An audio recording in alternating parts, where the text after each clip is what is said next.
take on the capacity of Chief Justice to preside over the election, supported by my clerks. Now, can everyone have their seats?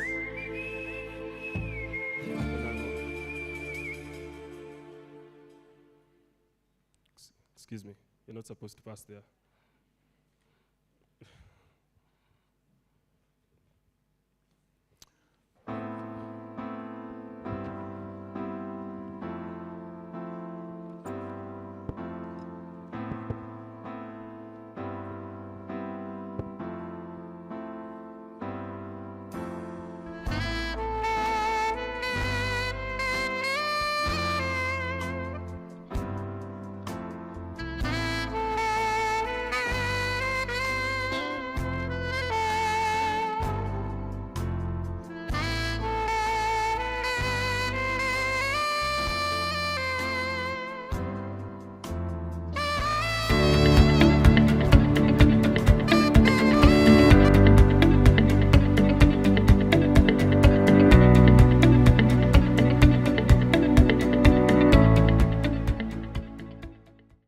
Faraja Africa Foundation and her partners organized the East African Youth Parliament in 2018 following the establishment of the East African Community, which comprises of 7 member states, that is Burundi, Rwanda, Kenya, South Sudan, Tanzania, Uganda, and the recently added Democratic Republic of Congo.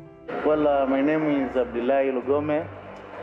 I'm first speaker of East African Youth Legislative Assembly. When you talk about the East Africa Youth Parliament, and since I was the first speaker, I traveled all the 6 countries. By bus, I met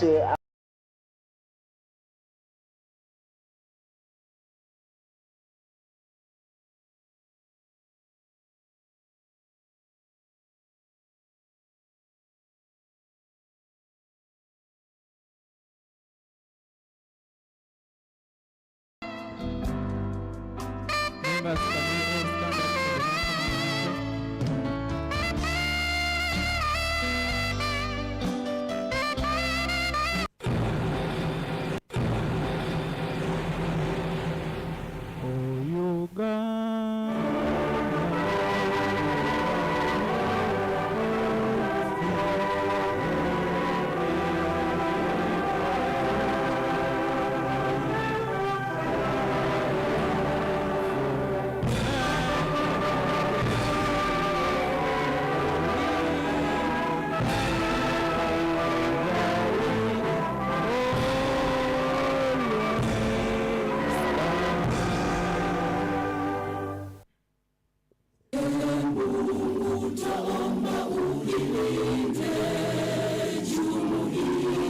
Afrika Mashariki, tuwezeshe kuishi kwa amani, tutimize na malengo yetu.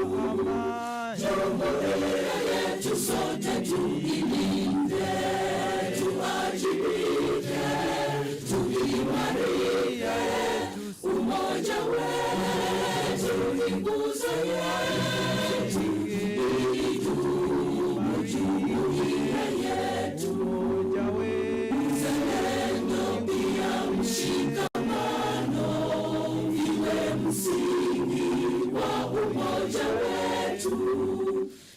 Tulinde uhuru na amani, mila zetu na desturi zetu.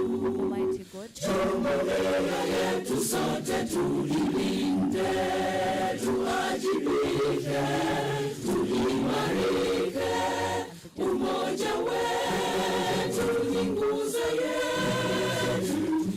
Idumu jumuiya yetu, ndani na hata mashambani, tufanye kazi sote kwa makini, tujitoe kwa hali na mali, tuijenge jumuiya bora. Jumuiya yetu sote tuilinde. tuajibike, tuimarike, umoja wetu ni nguzo yetu,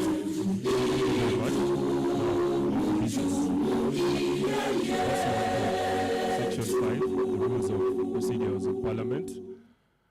We are going to conduct the election of the Speaker. If you have the rules of procedure, you can look at Section 5 of the Procedures of Parliament.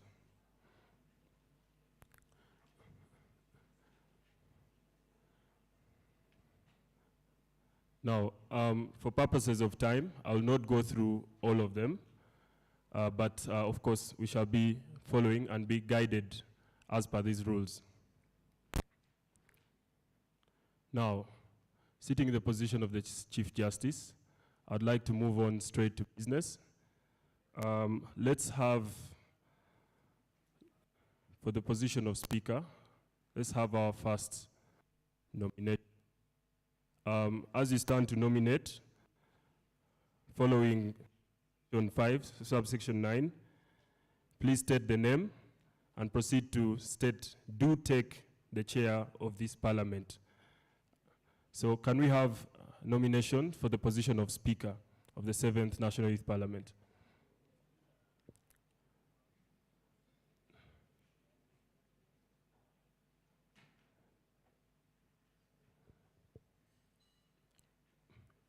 You can raise your hand. Yes, Honorable. Can we have someone move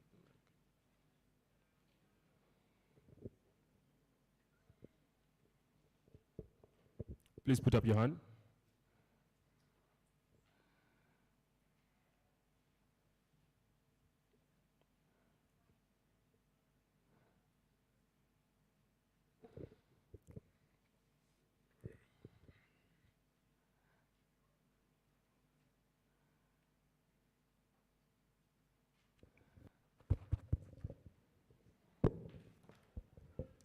Thank you, Right Honorable Speaker. Good morning to all honorable members in the House. My name is Gold Ichiriza, the Vice President of Uganda National Students Association.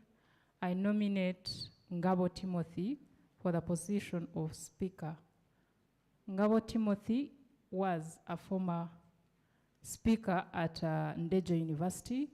He's an alumni of Uganda Democracy Academy, and so I really believe he suits the position. Thank you so much. Could you give the microphone back to her? So it's the name, then do take the chair of this Parliament. Ngabo Timothy, do take. Oh yeah, Ngabo Timothy, do take the chair of this Parliament. Thank you.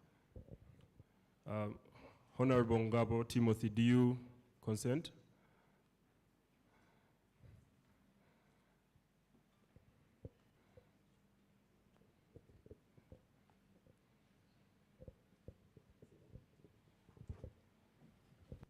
Thank you, Chief Justice. I, Ngabo Timothy, do consent for the Speaker, for the seat of Speaker, National Youth Parliament. Can we have somebody, any honorable, second the nomination of Honorable Ngabo Timothy?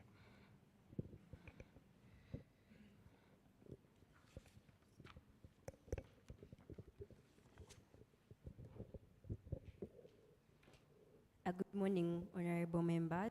My name is Rose Nabwire, the Vice Guild President of Macquarie University Business School, and I second Ngabo Timothy.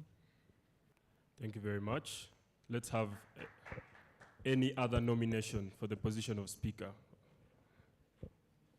The gentleman in the front row. Thank you so much, Mr. Speaker, for this opportunity. My name is Faraja Dan, a student of Macquarie University. I do take this opportunity to nominate Mr. Faraja Philemon for the position of speakership for the 7th National Youth Parliament. Could you please repeat the name? Ahereza Philemon. Thank you very much. Honorable Ahereza, do you consent to your nomination?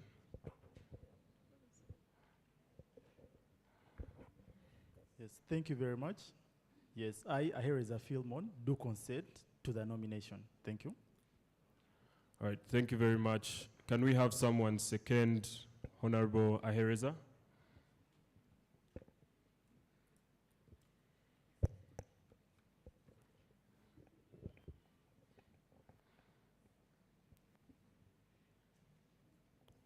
Anybody to second Honorable Ahereza's nomination? Thank you. Good morning, honorable members. My name is Ampari Hannah Teresa, and I do take this opportunity to second Honorable Ahereza Philemon. All right. For purposes of the Hansard, do state your constituency as well. From the Kampala constituency. Thank you. We have Honorable Ahereza duly nominated for the position of Speaker. Pursuant to Rule 12, that means we shall proceed to have an election, but before that, let's have any other nominations for this position of Speaker. Yes, Honorable.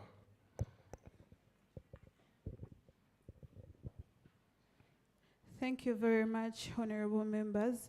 My name is Apio Monica Prudence, representing the young people of Gulu City to this very parliament. I stand here to nominate Mrs. Nangobe Victoria. Thank you. Can we have Honorable Victoria, so perhaps probably pronounce the name for the honorables in the house?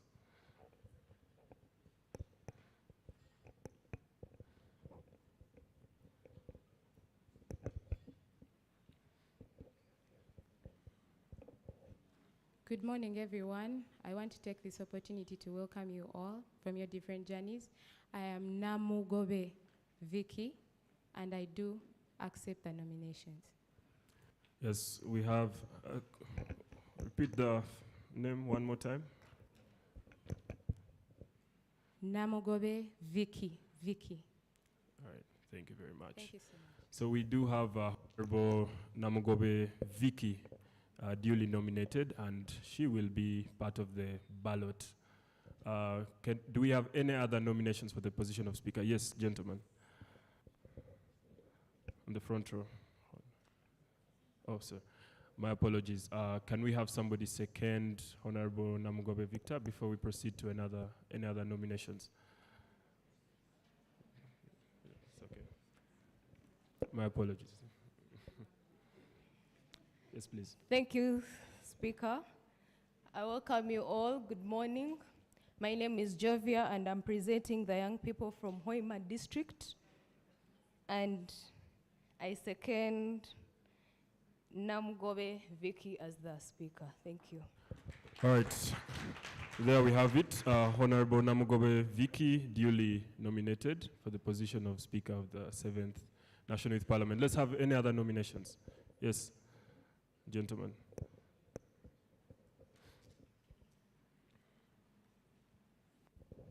Good morning, honorable colleagues. My name is Mike Komakesh. I represent the youths of Nebi District. I do rise up to nominate Honorable Chela Princess Obia for this position of the speakership. Thank you so much. Thank you very much, Honorable. Can we have a consent from the nominated candidate?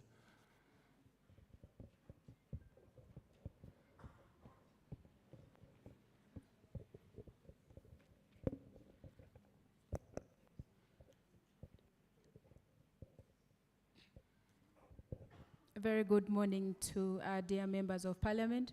My name is Sheila Princess Obia. I do consent to the nomination. Thank you so much. All right.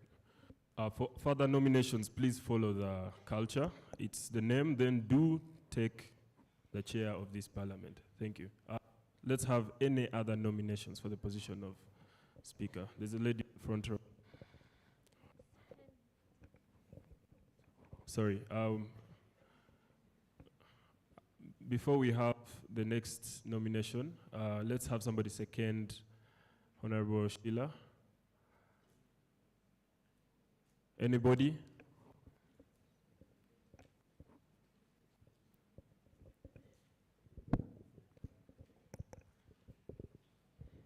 Hello, good morning, everybody. My name is Amrati Boli Makenyi. I came from West Nile, the last district bordering Sudan and Congo. I do here second the nomination of Princess Shilo Obia for the position of Speakership, National Youth Council, National Youth Parliament. Thank you very much, Honorable Ratib. Honorable Sheila Obia Princess, duly nominated and shall appear on the ballot. Do we have any other nominations for the position of Speaker? This Honorable Lady on the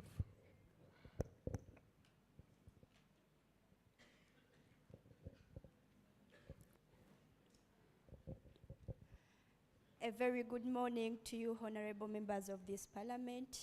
Protocol observed. My name is Nanchinga Jalia from Wakiso constituents, and I take this opportunity to nominate Patience on the position of speakership for this honorable parliament. Nuagaba Patience, do take the chair of this parliament. Thank you very much. Can we have the consent of the nominated candidate? Thank you so much. My name is Nuagaba Patience, and I do accept the nomination. Thank you. Can we have somebody second Honorable Nuagaba?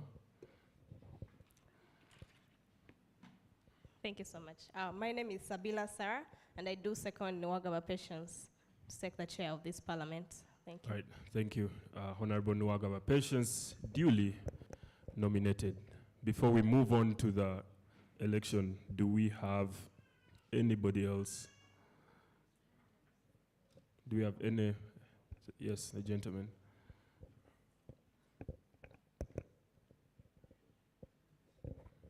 Honorable Chief Justice and members of this House, my name is Fred Burondwa. I come from Yantonde District. Mr. Chief Justice, I'm standing to move a motion to close a call of any other nominations, that the nominations we have are enough, and I'm calling for secondments. Thank you. Thank you very much. This is a democratic space. There are two items that are key to that. That's participation, but also contestation. Gentlemen, let's hear from the gentleman in the tie.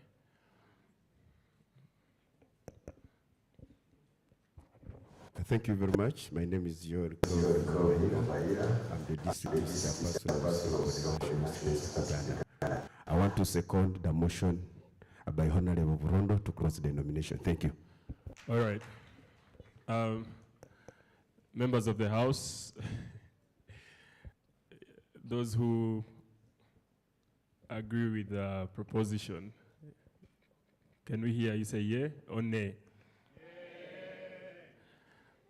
The yeas take it, so we move to close.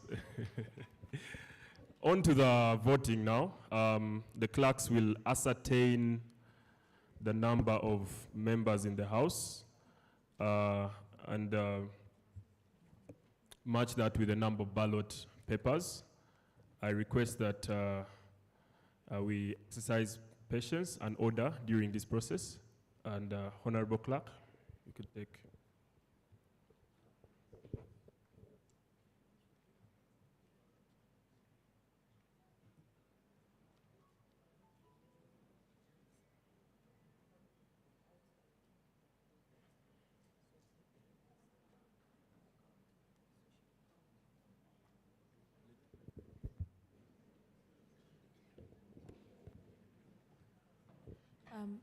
Dear honorable members, good morning once again.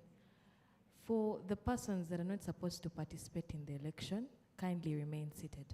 Then for the honorable members supposed to participate in the election, you're going to stand up so that we ascertain the number. Thank you.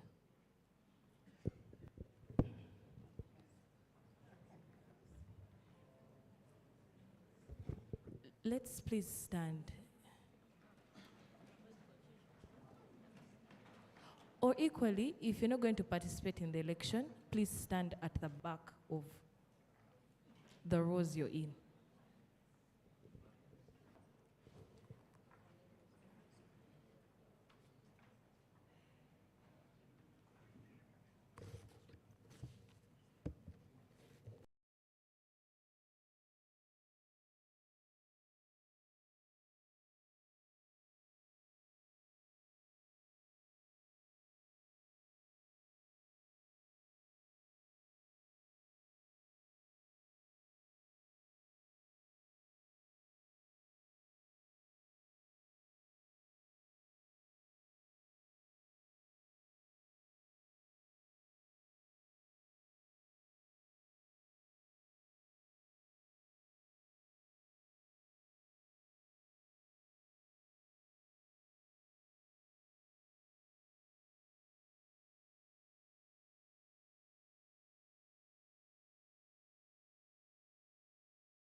We'll start from this side.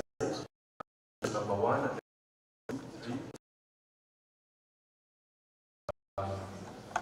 We concluded. Partners and non-voters, please of the honorable.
Thank you very much.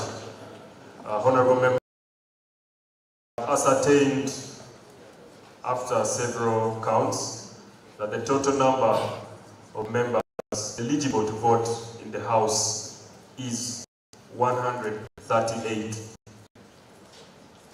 138 honorable members. We shall now proceed to have an introduction and a brief statement from the nominated candidates. I request all of them to move to the podium.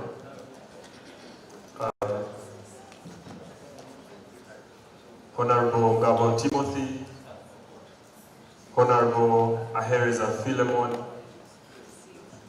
Honorable Namugobe Vicky, you'll all have 1 minute to introduce yourself, members. Honorable Sheila and Honorable Noah Patience, clerks. Can we have the podium ready?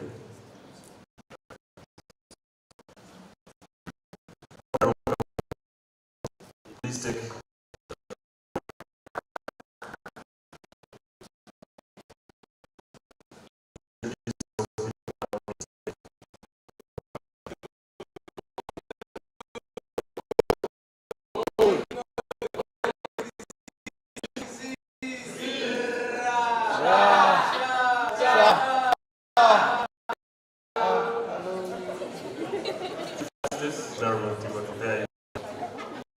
Chief Justice, distinguished guests, ladies and warm greetings.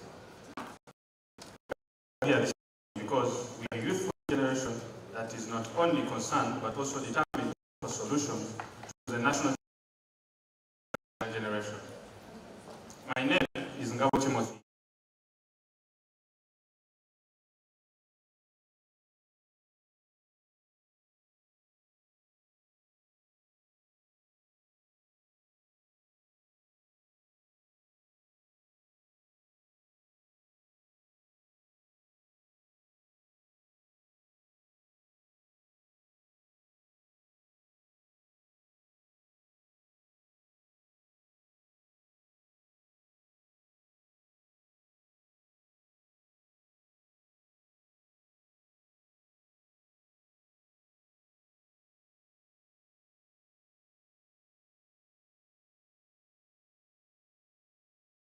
Various bodies like Parliament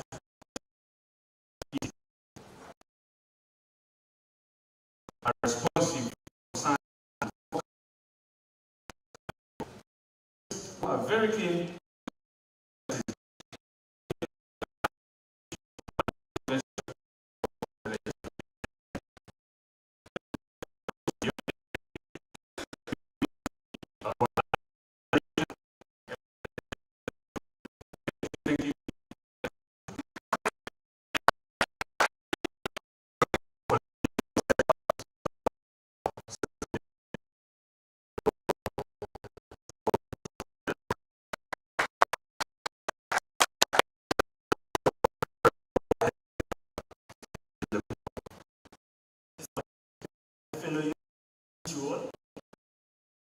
by the names I have contesting Speaker of Parliament.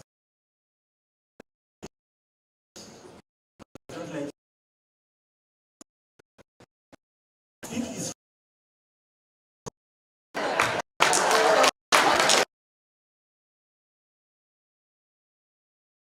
my heart is telling me that fellow you should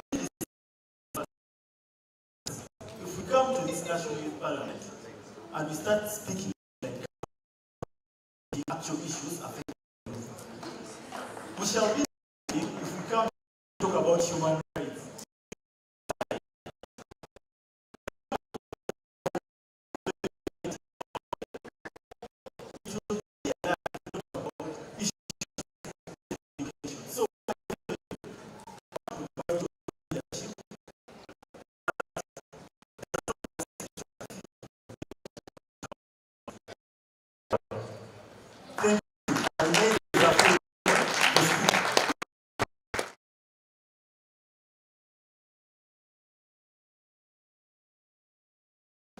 Note that we have already counted the number of voters. Those coming in should and not mixed with the already counted.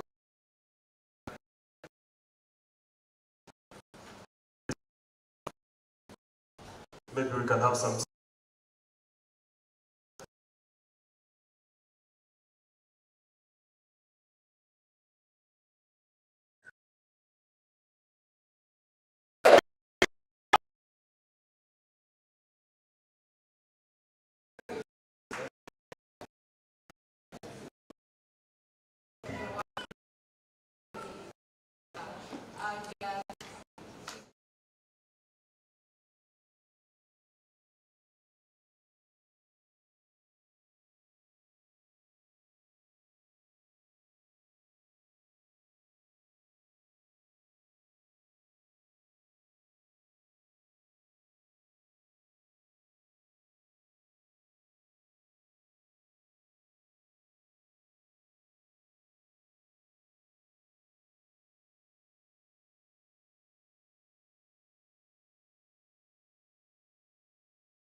Take your seat.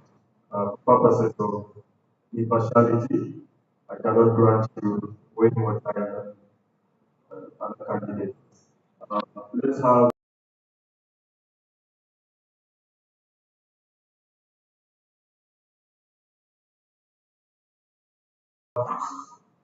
My name is Mother Patience, and I welcome you all to this house. Now, I believe that if we are in this place as the youth, we know what we want and we know why we are here. I will not tell you that you deserve this, you deserve that. You deserve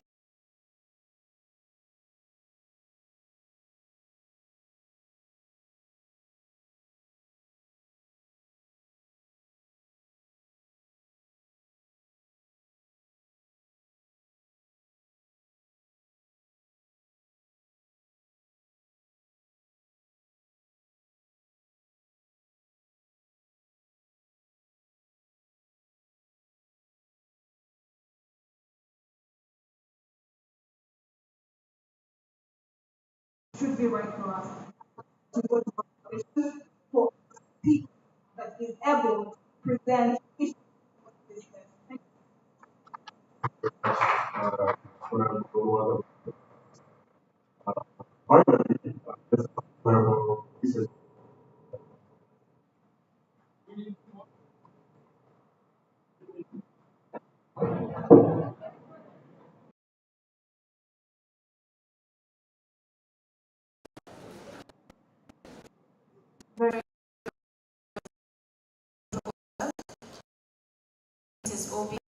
I hail from Western Arua City precisely.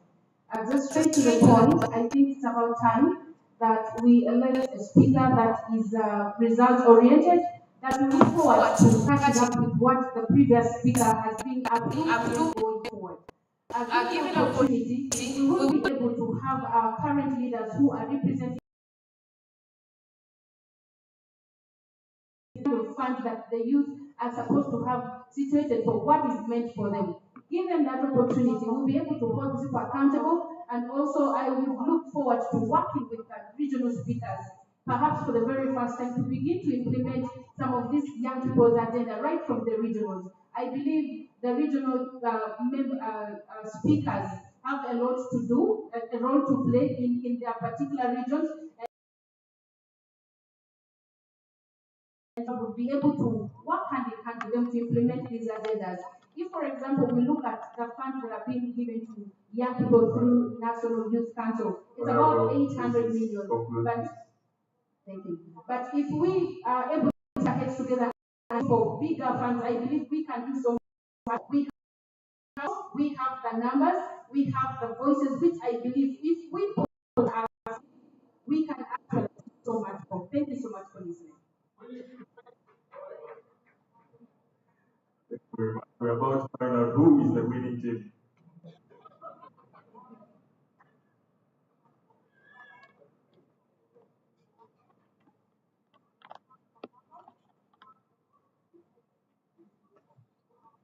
Okay, pass once again to section 5, we're going to have the voting go on. I request, for purposes of this moment, that we exercise maximum order. This is a gentleman's session, but I can also need to be firm. So please exercise maximum order. Now, we're going to have row by row as the secret ballot. So you will simply walk similar to the way you are counted, starting from the left side to the podium, write very fast, and then drop your vote.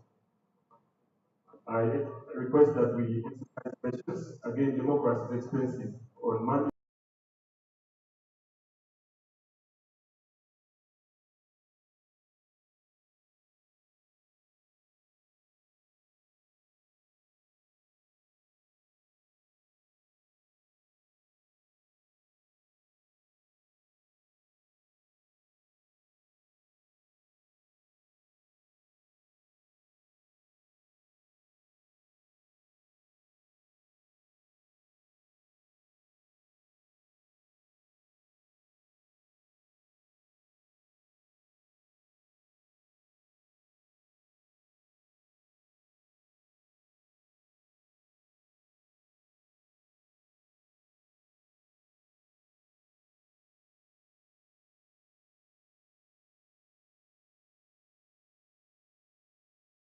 after the counting, those who came after the counting.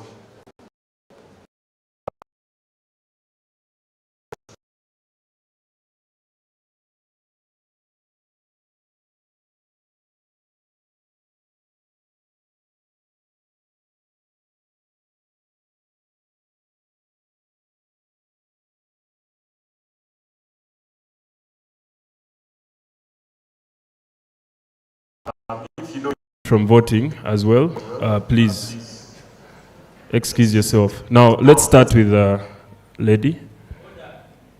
Yes, please. Order granted.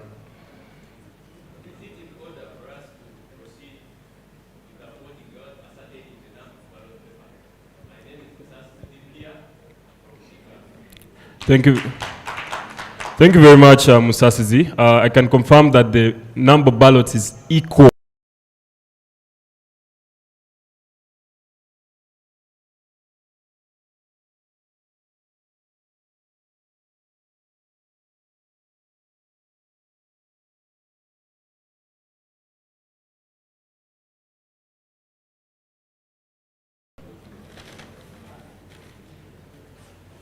Three, 4, 5, 6, 7, 8, 9, 10, 11, 12, 13, 14, 15, 16, 17, 18, 19, 20, 21, 22, 23, 24, 25, 26, 27, 28, 29, 30, 31, 32, 33, 34, 35, 36,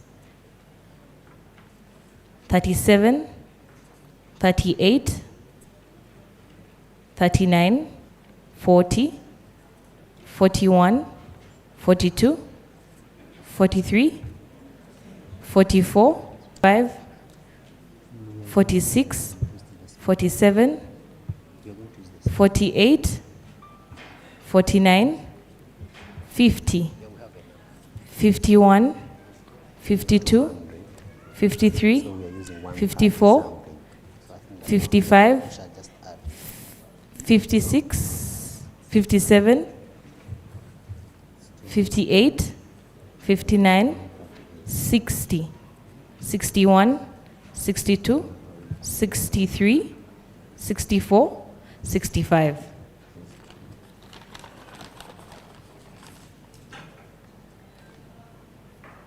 67, 66, 67, my apologies, 68, 69, 70, 71, 72, 73, 74, 75, 76, 77, 78, 79,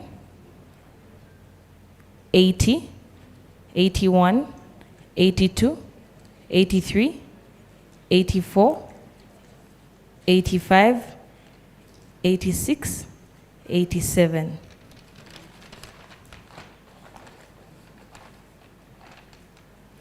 88, 89, 90, 91, 92, 93, 94, 95, 96, 97, 98, 99, 100, 101, 102, 103, 104, 105, 106, 107, 108, 109, 110, 111, 112, 113, 114, 115, 116, 117, 118, 119, 120.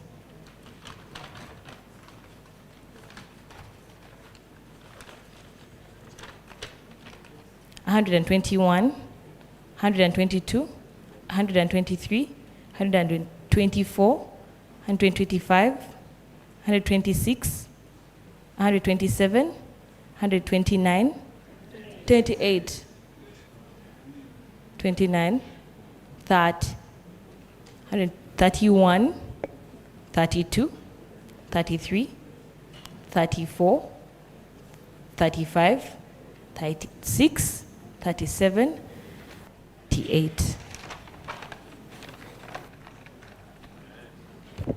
I told you.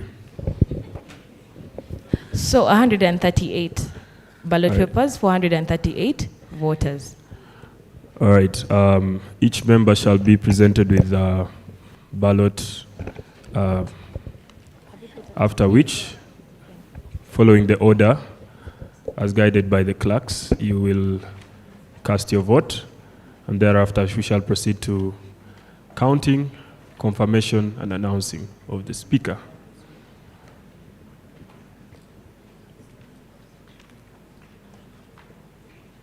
Yes.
Does everybody have a ballot?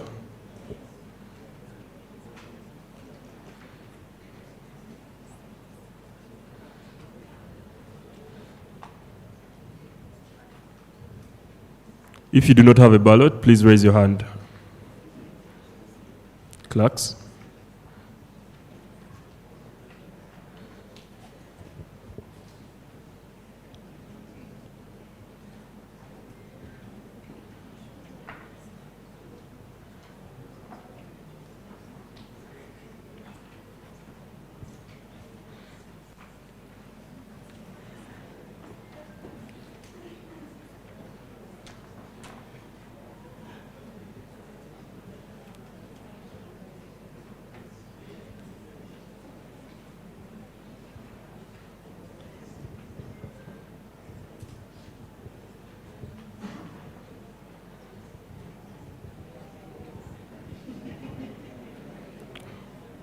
What's the issue?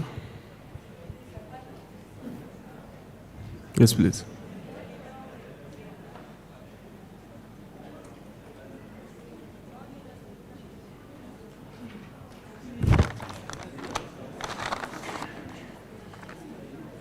If you are not counted,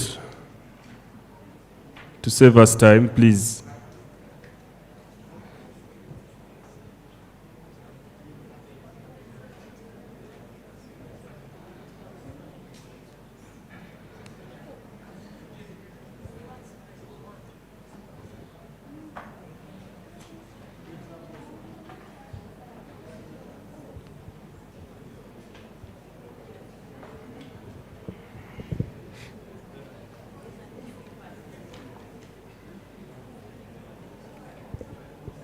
Somebody abstain.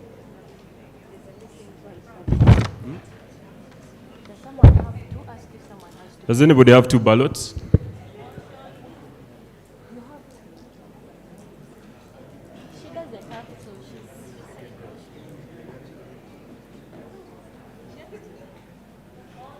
Yes. Motion granted.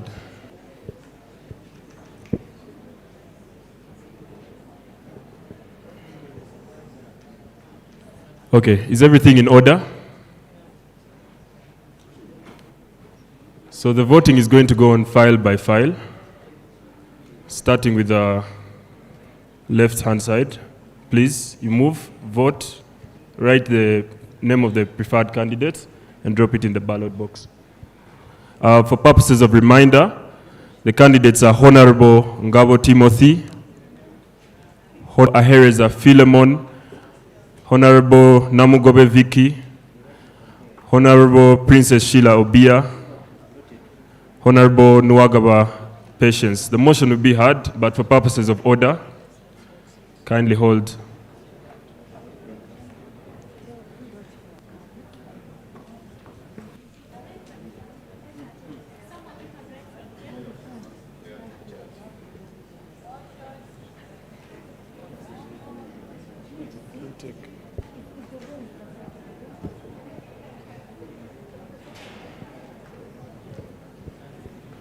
Please be agile.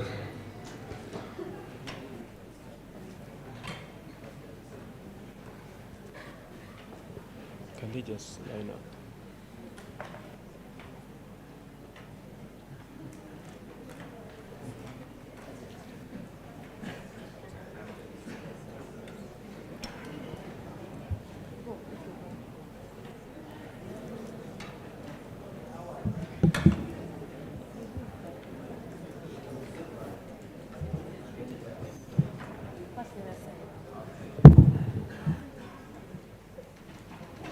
All ballots are stamped, so don't try.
suggesting that to save time, we just move the box around. Yeah, but wait.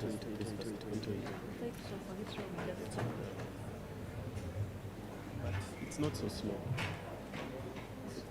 It's not so slow.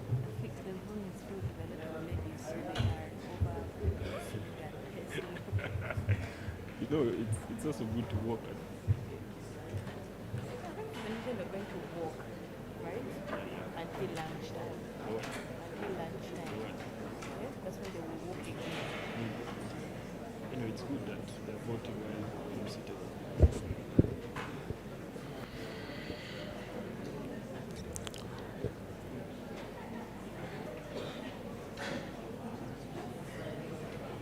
Yo. No.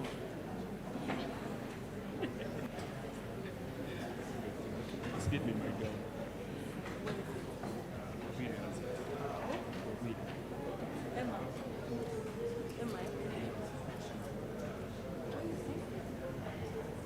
Where is he though?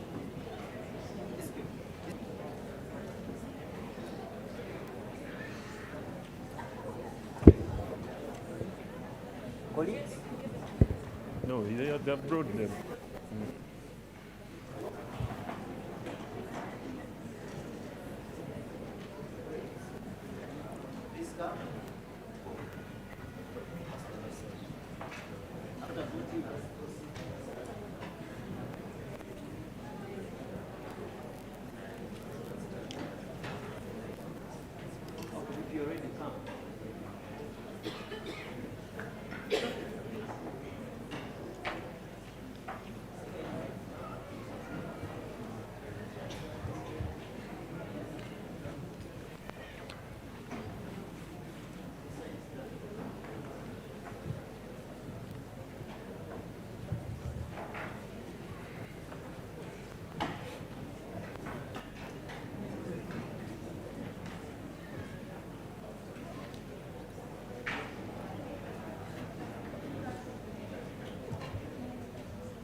Please, order. If you've voted, go back and sit. Please.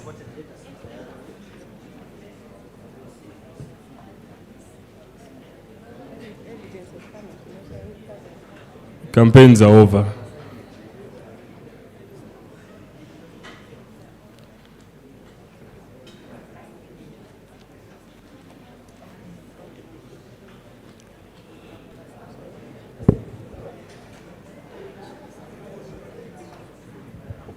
Has everyone voted?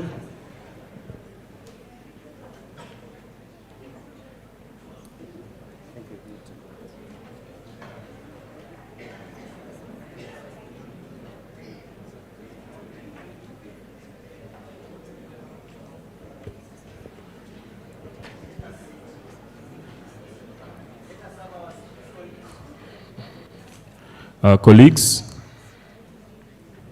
thank you very much. For swearing in after. Put it just for swearing in. Thank you very much, colleagues. The vote counting is going to be led by our clerk clerks, who are the returning officers.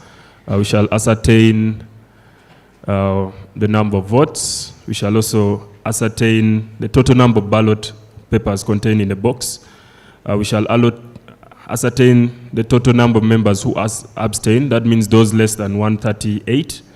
The spoiled and blank ballot papers, our clerk shall follow accordingly. And then the number of votes obtained by each nominee. Now, can we have agents from each of the camps, starting with Ngabo Timothy? Can we have one person? Please, very fast. Ahereza Philemon, Nwagaba Vicky, Namugobe Vicky, Sheila Princess, please send an agent. Please send an agent.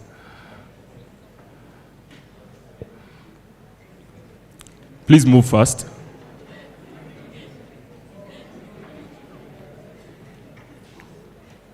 Give them the microphone. They need to confirm.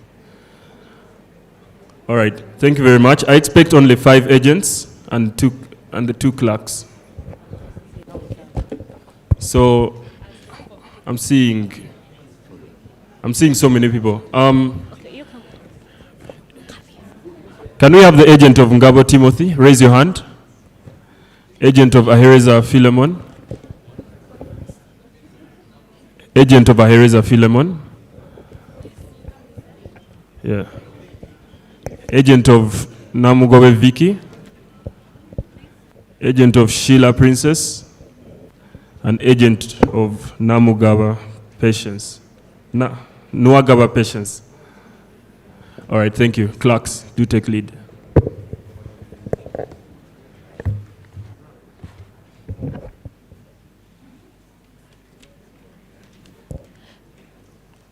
Patience Nwagaba. Vicky. Through your guidance, Mr. Speaker, there is a spelling error, so what do we do?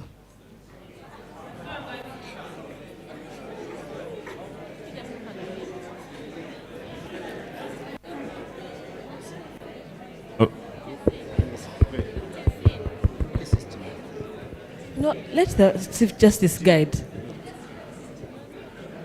Following the Constitution of Uganda, that guides that we follow substance.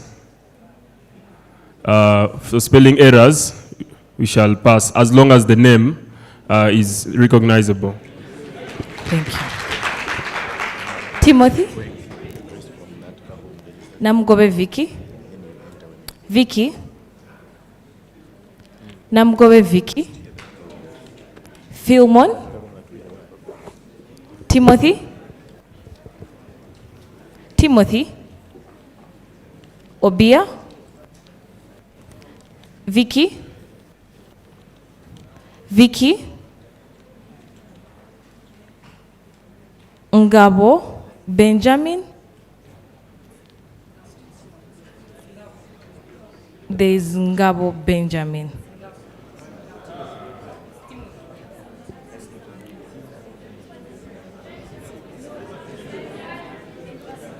Members. Chief Justice, please guide.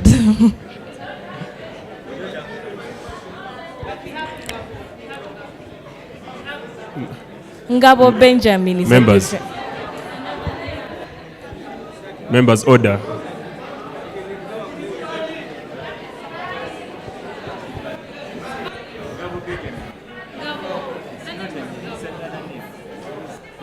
Members, order. Those who say it's valid, put up your hands. And those who say it's invalid.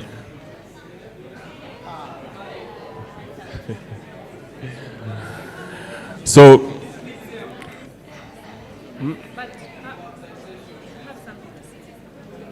no, members, there's a difference between a misspelling and miswriting. Yes, so for the purposes of this count, that is invalid. Invalid. Namgobe Vicky, Vicky, Namgobe Vicky, Namgobe Vicky, Vicky, Vicky, Timothy, Namgobe Vicky Vicky, Ngabo Timothy, Vicky Namgobe, Vicky, Namgobe Vicky, Namgobe Vicky, Ngabo Timothy,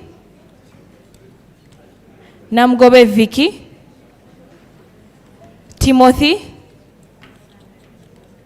Vicky,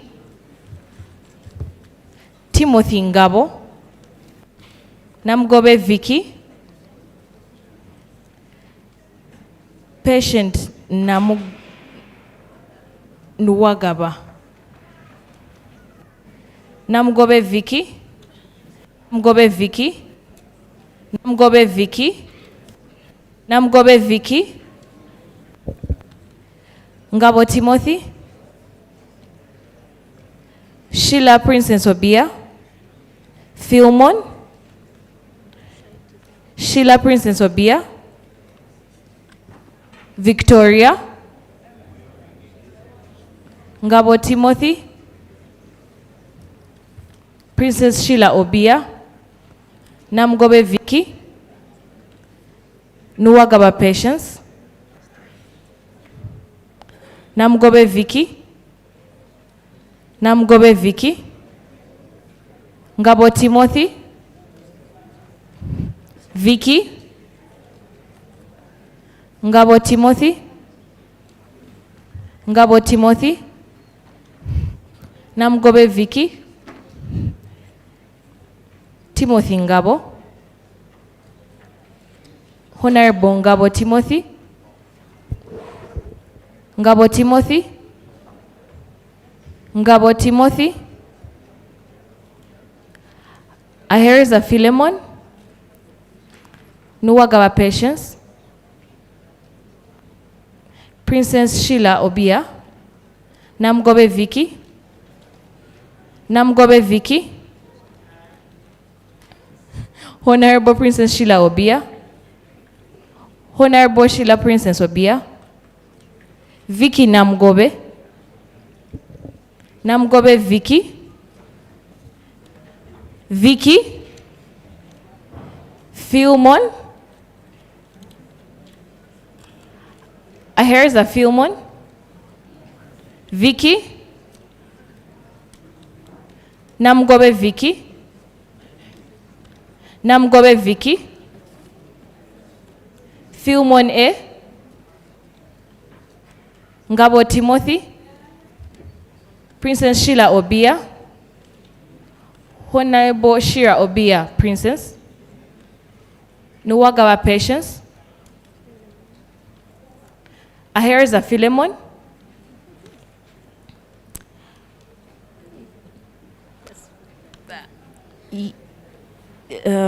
Timothy Ngabo, Namgobe Vicky, Obia,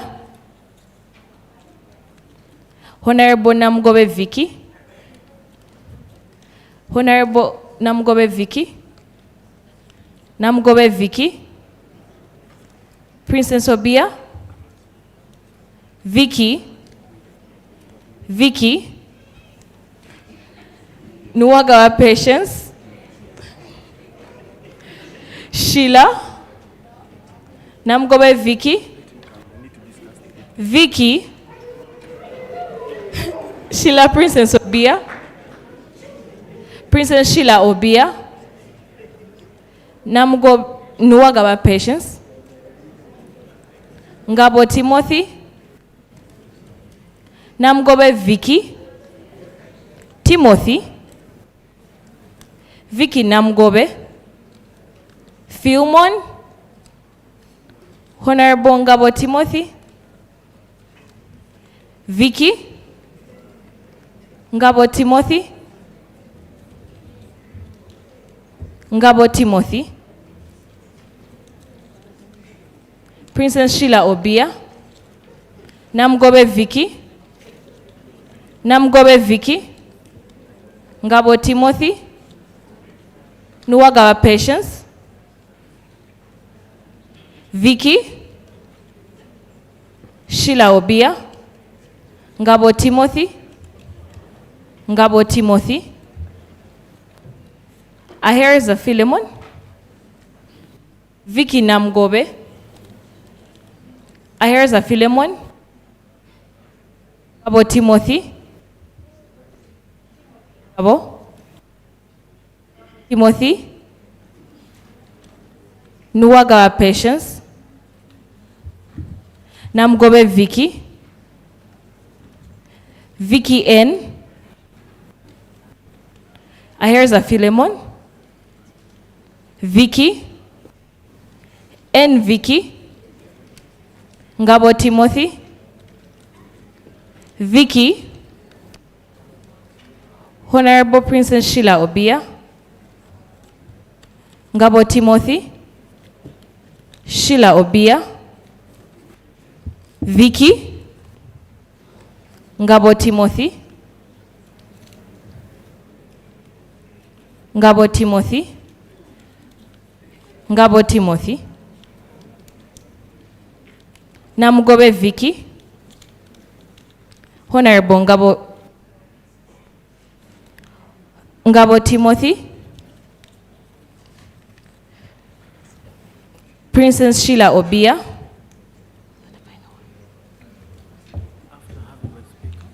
and finally Ngabo Timothy.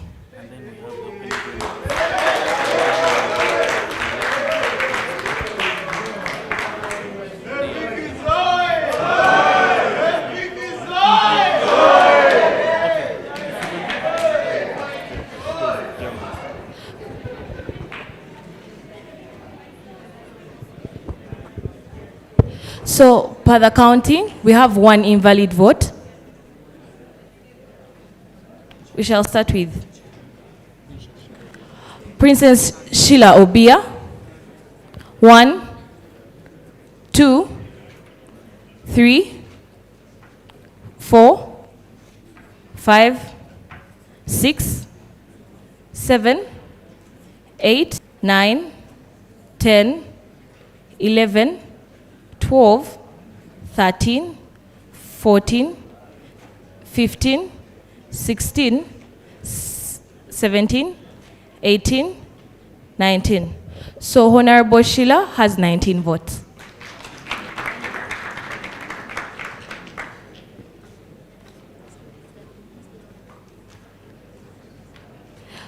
Aheriza Philemon. 1, 2, 3, 4, 5, 6, 7, 8, 9, 10, 11. Honorable Philemon has 11 votes. Namgobe Vicky. 1, 2, 3, 4, 5, 6, 7, 8, 9, 10, 11, 12, 13, 14, 15, 16, 17, 18, 19, 20, 21, 22, 23, 24, 25, 26, 27, 28, 29, 30, 31, 32, 33, 34, 35, 36, 37, 38, 39, 40, 41, 42,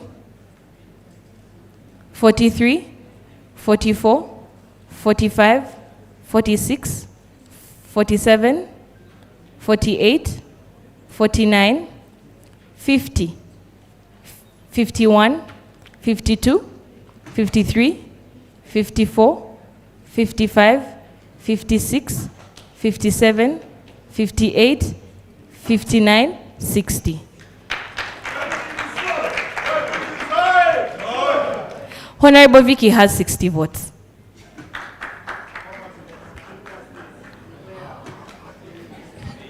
Honorable Timothy, 1, 2, 3, 4, 5, 6, 7, 8, 9, 10, 11, 12, 13, 14, 15, 16, 17, 18, 19, 20, 21, 22, 23, 24, 25, 26, 27, 28, 29, 30, 31, 32, 33, 34, 35, 36, 37, 38. Honorable Timothy has 38 votes.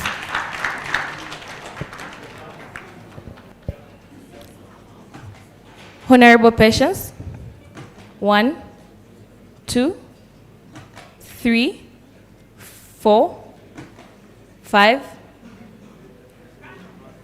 6, 7, 8, 9. Honorable Patience has 9 votes.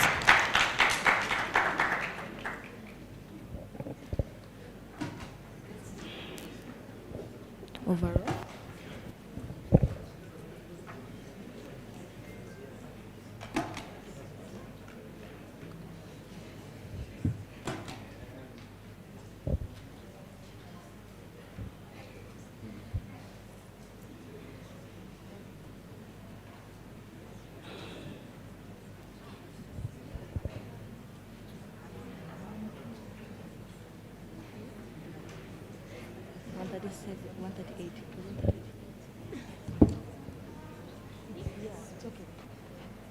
So, according to the count, Honorable Ngabo Timothy received 38 votes. Honorable Aherza Philemon received 11 votes. Honorable Namugobe Vicky received 60 votes. Honorable Princess Sheila Obia, 19 votes. And Honorable Nwagaba Patience, 9 votes. And we had 1 invalid ballot paper. That brings us to a total of 138 votes. Thank you.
The copies of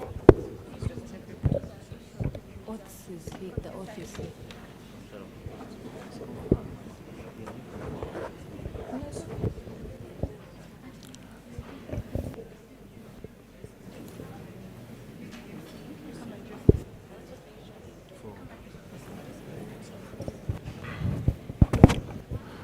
All right. Thank you very much.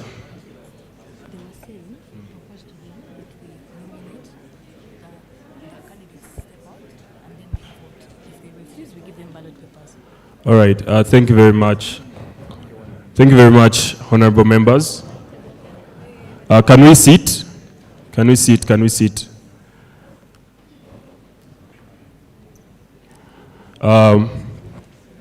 Honorable members, excuse me, can we have silence? There is a winner, so you need to respect them. Honorable members, following the transparent, orderly election, I would like to commend you. The process has emerged with Honorable, or should I say Right Honorable Namugobe Vicky as the Speaker of the 7th National Youth Parliament. She emerged with 60 votes. Congratulations. I request that we hold for a moment as we deliberate on the next item.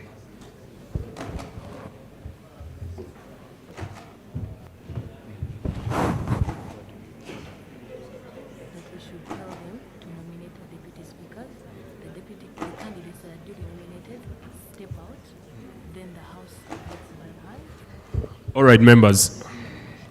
Thank you very much. Now,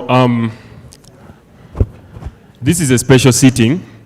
So for purposes of election of the Deputy Speaker,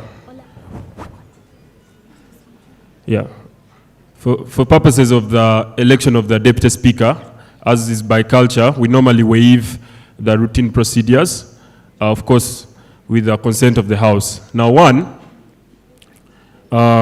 stemming from the culture of the Youth Parliament, we all know that once the one gender, the other gender is empowered to take on the Deputy Speaker role.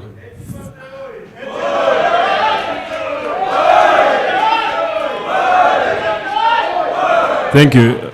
Now, we are going to have nominations from the, should I say the weak gender, from the males. Now, in quick succession, can I have persons nominating for the position of Deputy Speaker of the 6th National Youth Parliament? Also, members, before we nominate, I have a request. Again, points of order. We are waiving the rules for Deputy Speaker. We have 3 plenary sessions, okay? So, I'm requesting that, as we did last year and the year before, the Deputy Speaker race is done by way of standing and counting. The nominees shall kindly move out, and we shall have the clerks count the members standing. This is in cognizance with the fact that we have 3 plenary sessions to go today. Order waived, purposes of this session. Now, let's have the nominees for position of Deputy Speaker.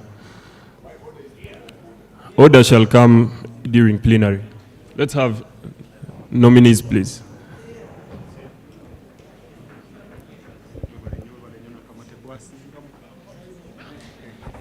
Okay, thank you so much. I'm Asasra Rachel, a youth leader and an UNSA representative to the National Youth Council. I nominate Ngabo Timothy for Deputy Speakership. Timothy Ngabo, do chair this House. Okay.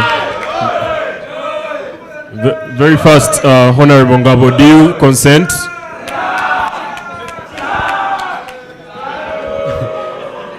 I, Ngabo Timothy, do consent to the position of Deputy Speaker. Let's have somebody second Honorable Ngabo Timothy. Somebody to second. Somebody to second. Yes, please. The gentleman over there. Thank you so much. My name is Roderick Muhumure. I represent the people of Mbara City. And I am seconding Honorable Ngabo Timothy for this position. Duly nominated. Let's have a second nomination, very fast.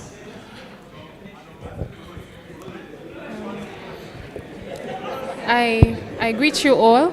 My name is Navidia Winnie, and I am a member of Pamoja Peace and Love Foundation. I nominate Honorable Adakun Ivan. Yeah. I kindly take this chair in this house. Thank you very much. Let's have consent. Do you consent? Okay. Adakun Ivan, and I consent the nomination. Thank you very much. You? Consent. Okay, let's have somebody to second. Very fast, please. Anybody to second? Time.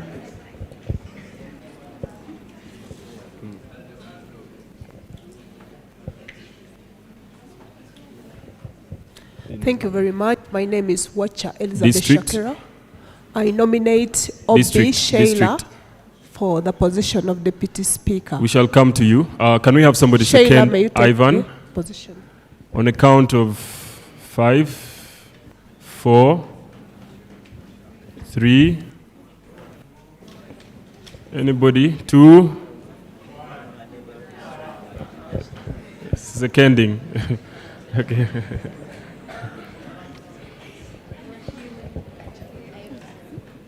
Good everyone. Mdondowini is my name. District. From Kibuki District, Eastern Region. And I take this moment to second Honorable Adekun Ivan for the position of Deputy Speaker. All right, thank you. We had a nomination for Honorable Sheila. Can she just... Oh, sorry. Thank you very much for that advice. Let's proceed with nominations for male candidates, please. Thank you, Honorable Speaker, Right Honorable Speaker. My name is Derek Baraza from the constituency of Ginger. You're welcome. I am rising to nominate. However, through your able chamber, I would like to comment on the order of this house. No, I request that you proceed to nominate Anyway. in respect for everyone's time. So I rise to nominate Mahad Chisuze Mugaya. He is served in the 2023 East African Youth Parliament. He has been a founder, director of the Lex Amica, doing a lot of consultative aid, legal, in this country. He's a very able youth for this house to serve as Deputy Speaker. Thank you. so much. Let's have Honorable Mahad consent. Honorable Mahad. Someone to second, be ready. Good morning, Honorables. I, Mahad Chisuze Mugaya, do consent to the nomination to be Deputy Speaker. Thank you. Can we have somebody second?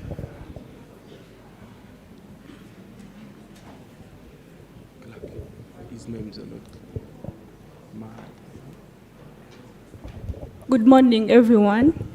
My name is Zahara Maria Mondera, the Speaker of Soga Region, and I'm here to second Honorable Mahad for the Deputy Speaker position. Thank All right. you. Thank you very much. Let's have any other nomination.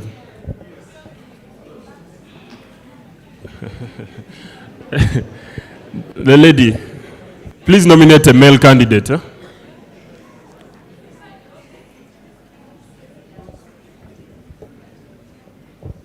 Please nominate a male candidate. Thank you. I nominate Aldo Adomati for the position of Vice Speaker. Thank you, Deputy Speaker. Thank you. Names? Names and district. No. The nominator. My name is Aldo Adomati. I second this nomination. Thank you.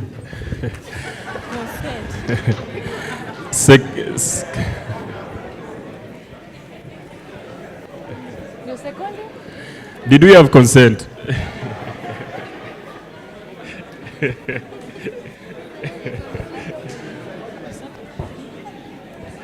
Good morning, ladies and my name is Honorable Nadia Idi Hassan from Arua City. I stand to second Honorable Adomati Aldo. Thank you. We shall move with substance and not form. Now let's have any other nomination. Let's have, there's a lady on the row. What did she say? They sent me to the lady in the back. Thank you, Right Honorable Speaker. I, Atimango Masi Fortunate from Gulu District, nominate Namanya Godfrey from Kazo District for the position of Deputy Speaker. Honorable Namanya, do you consent? Where is Honorable Namanya? Thank you so much, honorable members in the House. I, Godfrey Namanya, do consent to the nomination. Okay, let's have one person second him. Then there's a gentleman here who had it.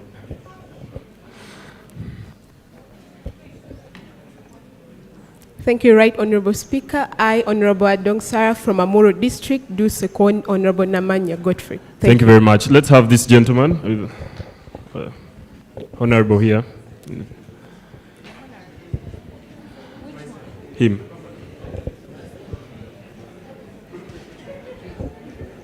Right Honorable Chief Justice, I stand again as Fred Burondwa from the district of Liantonde in the central region of this heart.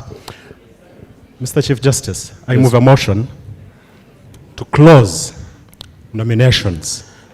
Those in support of the motions. Aye. We're supposed to do it once. Sorry. Before that, those in support of the motion, can we have one of you second?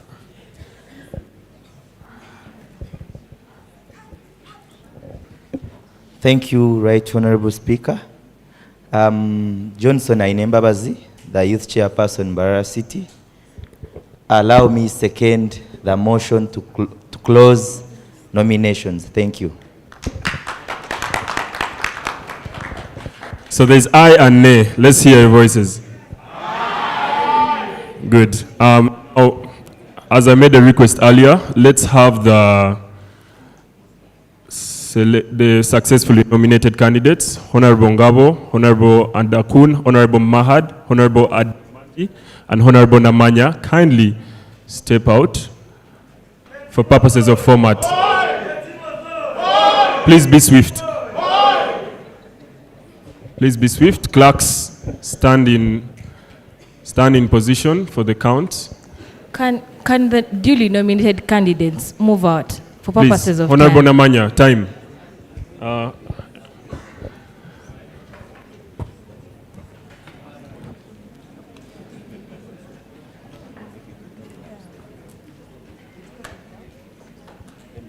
Honorable Adomati, Honorable Namanya. I have something I'm saying.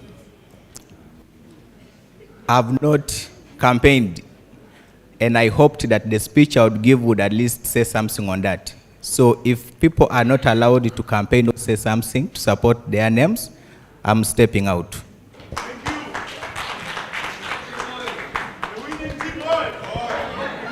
Honorable members,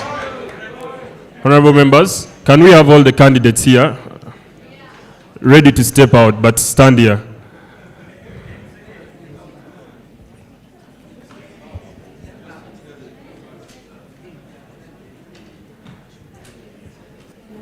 Yeah, I know. All right. Let's have starting. It's okay. Maybe. Let's have Honorable Adakun, 1 minute, strictly. Yes. Thank you so much. Now, as the young people, one of the things that we are fighting for is to be given a voice, even on the national level when it comes to the parliament level. That's why I felt like speaking out what is right for me. I saw it not right for candidates not to be given the chance to at least say something. Now, I have something very small to say. We as the young people, most of the times, we are looking at one thing always. We are voted for people based on the parliamentary positions, and then also based on the political parties and the regions. And then we complain and say that the services have not been done. Yet we don't take time to actually analyze the potential of the person. I'm called Ivan Adakun, and I'm the chairperson of Activista. I come from Palisa district. I will not speak a lot, but if I told 10 you, seconds. It's okay. Feel free to type in on Google, just type in Ivan Adakun. You will see some of the things that I have done under my leadership in Palisa district. And then lastly, thank you, Honorable. as the young people, we need to stand up and we do what is right for us. Thank you so much. Thank you very much. Let's have Honorable Mahad. Honorable Adakun, you can proceed to step out of the room. Right. Honorable Chief Justice, honorable colleagues, invited guests and everyone present, good morning. My name is Mahad Chisuze Mugaya. I'm a law student and I'm a youth advocate. I'm passionate about constitutionalism, and I also understand and value the voices that we have as youths. I understand the potential that we have. So I am here to present a leadership that not only exploits that potential to bring impact to this country, but I'm also here to bring leadership and actually bring out mechanisms to ensure that the resolutions that we have, the debates we have, actually get into realistic impact in terms of government policies, in terms of laws, and in any other aspects that the government does that affect the youth. So as you vote today, I ask that you vote for potential. I ask that you vote for the abilities of the person, because you need somebody in the leadership of this youth parliament that is able to actually do what the youth need. Time up. Thank you very much. There we have Honorable Mahad. Please proceed to step out of the room. Sorry. Let's have Honorable Adomat.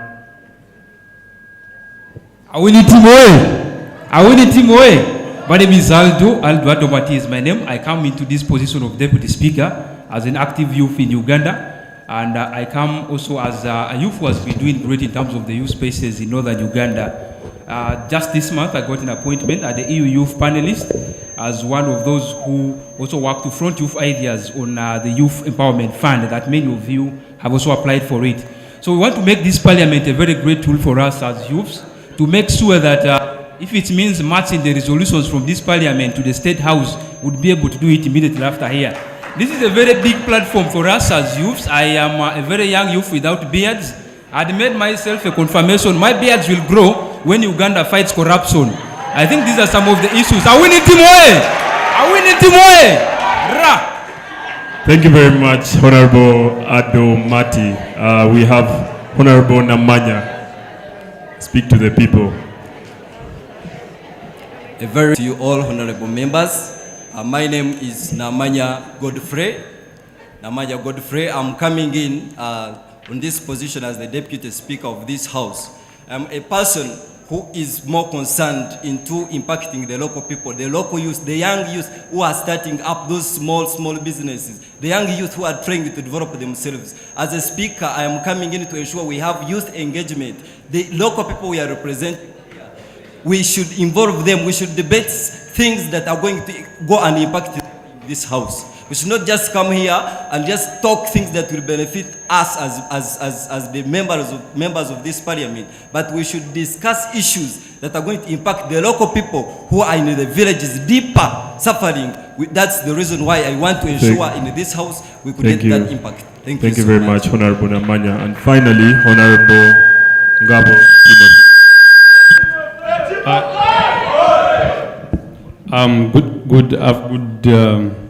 Is it good morning? Good morning, members. Testing. Ngabo Timothy.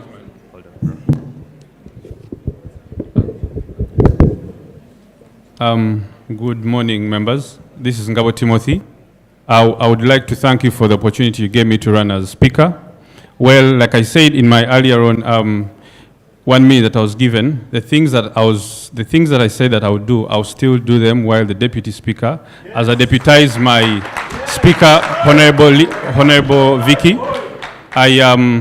There's nothing much to say, but give me that vote. Thank you.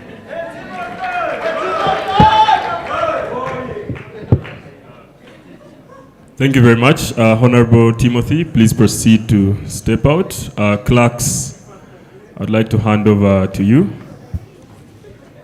The election shall be by way of standing up. So we shall call a name, or the clerks will call a name, and they will tally the total number of voters. Thank you very much. Honorable clerks.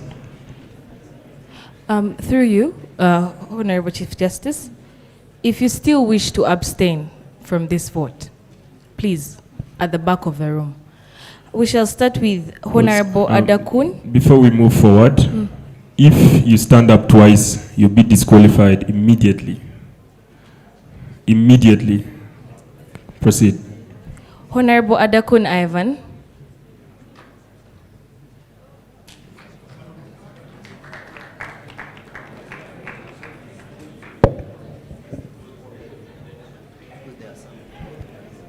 Yeah. Can we have the count?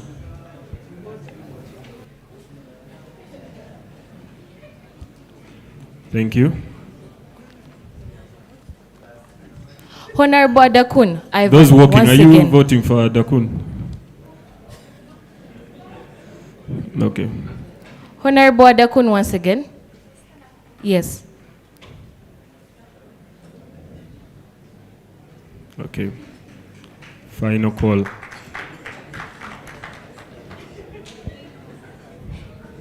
Honorable Adakun, 3 votes. We shall move on to Honorable Namanya.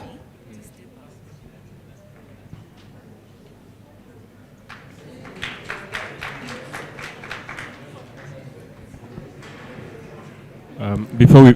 Honorable Adomati. Be, Honorable Adomati.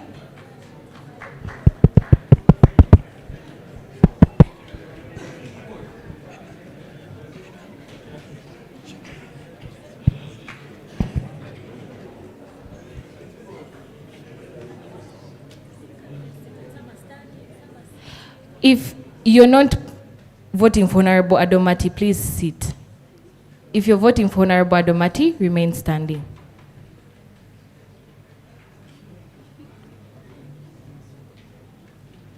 Have you come?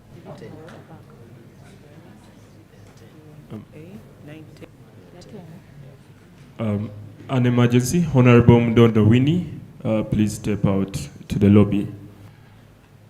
Honorable Mahad.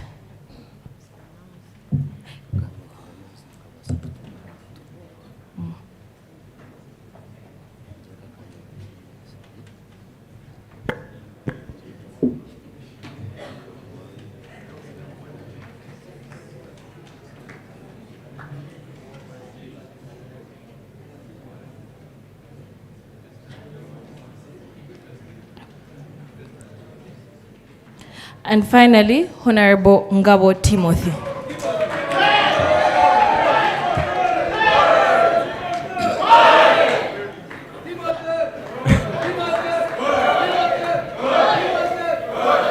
Okay, let the clerks count. We need to know for record. Please remain standing.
You can please take your seats.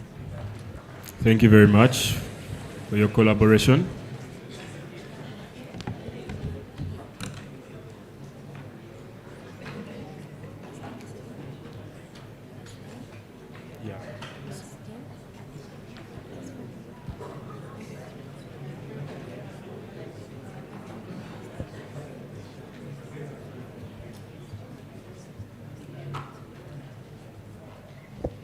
The results for Deputy Speaker.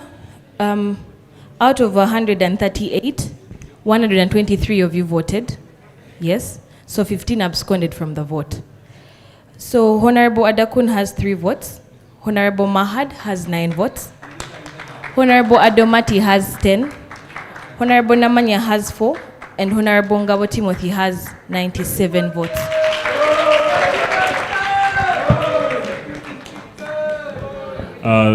Honorable members, I would like to take this honorable opportunity following the transparent and orderly election that we have had to announce Right Honorable Ngabo Timothy as the Deputy Speaker of the 7th National Youth Parliament.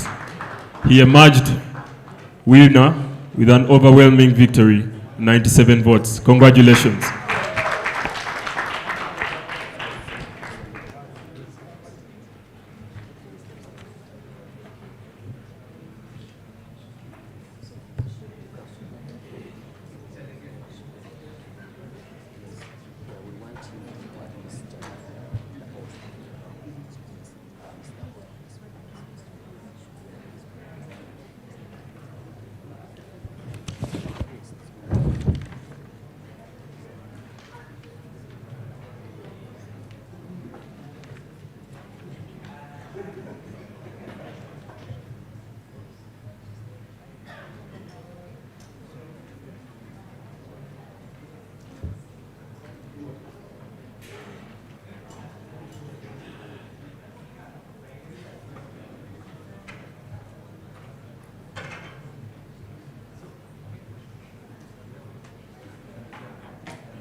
Excuse me, members.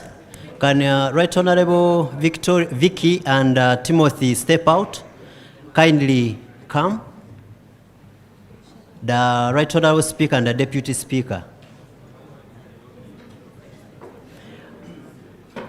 Honorable Deputy Speaker, sir.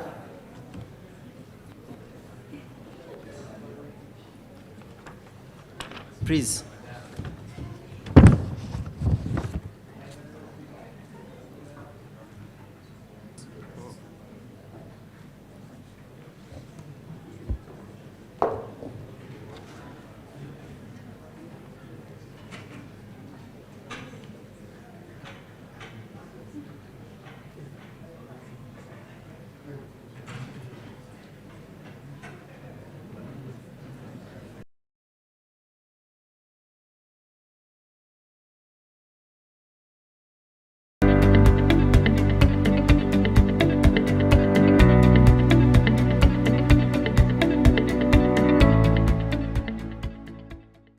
Faraja Africa Foundation and her partners organized the East African Youth Parliament in 2018 following the establishment of the East African Community, which comprises of 7 member states, that is Burundi, Rwanda, Kenya, South Sudan, Tanzania, Uganda, and the recently added Democratic Republic of Congo.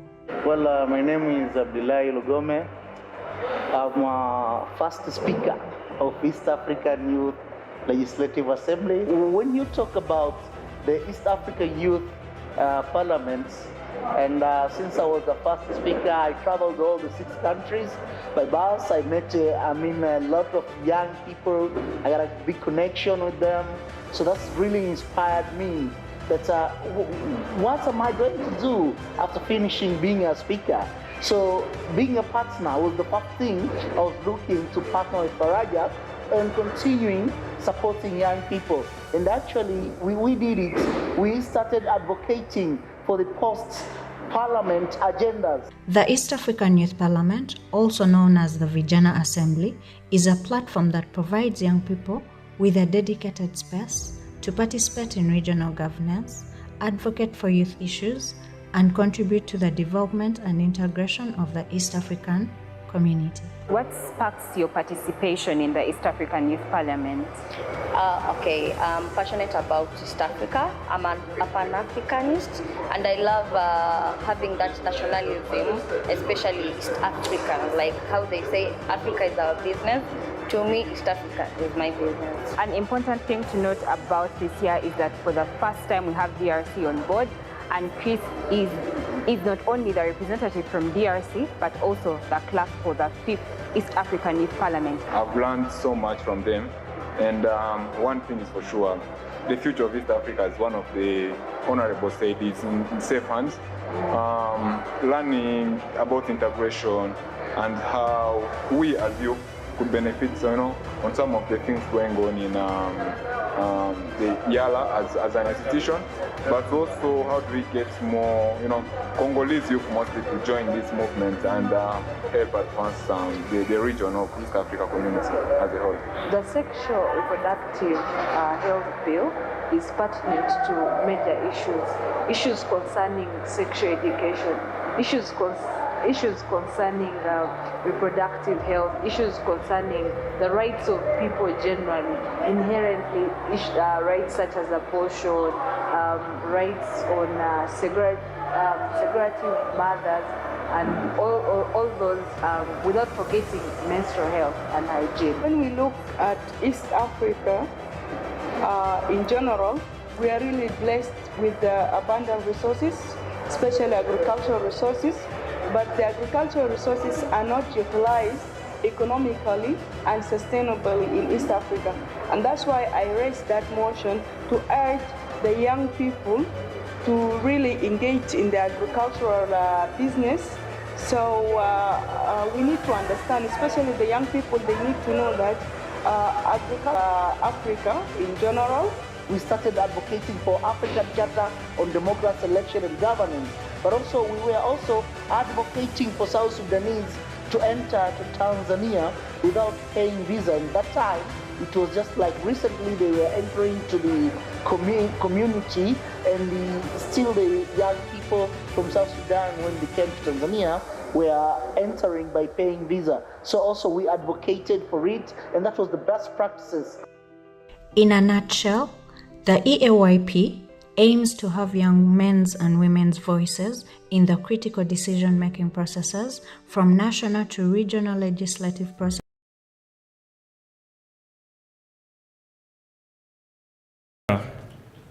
Elect Right Honorable Namugobe Vicky.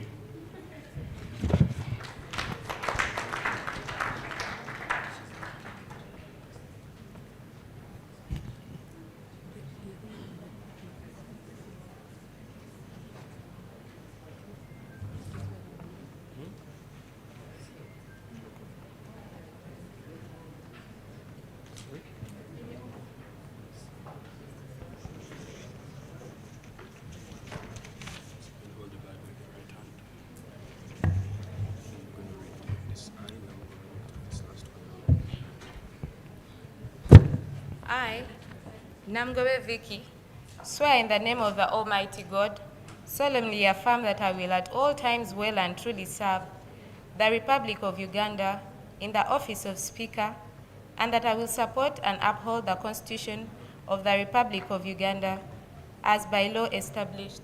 So help me God.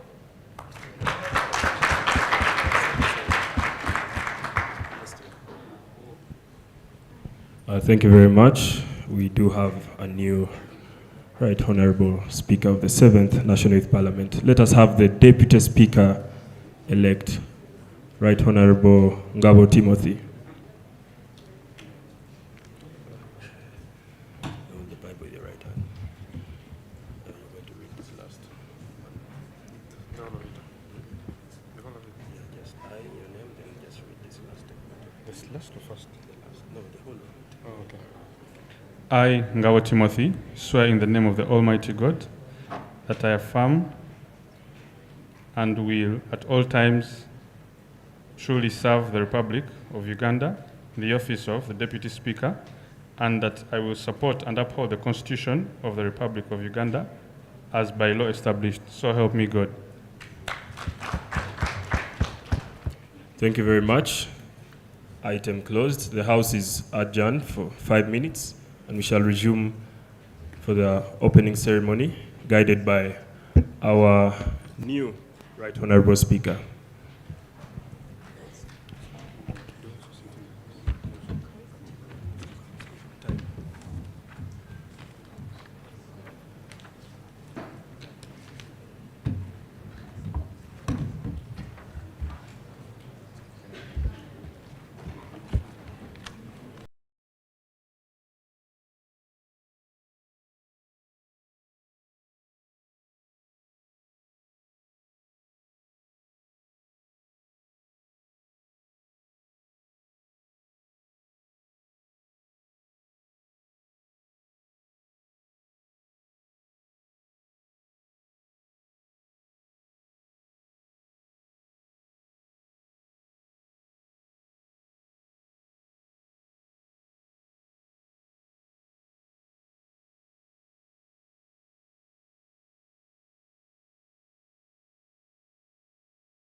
First speaker of East African Youth Legislative Assembly. When you talk about the East African Youth Parliaments, and since I was the first speaker, I traveled all the 6 countries by bus. I met, a lot of young people. I got a big connection with them. So that's really inspired me that what am I going to do after finishing being a speaker? So being a partner was the first thing I was looking to partner with Faraja and continuing supporting young people. And actually, we did it. We started advocating for the post-parliament agendas. The East African Youth Parliament, also known as the Vijana Assembly, is a platform that provides young people with a dedicated space to participate in regional governance, advocate for youth issues, and contribute to the development and integration of the East African community. What sparks your participation in the East African Youth Parliament? I'm passionate about East Africa. I'm a Pan-Africanist, and I love having that nationalism, especially East African, like how they say Africa is our business. To me, East Africa is my business. And to note about this year is that for the first time we have DRC on board, and Chris is not only the representative from DRC, but also the clerk for the 5th East African Youth Parliament. I've learned so much from them, and one thing is for sure, the future of East Africa, as one of the honorable said, is in safe hands. Learning about integration and how we as youth could benefit, on some of the things going on in the YALA as an institution, but also how do we get more, Congolese youth mostly to join this movement and help advance the region of East Africa community as a whole. The sexual reproductive health bill is pertinent to major issues concerning sexual education, issues concerning reproductive health, issues concerning the rights of people generally, inherently rights such as abortion, rights on segregative mothers, and all those, without forgetting menstrual health and hygiene. When we look at East Africa in general, we are really blessed with the abundant resources, especially agricultural resources. But the agricultural resources are not utilized economically and sustainably in East Africa.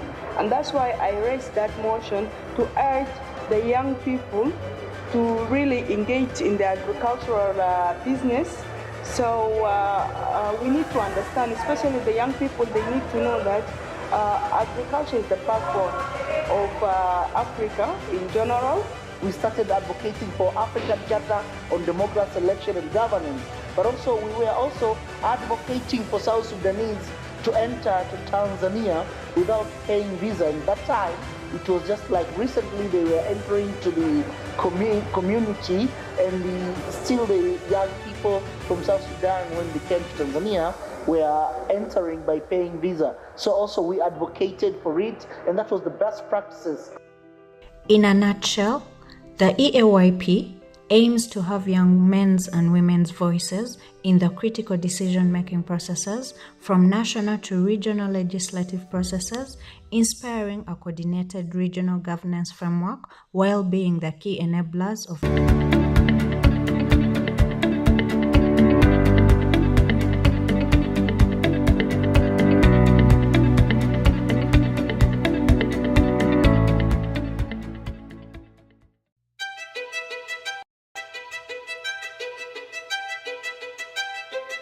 The East African Youth Parliament, also known as the Vijana Assembly, is a platform that provides young people with a dedicated space to participate in regional governance, advocate for youth issues, and contribute to the development and integration of the East African community. This is majorly a learning place. The more we present ideas here, we are grooming a leader. This East African Youth Parliament occurs every year in November.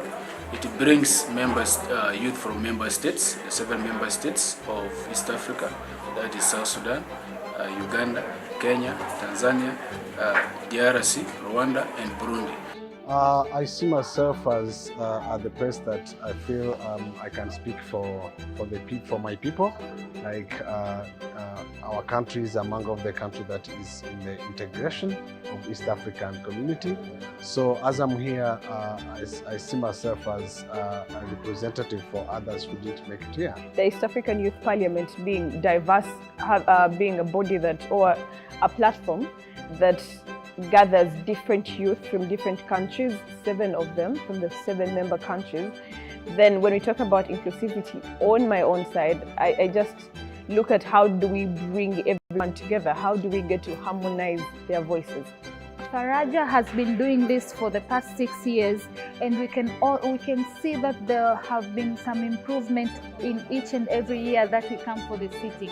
First of all, it's the choice of the motion. Second of all, it's the choice of the people who participate in this youth parliament. You can see that the youth are eagerly and are very much willing to air out their views, and they have researched what they are saying. They are not just here for propaganda or just speaking out of nowhere.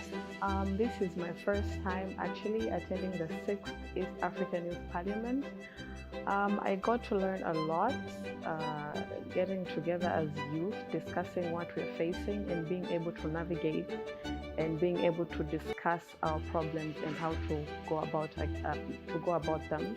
During the proceedings of the 6th East African Youth Parliament in 2023, young people engaged in substantive discussions encompassing a spectrum of motions aimed at fortifying governance structures within the East African community.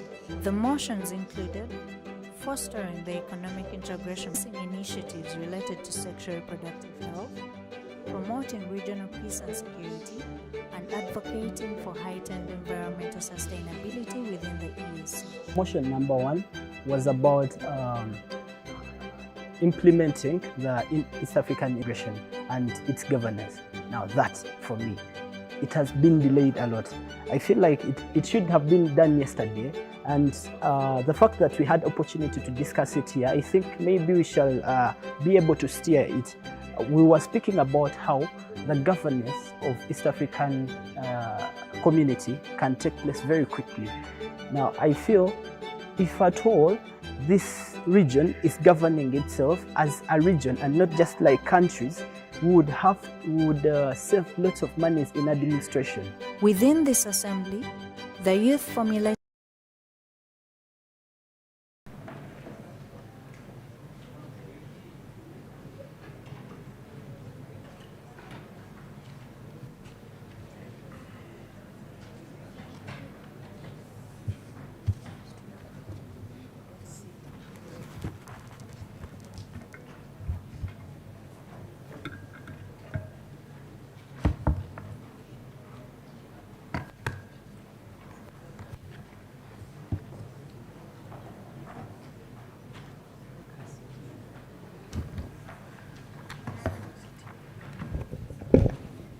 Honorable members, please take your seats.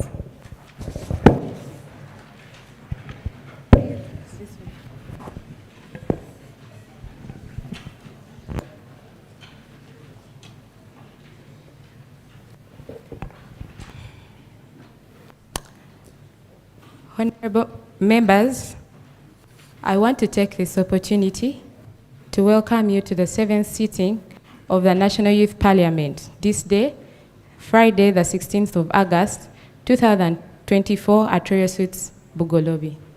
You're all welcome. Honorable members, I want to take also this opportune moment to recognize you in your various capacities, in your honorable capacities for everyone that is present at this moment.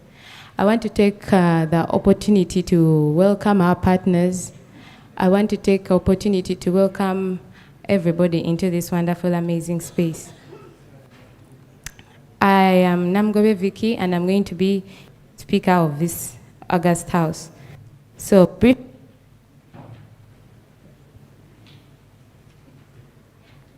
the microphone, okay. Briefly, I want to thank you, every one of you who have really shown a lot of love and mobilized to see that we are able to occupy this space. I do not take your efforts for granted, and we promise to work together in all circumstances, and we promise, as I had said before, to make our visions and our interests heard, our voices seen, and we continue in unison as the youth with a youthful agenda.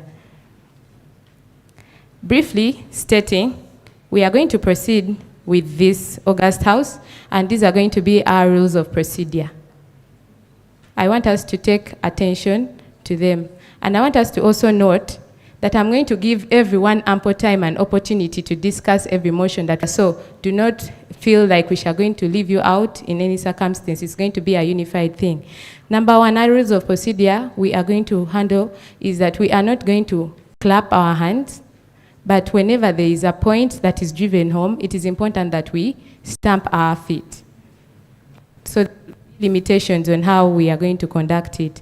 We shall be taking in a point of order, a point of information, and other points as are coming through. Yes. So allow me proceed.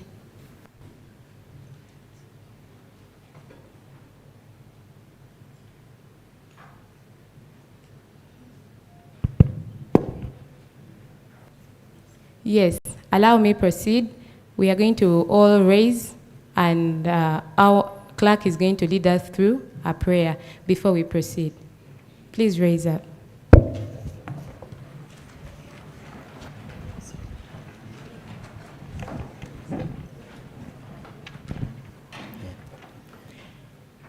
Let us pray.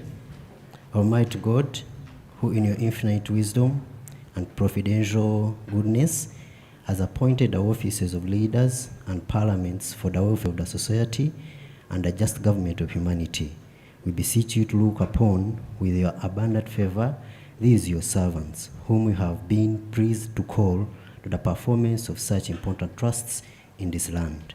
Let your blessing descend upon them here assembled, and grant that they may, as in your presence, treat and consider all matters that shall come under your deliberation, in so just and faithful a manner that to your honor and glory, and to advance the good of those interests you have committed to their charge. Amen. Please take your seats.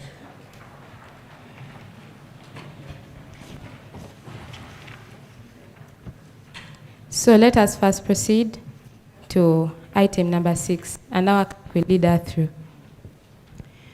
Addresses by the distinguished guests. A. Address by Faraja, Invite Track FM, Mr. Abdallah Mohazab. 2 minutes. Yes, as we proceed to procedure 6, please, we are going to limit our movement within, and it's a communication for us to know that we are live on Faraja TV. So please, let's limit our movements, and we are going to have meaningful discussions. Thank you so much.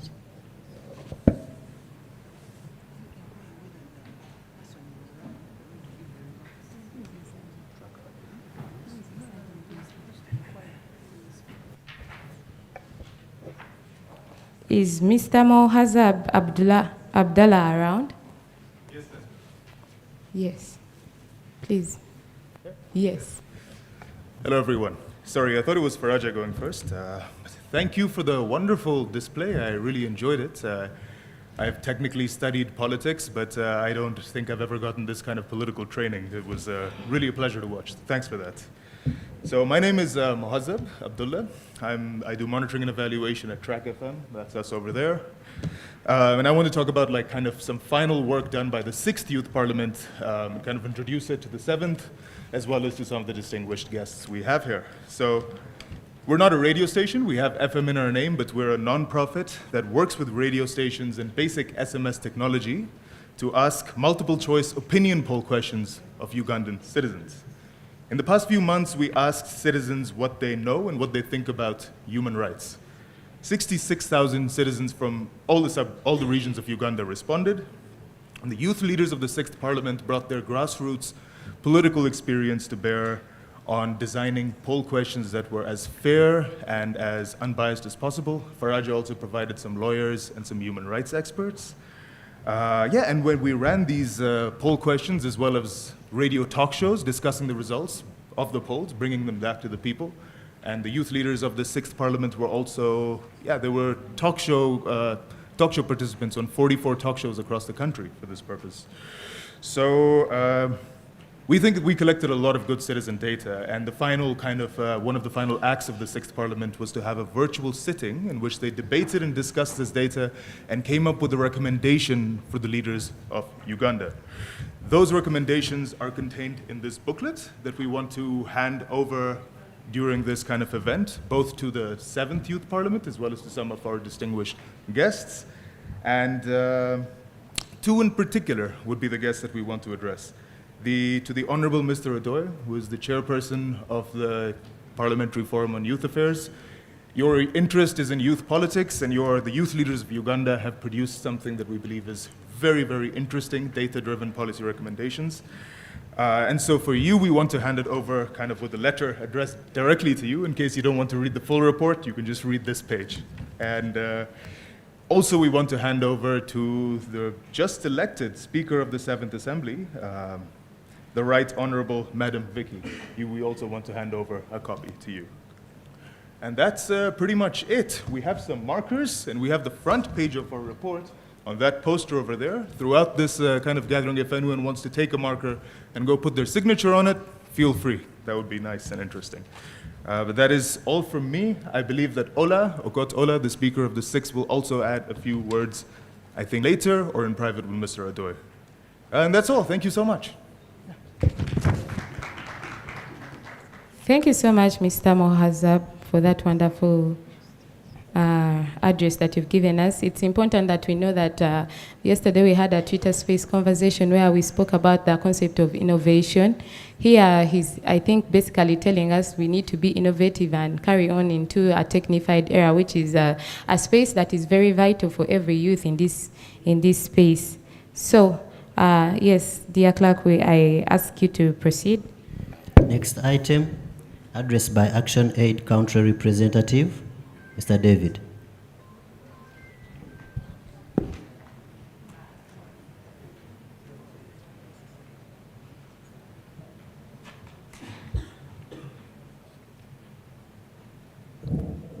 Our newly elected Right Honorable Speaker, our chief guest, who is not yet here, was represented, the Minister of Energy and Minerals, Honorable Nyamtoro, the chairperson of the Uganda Parliamentary Forum on Youth Affairs, who also doubles as my youth MP of Eastern Region, Bernard Odoy, Honorable Boniface Okot, the youth MP for Northern, whose election I observed, and he won cleanly and credibly. The representation from the European Union, my sister and an old girl of Action Aid, Elizabeth Ongom.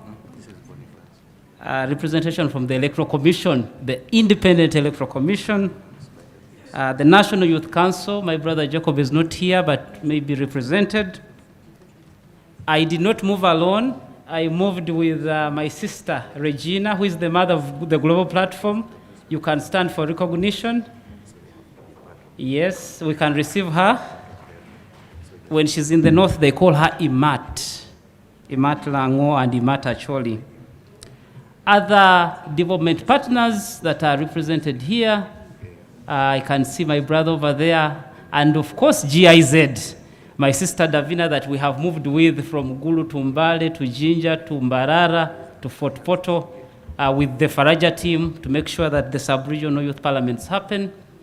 We welcome you as well. The Faraja team that has convened us for the several years together with other partners. Of course, there are very many partners. I cannot mention all of them, but Vijana Co, UWAF, KRC, I think you will get an updated list at some point.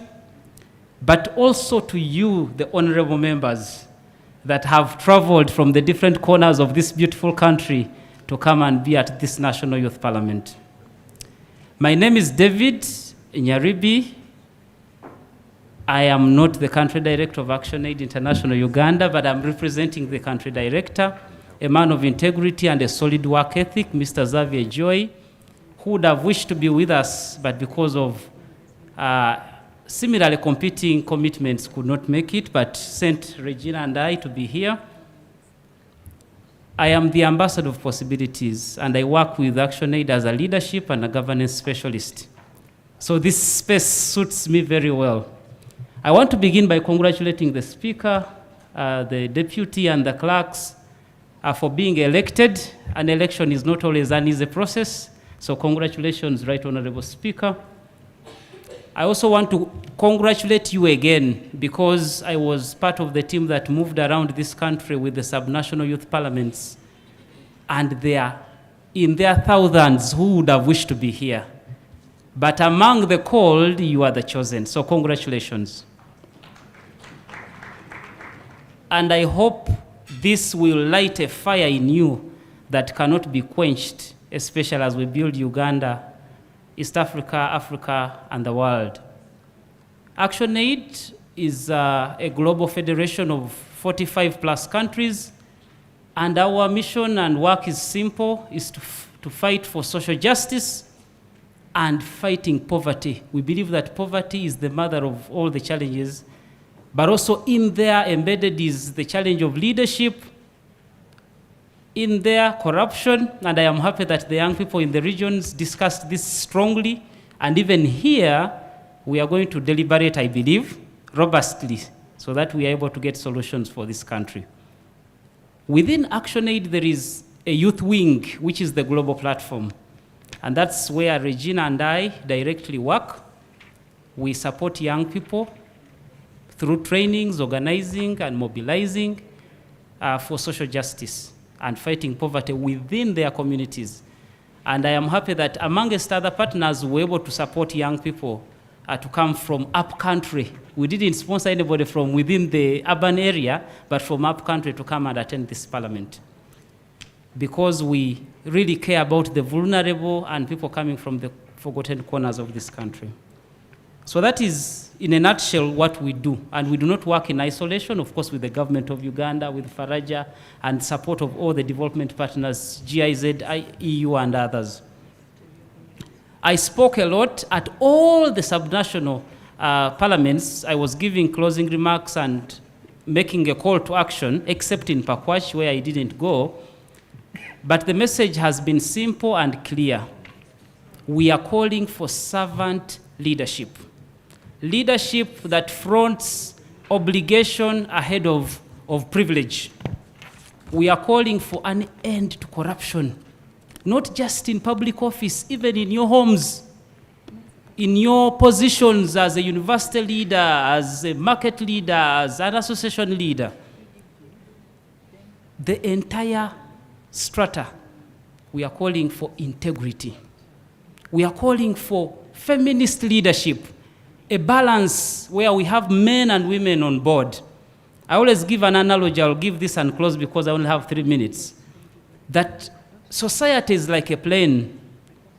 If we concentrate on only one gender, then the plane is flying with one wing. And for some of you that have flown, I pray for those that have not that you do, because it is quite an experience.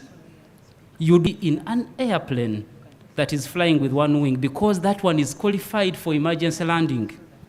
So if society only upholds the men or only upholds the women, then it is a plane flying with one wing and will be in emergency landing. And we have been in emergency landing as a country, as a continent for some time. But I am happy that we are beginning to have these conversations. Action is being taken. Our parliament is already demonstrating this by having the women representation. But even as we advocate for the empowerment of women, we must not forget the boy child. Because at the end of the day, who will marry the empowered woman? You need an empowered man. We need society that is moving at the same wavelength. Poverty, we are encouraging, and I'm happy that on the order paper there are startups such that young people, not all of us can be employed in the formal sector, the white-collar jobs. We must be able to innovate and have young people employing other young people to do business even across borders. I am happy that we are fighting for regional integration. And the unity of Africa, so entrepreneurship, innovation. But as we do all this, I'll finish with this, climate justice. The planet is in danger. And whereas it seems like it's far-fetched, it will be like COVID, which starts in Wuhan, and it ends up with a person in a patch wearing a mask. Climate change is real, and ActionAid, that's one of our thematic areas. We also do governance and accountability, like I have already stated, but we must take the aspect of climate change very seriously, and we are calling for climate justice. Two things about climate justice, and then I'll sit. The two major causes of climate change, one is the fossil fuels. And we are calling for a transition that is just, fair, and equitable.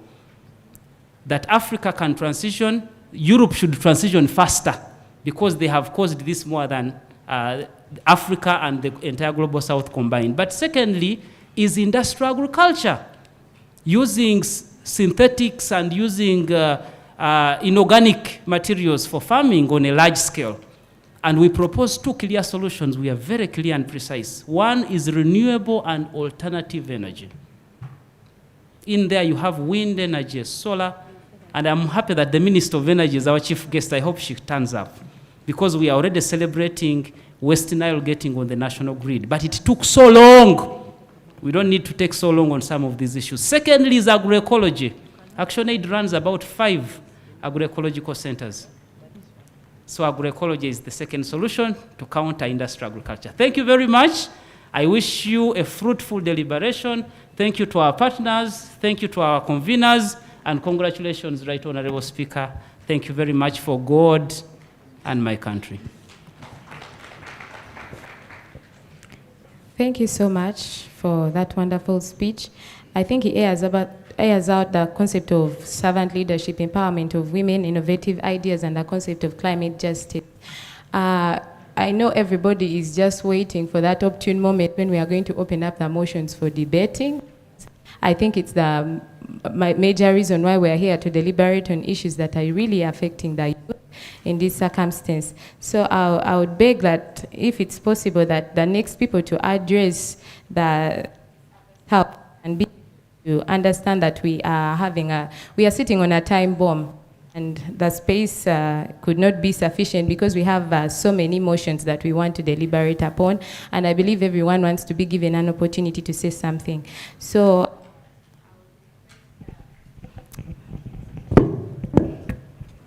yes, those are the challenges of living in a technified era. So I'll request the clerk to proceed to the next item. Remarks by the 6th National Youth Parliament Speaker. Thank you very much. I'll not take long. Firstly, I would like to take this moment to congratulate you, Right Honorable Speaker, on your successful election. And in the same vein, congratulate Right Honorable Ngabo Timothy on his election as Deputy Speaker.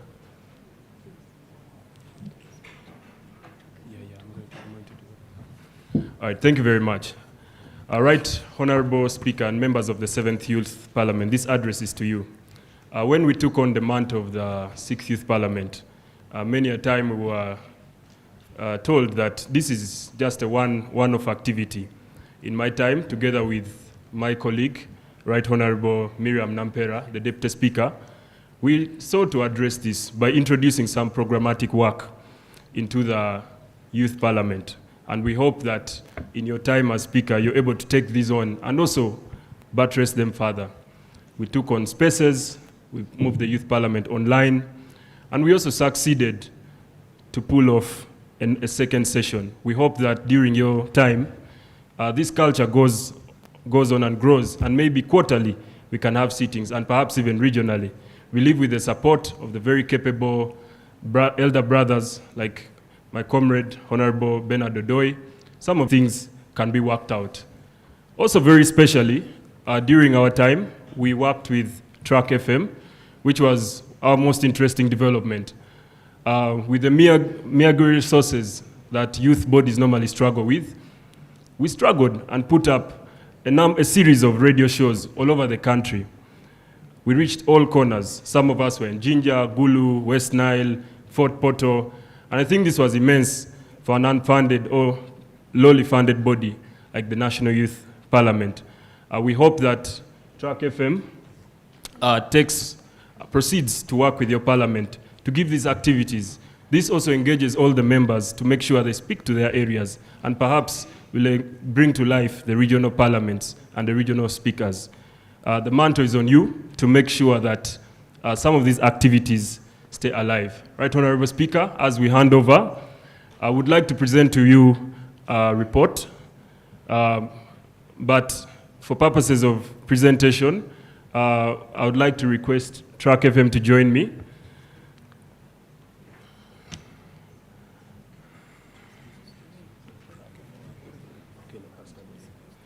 All right, together with me is Mr. Moazab, my brother from Pakistan.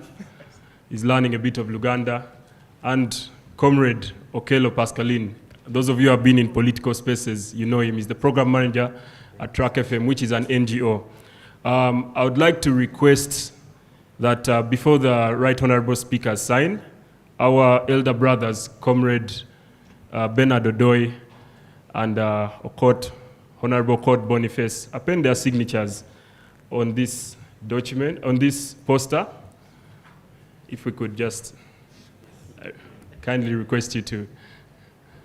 And together we can hand it over to the Speaker.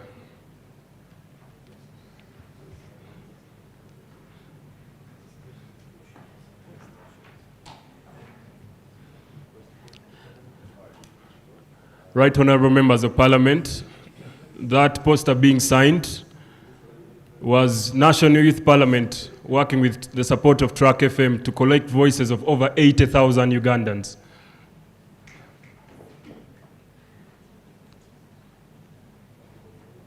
Thank you very much. I would like to request that our elder brothers join us as we hand over the poster, but then also the report to the Speaker of the 7th Youth Parliament.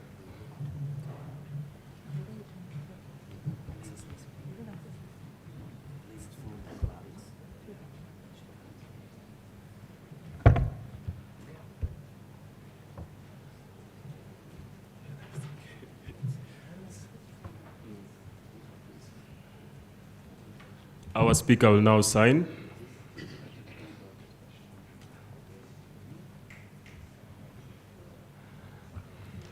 Members, stamp. Thank you very much. All right, let's have an official handover of the report from Track FM and National Youth Parliament. This is to the 7th now. Yes. For you. Thank you very much. Thank you very much. The report shall also be distributed to the relevant partners. And we hope that through these efforts and the innovation of these very capable leaders, Vicky and Gabo, the Youth Parliament will cease to be just an activity, but a series of programs throughout the year that engage not just the speaker, but all of you. Trust me, if taken up, the Youth Parliament will reach out to you and engage and make sure that you speak to your people, get their voices. Track FM is still here. They are pledged to continue with these support programs. Let us work together to make and bring life to the 7th National Youth Parliament. Right Honorable Speaker, we are right behind your back. Please call whenever you need us. Thank you very much.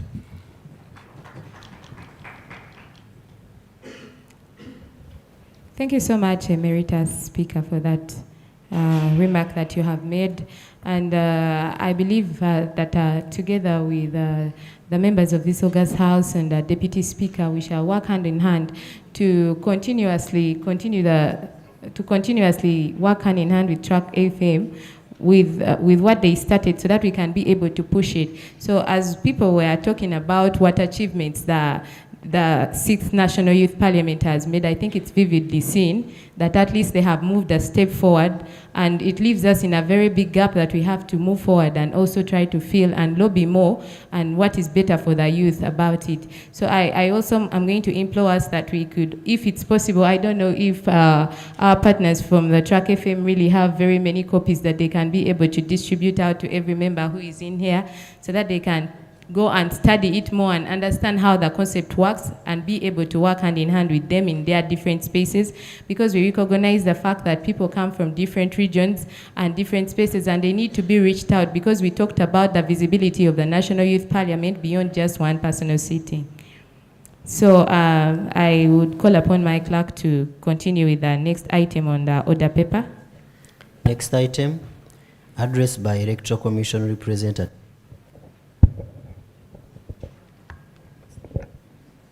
Three minutes.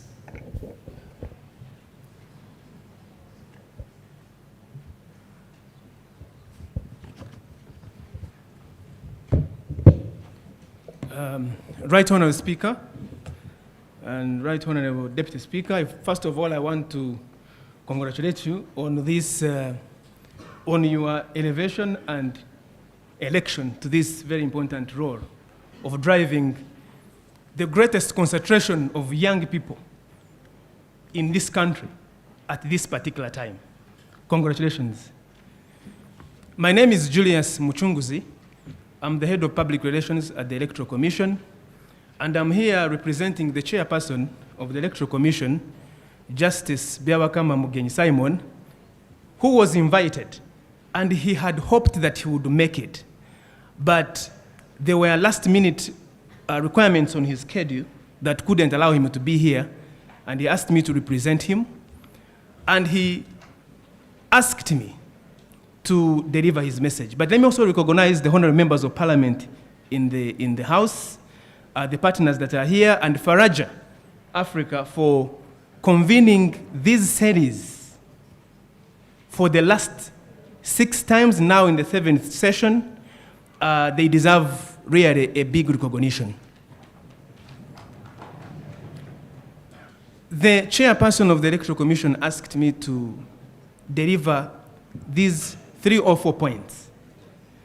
Number 1, that the Electoral Commission considers young people, and youth in particular, as a very important partner in the electoral process in Uganda. Not just because you have the numbers that are incontrovertible, as you've seen from the recent statistics of the census, but also because, assuming other factors constant for those who studied economics, ceteris paribus, the future of this country lies more in your hands than that of the older generation. And therefore, what you do today will in many ways determine the future of this country. And so the Electoral Commission has embarked on a proactive, deliberate strategy of engaging young people wherever they are in education institutions, those outside education institutions, calling upon them to participate in the various elements of the electoral process. But in this drive, there are key issues that the Electoral Commission would like the young people, the youth, to take cognizance of.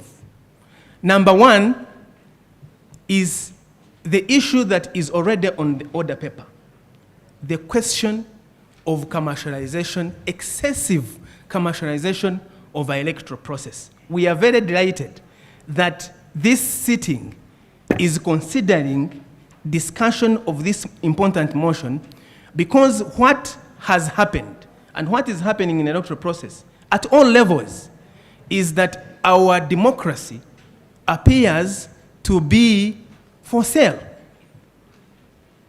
going to the highest bidder, as if we're in a marketplace where only those that have lots of cash, the war chest, are able to present themselves to represent our people. And we believe, as Electoral Commission, that this is a dangerous trend. And it is therefore very pleasant to see that this gathering here has considered it appropriate to have a clear discussion on this matter. And we look forward to the resolutions and outcomes of this discussion and how we can carry them forward together going forward as we go into the electoral process that has already begun. We also look forward, and the chair told me this, to you in this room becoming the champions against commercialization of politics.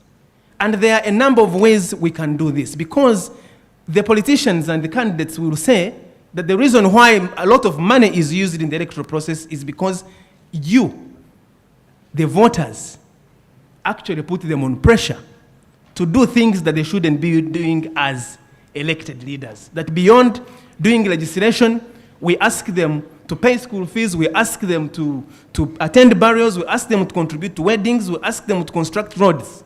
Yet this is not their role. So that the solution is twofold. It is on the voters, but it's also on the leaders that we have. So we look forward to you becoming the champions of that cause going forward.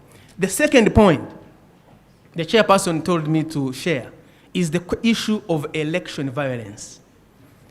That when violence comes into the electoral process, it undermines the very purpose for which elections are conducted. Elections should be a peaceful way of choosing leaders, as outlined in the Constitution. But when intimidation and those that are able to mobilize violence against others, agents against agents, candidates against candidates, voters against voters, that undermines the very essence of elections. And we say at the Electoral Commission that we look up to you, this gathering here, honorable members in this room, to be the agents that will go out there and speak against any form of violence that undermines our democracy. And the final point he asked me to share is that as young people, we need to love our country. That this country, Uganda, which Winston Churchill, the former Prime Minister of Britain, referred to as the Pearl of Africa, even when we didn't have the development that we've had already, should be maintained and kept intact. Action Aid has spoken about climate justice. We cannot maintain the Pearl of Africa if we continue to destroy our environment. We cannot maintain the Pearl of Africa if we continue to fight amongst each other. We cannot maintain the Pearl of Africa if we are not united. We are different, we come from different backgrounds, but we have one thing that connects us and unites us, and this is that we are Ugandans. And this is something that should be beyond any division that may arise out of our political differences. That leaders will come and go, political systems will come and go, but this country called Uganda will remain. And it's our duty and our responsibility. You can clap if you want, sure.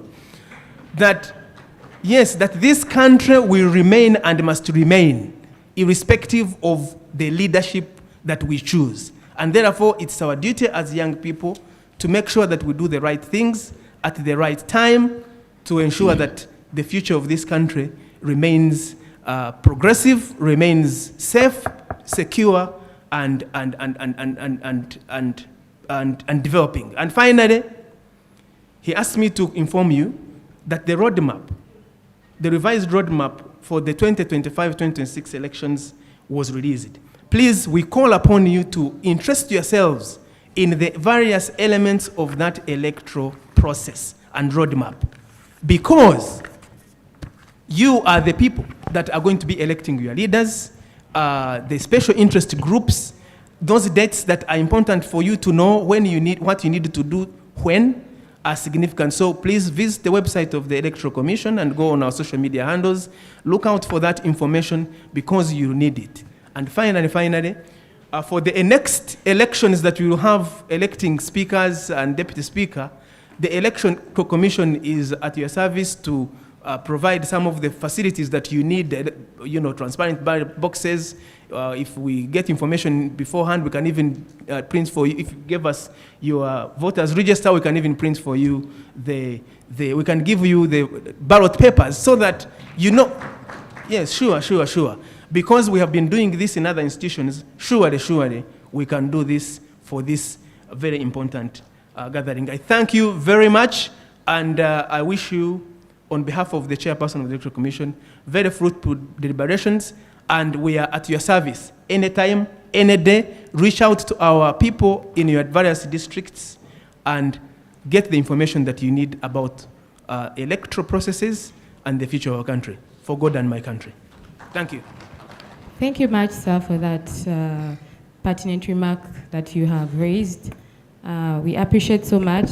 So I, just as a point of concern, since she has addressed on the issue of elections, and we are also going to have a motion on the issue of elections, I would like to pass out this communication, because initially when we were going to carry on the elections, all the youth were vibrant with the ululations of Oye. And so, but when we are starting, I pray that we keep up with the same energy and we try to concentrate to see how we can be able to work together.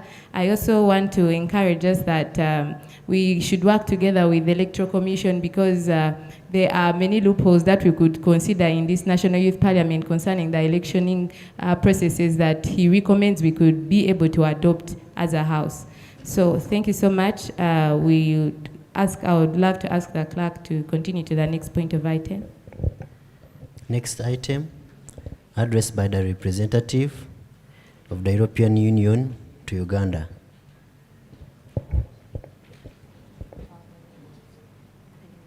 Three minutes. 3 minutes, yes. I will try and be short.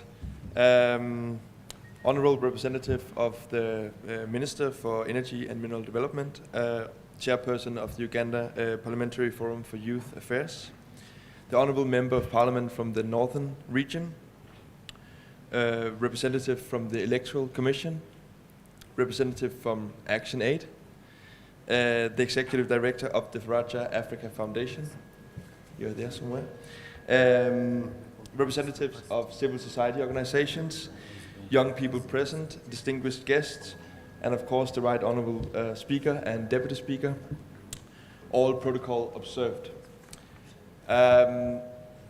First, let me briefly introduce myself. I'm not the EU ambassador. I am a representative of the EU. My name is Toga Arnoldi, and I'm a political officer at the EU delegation. But unfortunately, our ambassador was not able to attend today, but of course he's sending his best wishes, and hope you will get a very fruitful debates throughout the days. I know you are very eager to get started. I really do understand that. You want to discuss your motion, so let me try and be as brief as possible. I just want to say that it's indeed a privilege for me to be here today. I think this youth parliament is even more special since we are having it in the same week as we were celebrating the International Day of Youth Day on 12th of August.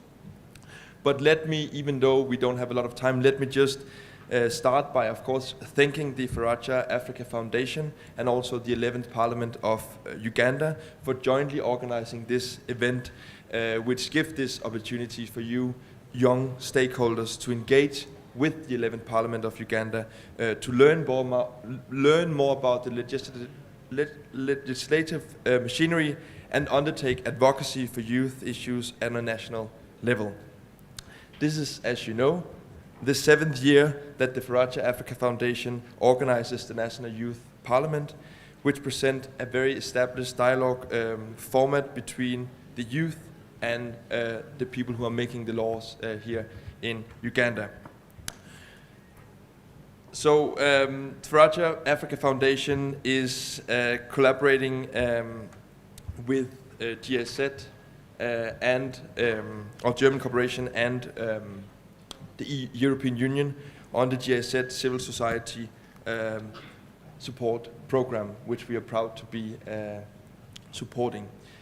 So you know what? Let me skip. I know that you all want to get started. I have a lot of important things to say, but I think it's more important what you're going to say. So let me just say that, of course, youth empowerment is a priority to the EU. The EU believes that young people must be involved in shaping our international partnerships. So at a global level, the EU has launched an EU Youth Action Plan, which built on 3 pillars. The first one is engagement. This means that we need to increase the youth voices in policy and decision making. The second one is empowerment. This means that we need to skill youth and provide them tools to thrive. Third and lastly is connection. This means that we need to provide opportunities for networking and global partnership. So this is on the more global level. Also on the local level here in Uganda, the EU delegation 1 year ago launched the youth sounding boards, which I think we have already been speaking about earlier. This consists of 20 young Ugandans who were selected following a transparent and competitive process. On the EU side, we have already seen the value of the youth sounding board, which is much appreciated. I know we have some of the members here today, so please, youth sounding board members of the EU, please stand and let's just appreciate you. We have some, right? I saw some earlier. Yes, thank you. Much appreciated the work you're doing. Thank you. Okay. So, let me finalize. I think my time is past. So I just want to say that from the EU side, we are encouraging all the participants who are here in the room today, to engage actively and to put forward your visionary ideas for a more inclusive, sustainable and prosperous Uganda. This is your platform to make your voices heard and to shape the trajectory of your country. So let us use this occasion to reflect on the immense potential of Uganda's youth and to reaffirm our collective responsibility to provide the necessary support, resources and opportunities to thrive. So on behalf of the EU Ambassador of the EU, I would like to wish you a productive and enriching 7th National Youth Parliament. May your deliberations be fruitful and inspire positive change for the years to come. Thank you so much for the time. Have a good day. Thank you. Thank you very much. Thank you very much for those remarks. I wouldn't say much on to that because it's already something that is vivid to be said. And for the interest of time, allow me ask the clerk to address the next item on the order paper. Next item, address by the Youth Member of Parliament for Northern Region, Honorable Boniface Okot. 3 minutes as well.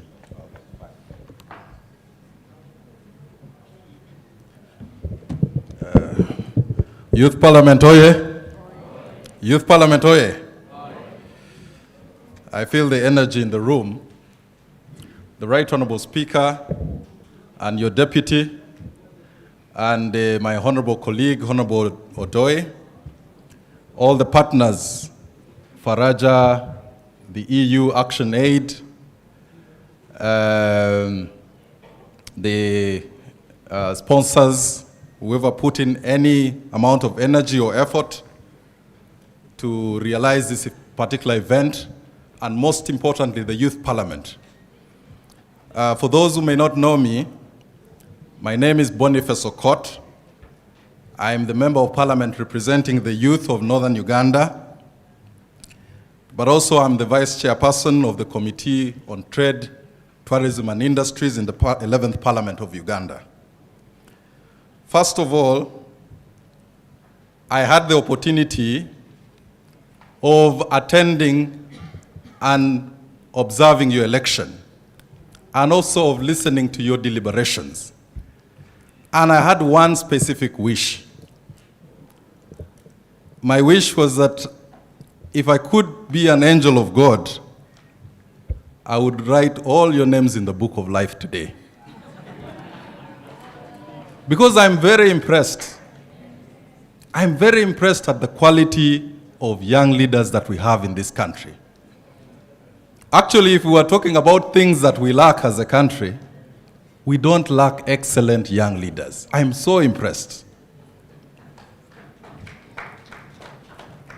I'm also very impressed with the organizers of this particular event and all the sponsors for two specific reasons: their consistency and perseverance. We are now talking about the 7th Youth Parliament. You know, even for water to cut a rock, it must constantly hit that rock.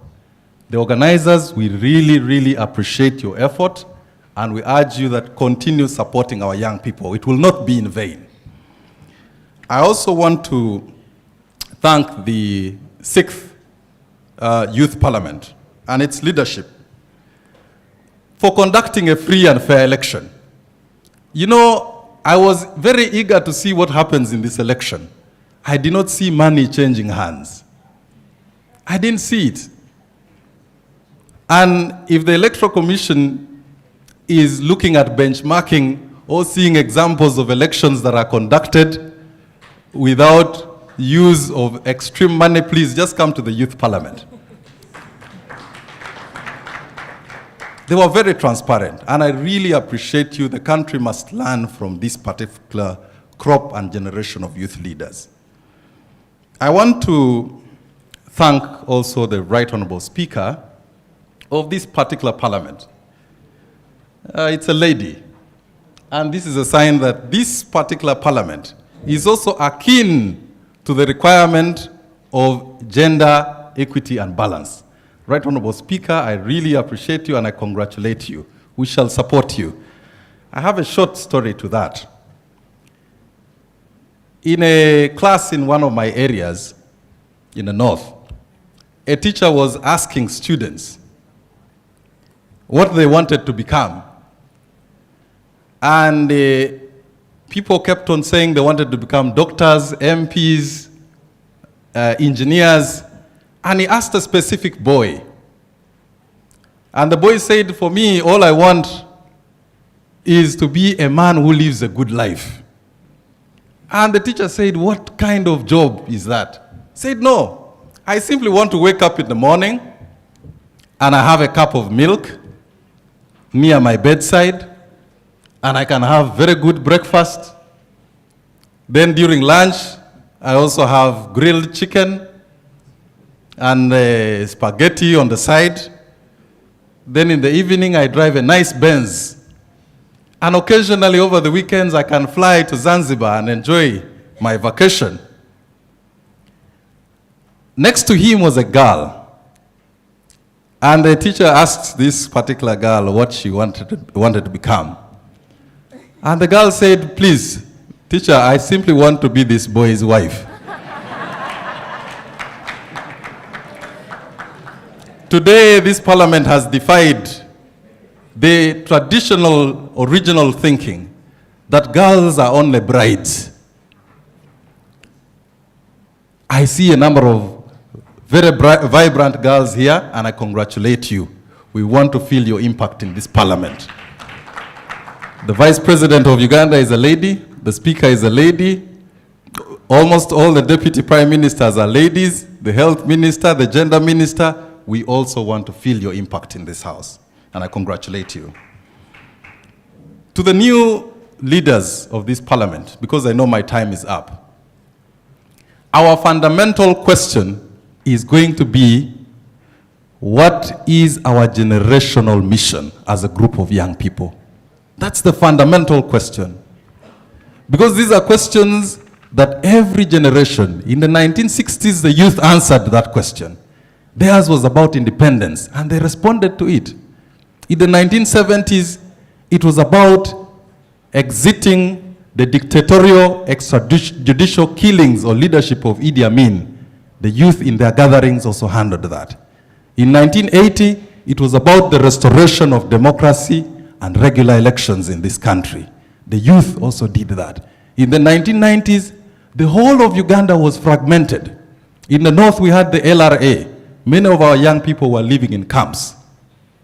In the west, groups like the ADF, rebel groups, and the youth of that time organized themselves and also addressed the question of security.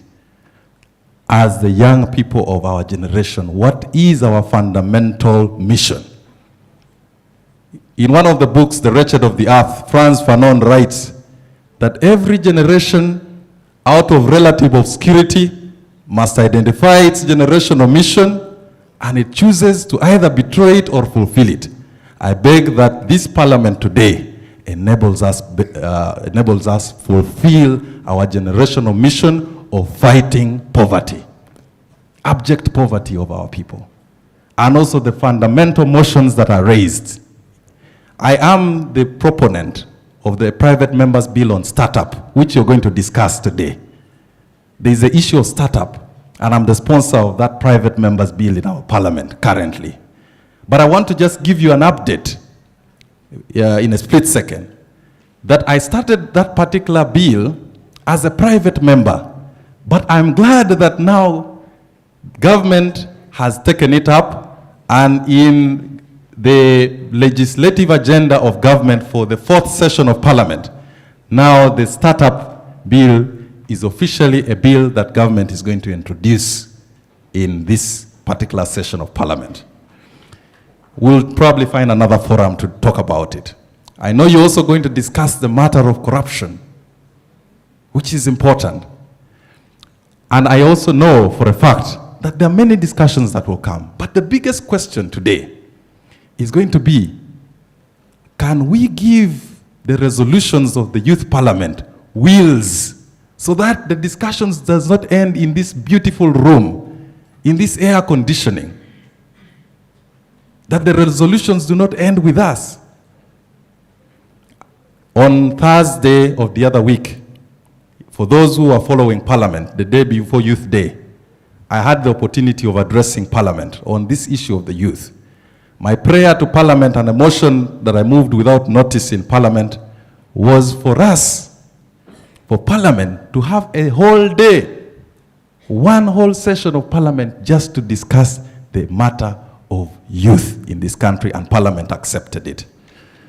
So I pray that probably on that day, with Faraja and other forums, the leadership of this Parliament also gets the opportunity of coming to the gallery of Parliament to witness us discuss with my honorable colleague, Honorable Bernard Odoi, Honorable Fiona, who is also our colleague, and Honorable Chirabo, and Honorable Rugumayo Edson, the matter of and the status of the youth and youth programming in Uganda. I'm grateful to be part of this process, and I request that when you see us taking leave, we have a caucus this afternoon with His Excellency the President at State House. We shall not be able to participate up to the tail end. But I pray that the resolutions of the discussions today are also given to us so that we are able to officially table your resolutions of this session in the National Parliament of Uganda. I thank you all, and I congratulate all of you for being chosen to be part of this formidable team. Thank you.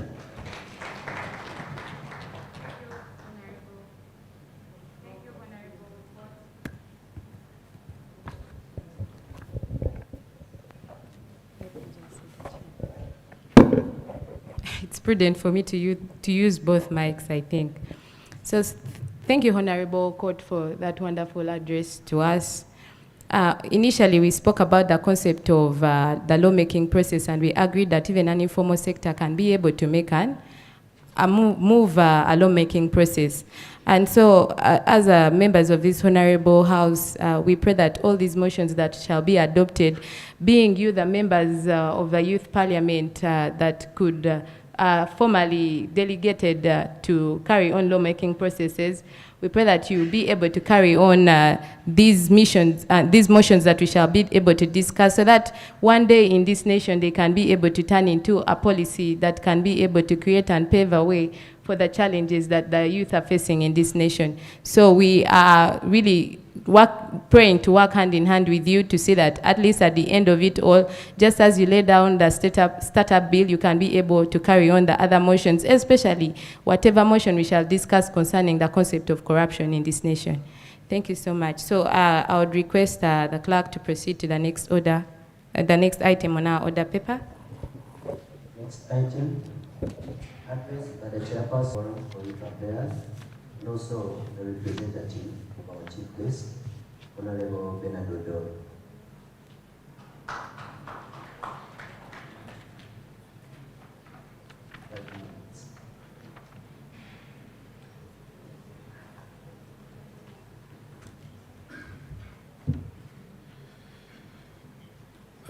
Madam Speaker and your deputy,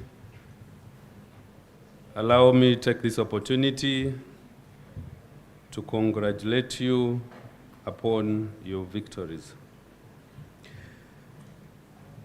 The team that guided the 6th Parliament, led by Right Honorable Ola, thank you for the good job that you did in your tenure as members of the 6th Parliament. Ladies and gentlemen, allow me to take this singular honor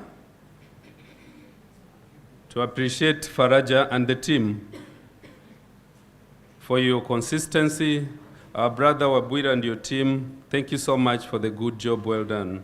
Without you, we wouldn't have these gallant youth leaders from across the country exercising their democratic right.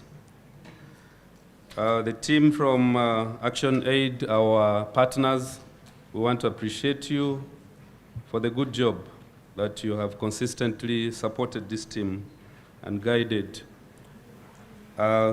this part of our population that stands at 73%. The EC team, thank you so much, one spokesperson, and thank you for the kind words that you shared with us from the chairperson of the National Electoral Commission. Without you guiding these gallant youth leaders, there would not be any hope, especially in matters of electoral process. Seeing you there and promising to be part of the next election, we appreciate and thank you.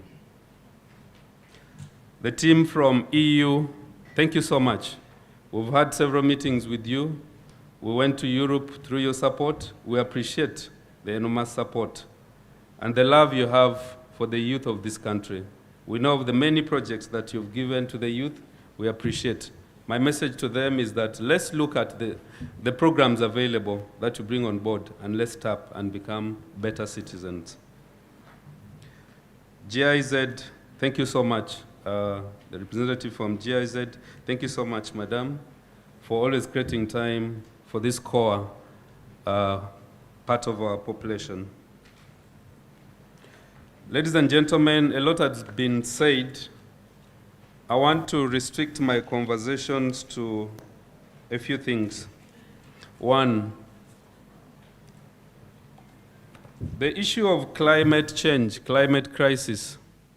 We woke up this very week when Chitezi, our dump site, had collapsed and we lost over 30 innocent citizens and over 500 people displaced, majority of whom are actually young people. What does this speak to? The issue of climate crisis has come to us from the villages where we were born to Kampala where we live. And yet, when you look at waste as a resource, there's a lot you can benefit from it. I want, with the permission from you, Madam Speaker, in your conversation here, I want to challenge the members here today that use this opportunity to have a discussion here, that you will be at the forefront of climate actions. You have partners here. If you come up here with ambitious projects, say this parliament, the 11th parliament, is going to plant, say, 5 million trees, I'm sure these partners would be interested. This is something that you will take home and you'll be felt. After this conversation, every one of us is going to depart and go back to where they came from. But what is it that we are going to do? We have partners here, the guys with money, the guys with funds to support such cause. Let's use this opportunity to network and have something tangible that we are going to take home. I want to also inform this Honorable Parliament that as youth members of Parliament, of the 11th Parliament, PPDA was amended to have inclusivity of the youth, of the women, of the PWDs. Now you have an opportunity that it is enshrined in our laws that a young person, a woman, a PWD, can be competitive to get contracts from government without paying for bid fees, without paying for bid security. Most of these bottlenecks have been removed. As you go back, I want to challenge you to tap this opportunity. I know many of us have been facing a lot of challenges. You have skills, you have experience, you have businesses, but you cannot access the contracts. The good news we bring as members of the 11th Parliament is that the PPDA was amended, and now you don't have to say, I don't have money for bid security. I don't have money to register for URA. All that is not required. You only have to prove that you are a woman, regardless of the age, that you are a youth, especially for our brothers between 18 to 30, and PWD, also it's open. There's no age cap. And then go for this contract and be part of the conversation. Aware that 65% of the national budget actually goes into public procurement. We cannot run away from the fact that we need to tap from government. If you calculate our budget of 72 trillion, 65% of that, you're talking of in excess of 38 trillion. And that conversation has been brought. As we cry, looking for other opportunities, let's tap what is available. I also want to comment on the issues of elections. Quite often our conversation has been commercialization of politics, but we are the majority. In every polling station, when you look at the number of voters, the youth are the majority. Combined with women, we're extremely ahead in terms of numbers. Why on earth can't we mobilize amongst ourselves and support ourselves for these electoral positions so that we can be part of the conversation? My message is, let's not allow other politicians with money to come and guide our conscience. You can take whatever they bring, but make a decision that you think stands for you and the greater good in terms of the youth of this country.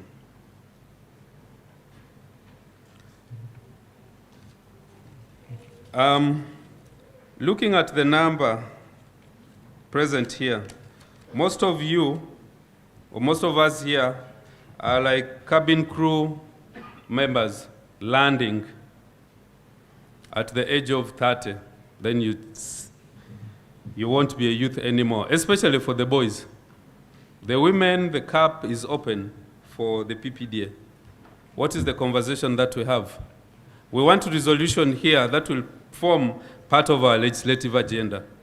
That when a young person has been in electoral leadership, political leadership, and now They are landing at 30. Where do they go? Can we have a resolution from this parliament on startup policy? That a young person has a neutral ground on where to trade.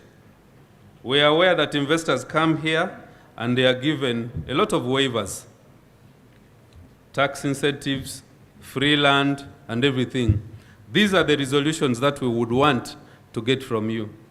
That under my leadership as the chairperson of the forum, we take this as part of our legislative agenda and see to it that we deliver to your expectation so that we serve the greater humanity that we live in. Ladies and gentlemen, like my brother indicated, we are running for another engagement, and so I will not take a lot of your time because you have very much programs to address, and it's my honor to wish you success and also pledge that our leadership as a forum, we are open to working with you, Madam Speaker, and your team and here. Formulate yourselves at regional levels, sub-regional levels, and let's have this conversation going forward. In my conclusion, I want to challenge that let's have in this very meeting an agreement, a motion that these gentlemen, the Faraja, GIZ, EU, EC, Action Aid, will come and support so that we can develop our country. Thank you so much. May the good Lord bless you. My name is Bernard Odoi Onen Mutusa. I represent the youth of Eastern Region. I also represent Uganda at the Commonwealth Parliament. Thank you so much and God bless you. Thank you so much, Honorable Bernard Odoi, for that address. I take note of the fact that you are the chairperson of the Uganda Parliamentary Forum, a place that really majority of the youth can be able to work hand in hand with you. But as you will be taking your leave, we will kindly be, Honorable Odoi and Honorable Court will be kindly seeking for your collaboration in order to see the success of these regional youth parliamentary sessions, because I believe each and every one of you represents a particular region in this nation, and Faraja and its partners have also given us spaces in our different regions, because we have Eastern, Central, Western, and other youth parliaments where we can work in collaboration with the different members of parliament to see that we push the agendas further beyond the visibility that we really want it to be. So I would request the clerk to continue to the next item on the order paper. Next item, motion for resolution of the Youth Parliament urging government to facilitate access to startup financing. We are going to open. I thought before we go to.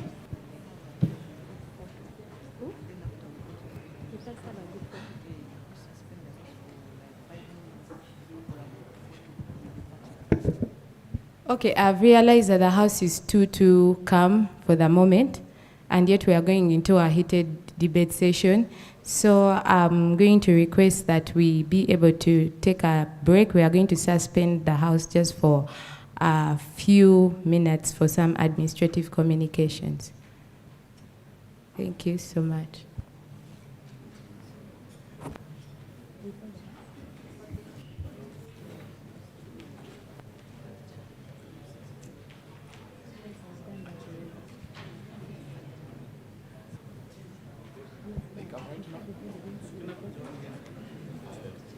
Yes, we are, as I had said earlier on, we are adjourning the house for 5 minutes, and we are going to take a group photo with our partners and the different speakers that have been on the floor.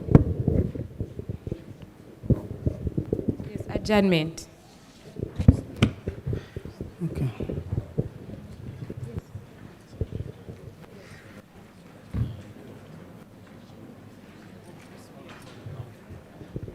Thank you, members. So this is what we're going to do. We are going to have a group photo here. We will have our guests together here with the speaker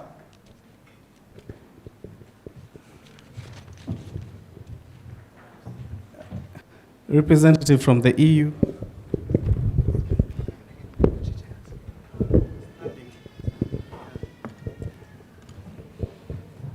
Honorables here. Come in the middle.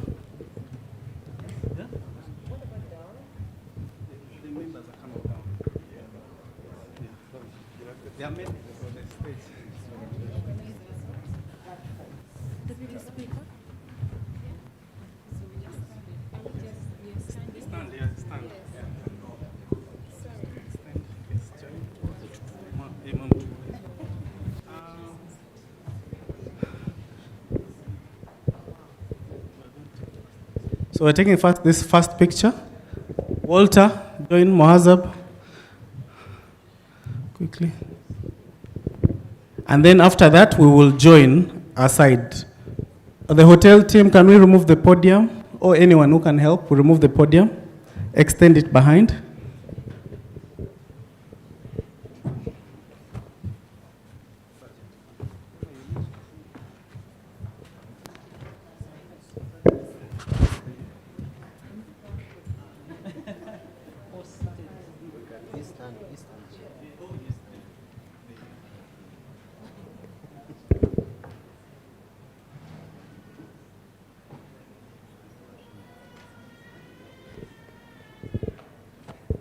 Keras. So now, members, please join. Let's just take space within here. Order. Down and up.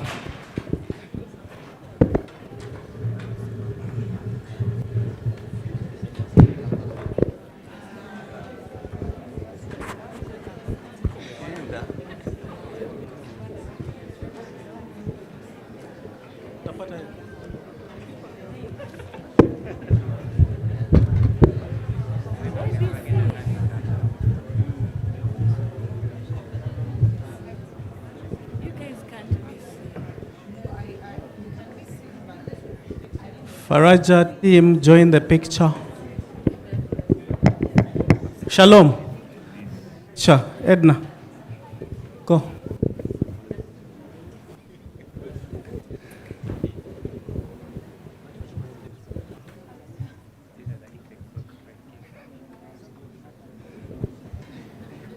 The cheese. Ready? So, welcome.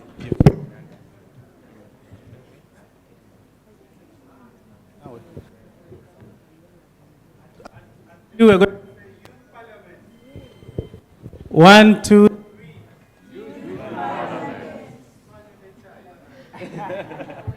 1, 2, 3. Thank you. All right. Now we can go back to our seats as the speaker adjourns. Oh, we have one more activity. Our guests, Honorable, we have the signing of the report. The signing of the report here. The camera team.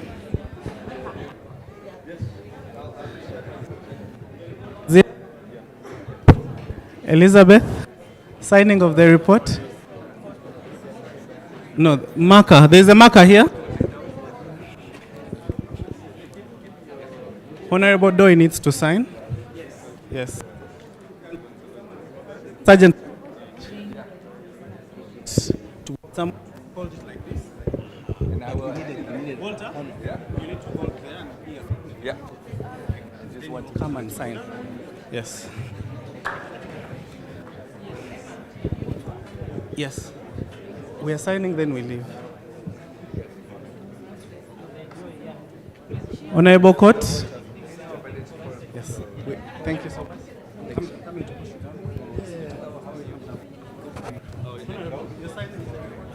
Shalom. Shalom. Honorable, you're signing and... Oh, okay. Even the Honorable Court? Honorable Court as well? Symbolically. Yes.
actually have them around.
here, I think maybe we shall be able to steer it. We were speaking about how the governance of East African community can take place very quickly.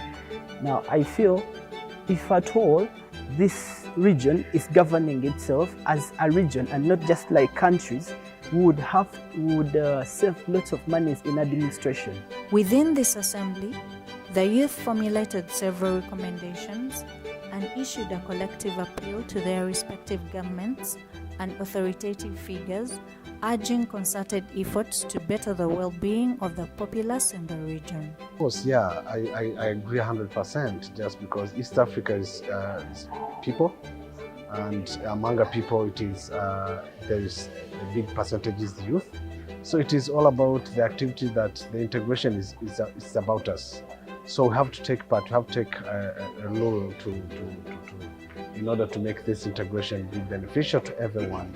Kenya, Tanzania, Rwanda, Burundi, South Sudan, Congo, all of them have embassies in most of these countries. But if at all we were one region and we have just one governance, we would have one embassy, and that all that money that is being spent in about 7 embassies, that would be just one.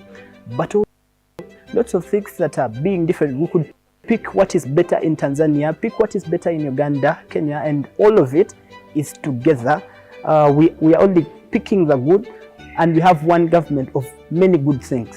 My experience was quite amazing, meeting people from different countries, exchanging ideas, engaging and debating as well. Today, I must say I'm elated, I'm grateful and happy for being newly elected as the Speaker for the East African Youth Parliament. It is a great mantle, it is a big office, and all I can pledge is to work hand in hand with all the different speakers from all the different East African states that have their speakers, to have us work together and put together the different resolutions.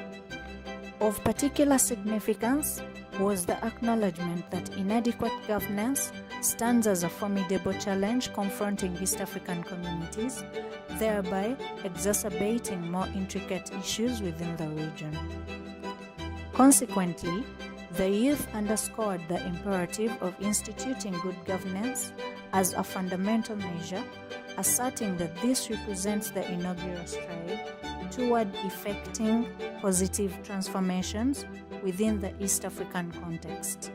The same challenges they have announced, they have been complaining, the same complaints they have are exactly the same challenges, the same complaints that we have as ELFI. So it's a pleasure for me to announce it officially that we'll have to find a way to work more closely than this youth parliament.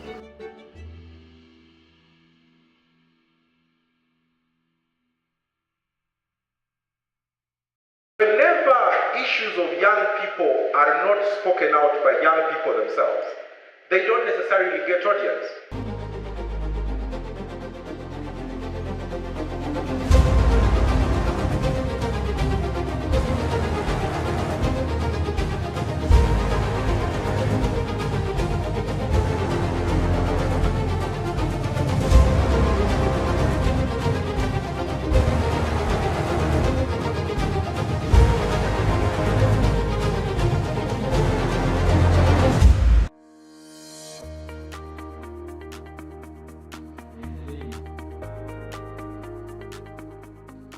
This being the 6th edition of the National Youth Parliament, organized by Faraja Africa Foundation. Yeah.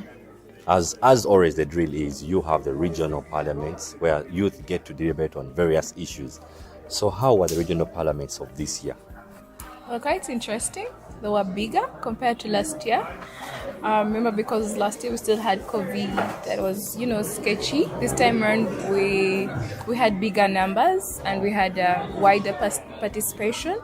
This year's Central Regional Youth Parliament has been an interesting one, where I've had young people come together and deliberate on issues that are actually pressing us. We are giving those spaces to exercise and also give out our views to those local governments. We will cry and cry and cry until Jesus comes back.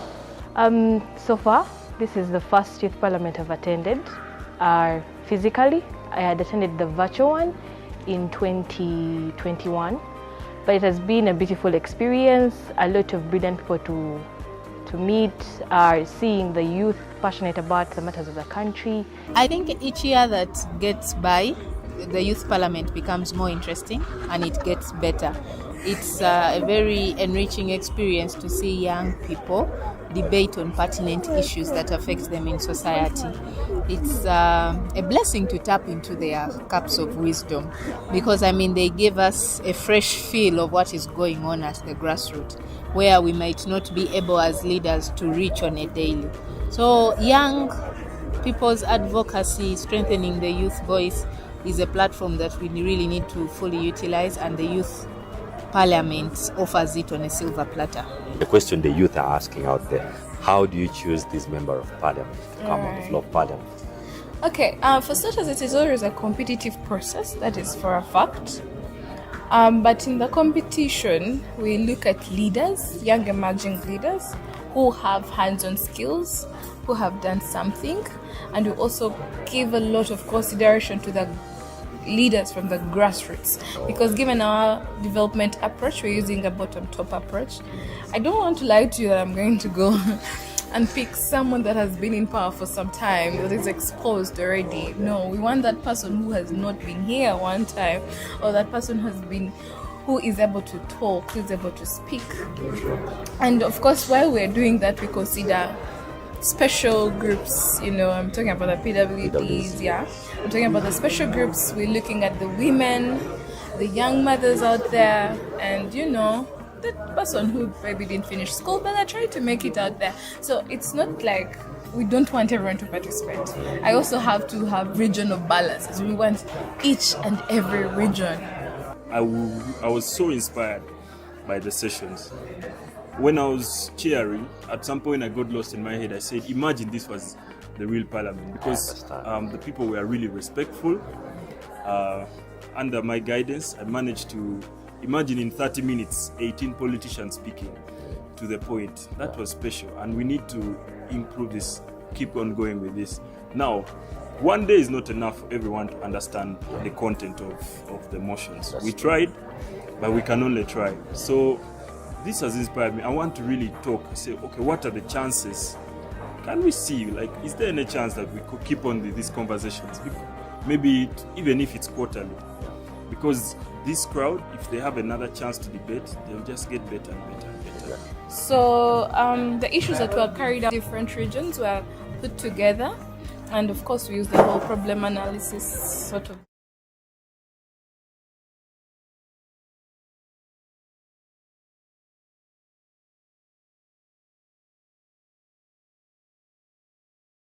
Upon the move of the motion, to speak to the motion. Thank you so much, Right Honorable Speaker. First, I would love to congratulate you upon achieving this milestone.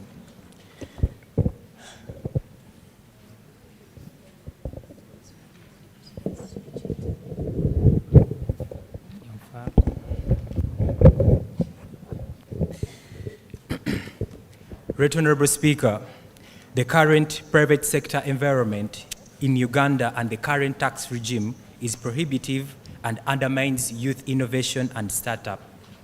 The tax regime facilitates the death of ideas and innovations within the first 12 months of startups. The requirements for the registration, the bureaucracy, and the cost of capital undermine the vision of Uganda to build a competitive and resilient middle class. The current regime further undermines Uganda's Vision 2040, since it systematically excludes young people from the money economy. Right Honorable Speaker and dear colleagues, many requirements for startups to access development financing from both government and private financial institutions are prohibitive and costly, and discourages even the best of startups' innovation ideas. Right Honorable Speaker, my prayers are The youth demand government through its financial institutions to subsidize access to credit for youth startups and their innovative ideas. Secondly, Right Honorable Speaker, the youth demand that the Parliament scrap off the requirements for youth startups to pay taxes within the first 24 months. Thirdly, the youth demand the Parliament consider legislations to create a conducive environment for venture capital investments for youth startups in Uganda. Dear colleagues, young people are calling for increased government investment in agroecology and resilient agricultural practices. This will facilitate their involvement in green economy. They are also urging the reduction of taxes on innovations and products stemming from the use of renewable energy. Ladies and gentlemen, Right Honorable Speaker, lastly, youth demand that the government of Uganda invest more in creating a conducive and supportive environment for the cottage industry to attract young people to be involved in home-based businesses or manufacturing activities carried in places of residence, communities, and localities. Madam Speaker, I beg to submit. Thank you so much for that justification. So, before we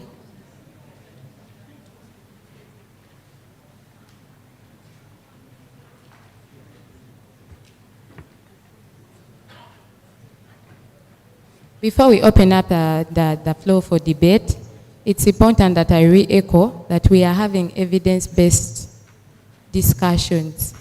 Please, as you come to bring your point on board, make sure you have sufficient evidence to what you are saying, because surely the youth are having a lot of struggles within the section of innovation and with other businesses that they have, like the small and medium enterprises. So this motion is so pertinent to us, and it's important that we discuss this motion with a lot of vigor and energy to it. So I take this opportunity to open up the floor for debate. Yes, and everybody that will be called, you come, introduce your constituency, as I said, and you're going to have 2 minutes for debate. Yes, Honorable Fred Burundwa.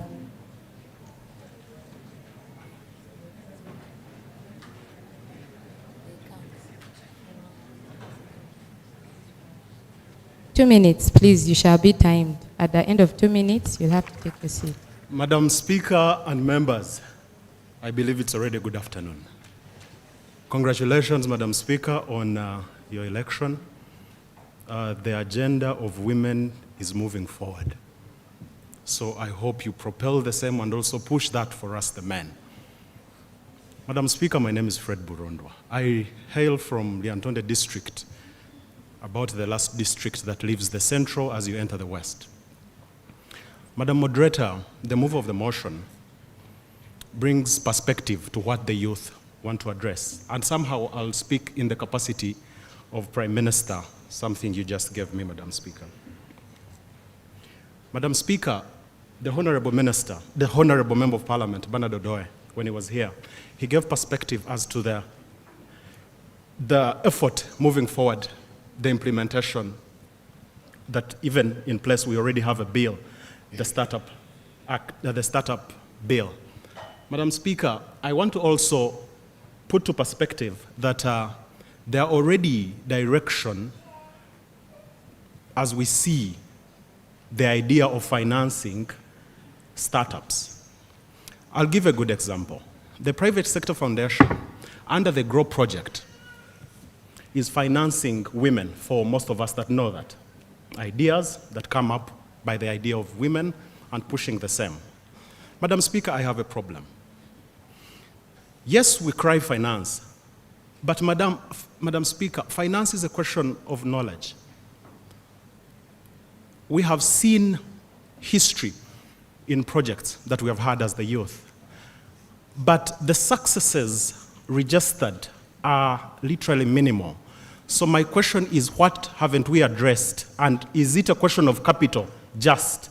I don't believe the problem we have in this economy is a question of capital. I think the problem is of addressing the iniquities we need to look at. When you're talking about a project that you want to finance and you're looking for $1 million, can you put the same on the ground? Can it be answered?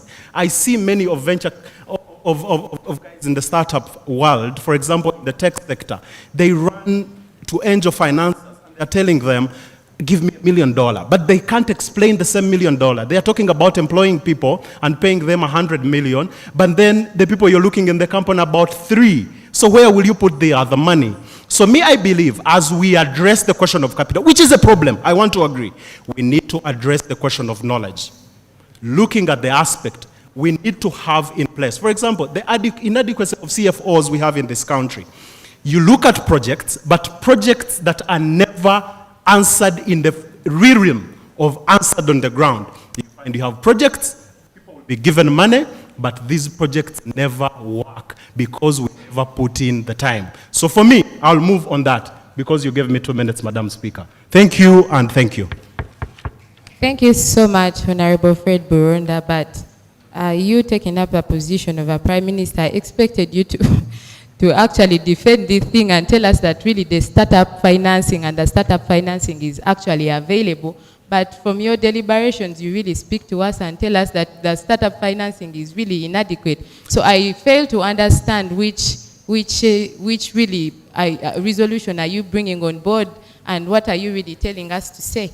So just in 1 minute, say something so that we move to just 1 minute. And thank you. I think I would have, thank you for the chance because most of the people would have also lost me if that's the position. First, I acknowledged that there are already efforts in place, that we have a financial problem. But I gave ideas because if you read the bill, it is trying to empower the private sector foundation to be the private arm which we deal with, where we run to look for capital. You get, there are already directions in a better place. But for me, I see a problem, which we have faced before. We have given youth money before. Go on the ground. There's a problem of these projects never working. It's what we need to address. So that was my angle. There's an idea, but we need to handle. Thank you. I think that is spot on, and it's a good precursor for us. Yes.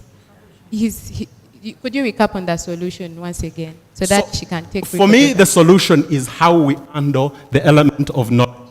I look at an idea. When we are looking at the private foundation, let's empower it to be giving us... Jesus, you people. To be giving us, for example, free CFOs that advise on these businesses. That you come to the private sector foundation, you don't just take a business and they give you money, but they give you the resource capital of people themselves, good in the field, advising you on the best project, and looking at you moving forward. Your point has been driven home. Please, I'm going to do here and there, and also the concept of gender balance, please. So, yes, Honorable, please come and take the floor.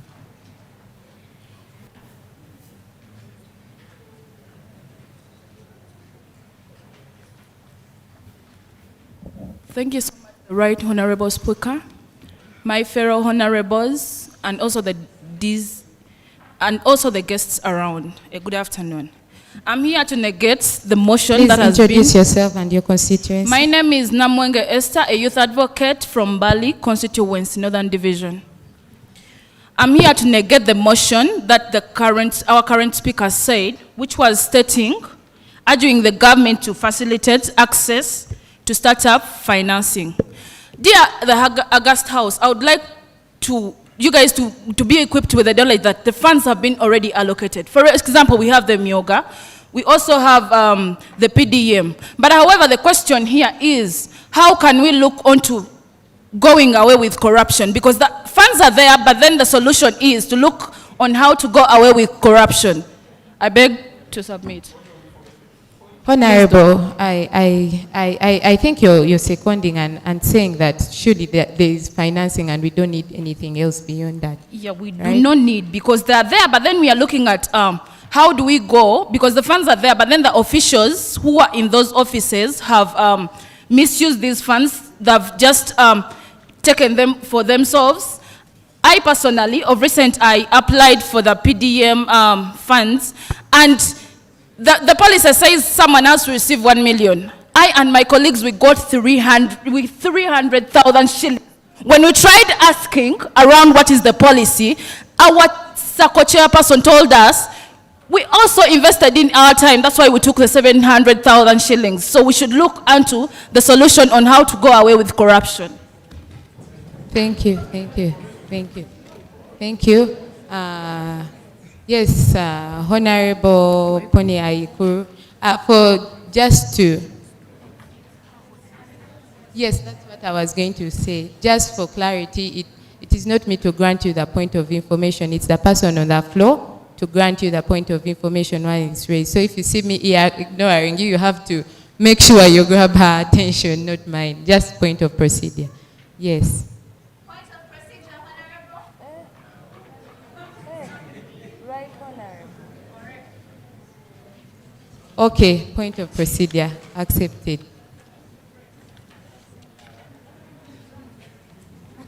Could we have a mic that is easily movable so that we have the people who are discussing on the floor and the points within yourselves? I hope that would be good guidance. Through you, Madam Speaker, that the backbenchers are going to be represented and can also be selected to participate. Thank you. Yes, Honorable Member, I didn't take your name. My name is Sharon Atire from Rwenzori region. Oh, Sharon. So just to be guided, I think Pony has been sitting at the back. So it shows that I'm trying to even figure out the people at the back. As I said, it is important for every one of us to air out our issues. And as I promised you, I will try my level best. You are quite a big number, and we have a very few time to discuss. It also pains me because instead of lamenting, let's continue. Yes. Thank you so much, Right Honorable Speaker. Right Honorable Speaker, for purpose of record, my name is Patience Poni Aikoru, representing Koboko constituency. Right Honorable Speaker, I would like to submit in support of the motion before this House today. The motion for a resolution of this youth parliament urging government to facilitate access to startup financing. It's important for us to note as honorable members of this parliament, firstly, the definition of what a startup is within the context of Uganda. That a startup, Right Honorable, is a new company that is in its early stage of operation and has the potential to grow quickly and even bigger. So, Right Honorable, why I would like to support this motion is because if we have a consolidated, a streamlined kind of policy for startup financing in this country, we're able to know at what stage you stop being a startup. Because there are people who have companies that have been startups for so many years and yet they're already thriving. The reason we want this motion to be passed, Right Honorable Speaker, is because of the importance this financing, strategic financing, is going to have to startup companies in Uganda. We are very well aware in the aftermath of the national census that has already been carried out, that over 77% of the population are young people below the age of 30, and yet 4.6% of the population within the youth bracket suffer unemployment. Having a startup will cover even the informal sector, Right Honorable Speaker. Many of us, we appreciate the government of Uganda for creating UPE and USE and all these formal structures, but what about the very many young people who have ideas, who have the potential to actually come up with a company without financing? Indeed, the Honorable Speaker before me stated that financing might not be a big problem, but Right Honorable Speaker, I would like to state before this House that financing is the problem, because with money we are able to build our capacities. With money, Right Honorable, we are able to read more and utilize the internet as young people in the aftermath of the International Youth Day under the theme that we are sitting today, Right Honorable Speaker, about digitalization and using these pathways as young people to grow and have sustainable development. Therefore, with access to startup startup financing in this House, Right Honorable Speaker, we will have access to sustainable development. We'll be able to utilize the full potential of these young people. As I conclude, Right Honorable Speaker, it's important to facilitate access to startup financing. Time up. Thank you, Right Honorable Speaker. However, just in conclusion, the failure of startups in Uganda is very high, that 20% of startup companies Time won't live up, to their Honorable first Member. year of the birthday because of lack of financing. I pray. Thank you. Honorable Member, please. This August House is mine. When I call you to time, please take it into consideration. And I can only grant you time in my discretion if you ask me to. That is, if you ask me to, in my discretion. Yes. Yes, let's have, yes, Honorable. Honorable, yes, you inspect. Inspect, yes.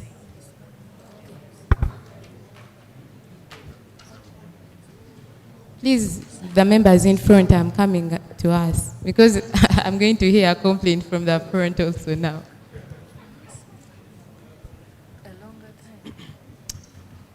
Thank you very much, Right Honorable Speaker. Congratulations on your election. Good afternoon, August House. My name is Chinobere Andrew Marvin. I'm a youth, a Ugandan, and I'm from Chibuku district.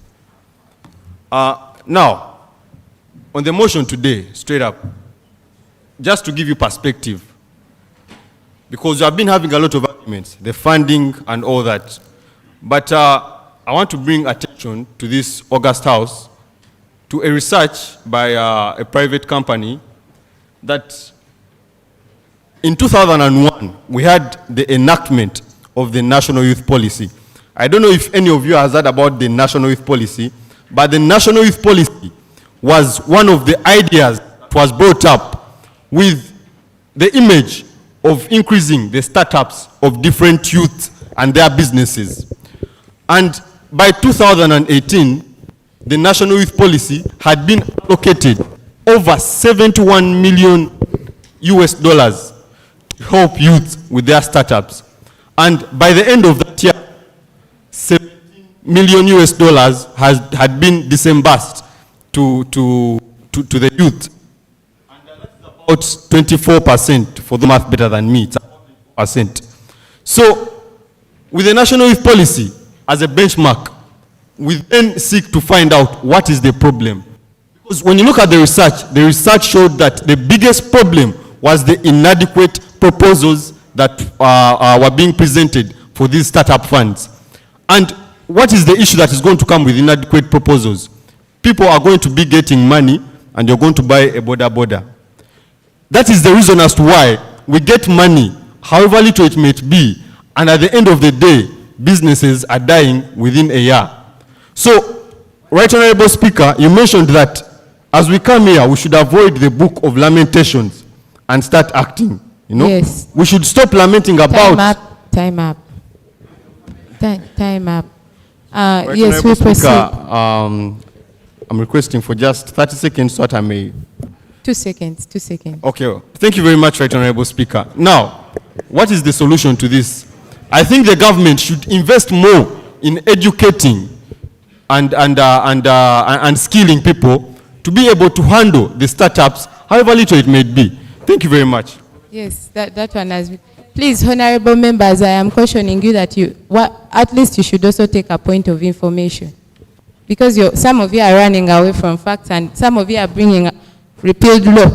Eh? So basically, yes, honorable member, you've had something to say. Yes. I'm sorry, I didn't take your name, but you can come and introduce yourself. That gentleman. It's okay, I'll just give you a chance.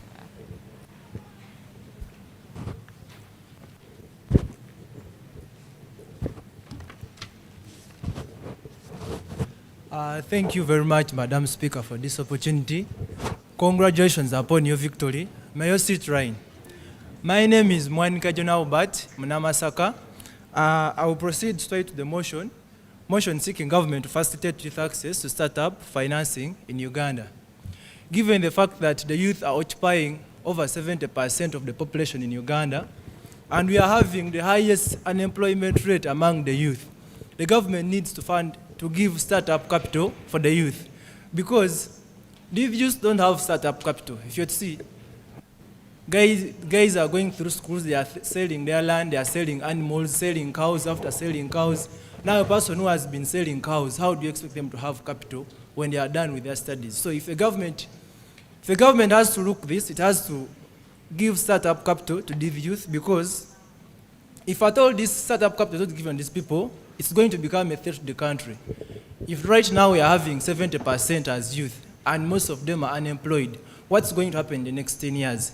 So it means these people are going to become thieves, these people are going to become murderers, they'll be robbing people every day. So if the government doesn't put this into consideration, then we are creating Please information proceed. granted. Stay where you are, the mic will find you. You stand up, the microphone will reach you.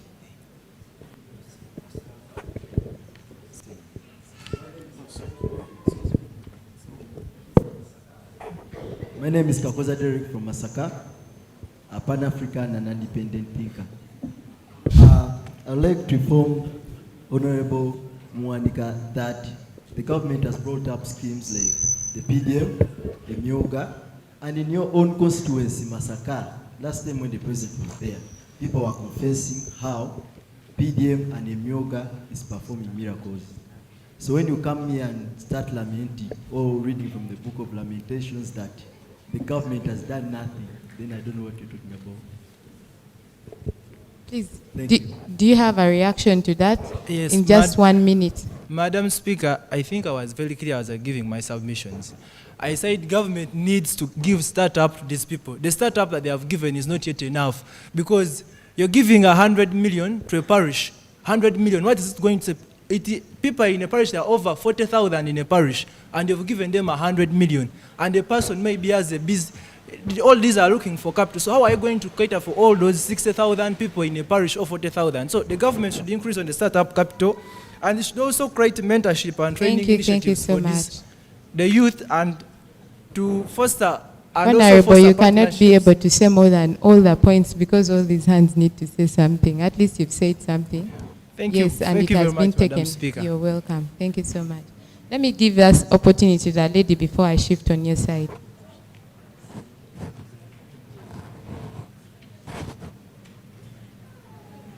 But please, I am noting the fact that we are repeating some points. So that means we are not listening in. Let us listen in so that you do not come back to repeat what has already been said. All right, thank you, Right Honorable Speaker. My name is Patience Shemelire. I'm a final year medical student and a medical entrepreneur. Just last week in Ibanda district, of my constituency, I'm from Jinja constituency. So just last week, I was in Ibanda district with the deputy PDM, national coordinator, Madam Jovrin Karisa, and she was telling the people in Ibanda district to stop giving bribes to access PDM. And here my question is, the youth are also beneficiaries of the PDM. Now, if they're telling you as a youth you have to access 1 million, and then a committee of people to allow you to get the PDM finances has 25 people, if you have to give a bribe, that's approximately 200,000. Now, if of your 1 million, you've already given a bribe of 200, what startup are you going to start up with 750,000 Ugandan shillings? So we urge the government, as well as you're giving in these programs for the youth to access funding, educate the people and work on the accessibility for it. We don't have to have money to get money. We are young people out of the university. Where are we going to get money to access money? And to add on, this would be communication, or maybe the urge to the Health Ministry. We have a couple of doctors, quite a big number. They're dying, they're unemployed. We have 1 year before internship. We have spent a lot of time in university. Can you create at least a funding program for the medical doctors or for the health sector, for the young people getting out of university, especially for the healthy workers? Thank you so much. Thank you for really keeping in time, Honorable Ivan.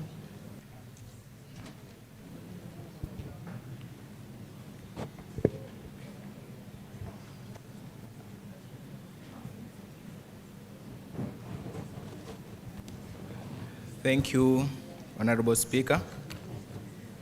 I know a lot has been spoken, but I felt like I just have to make something more clear here.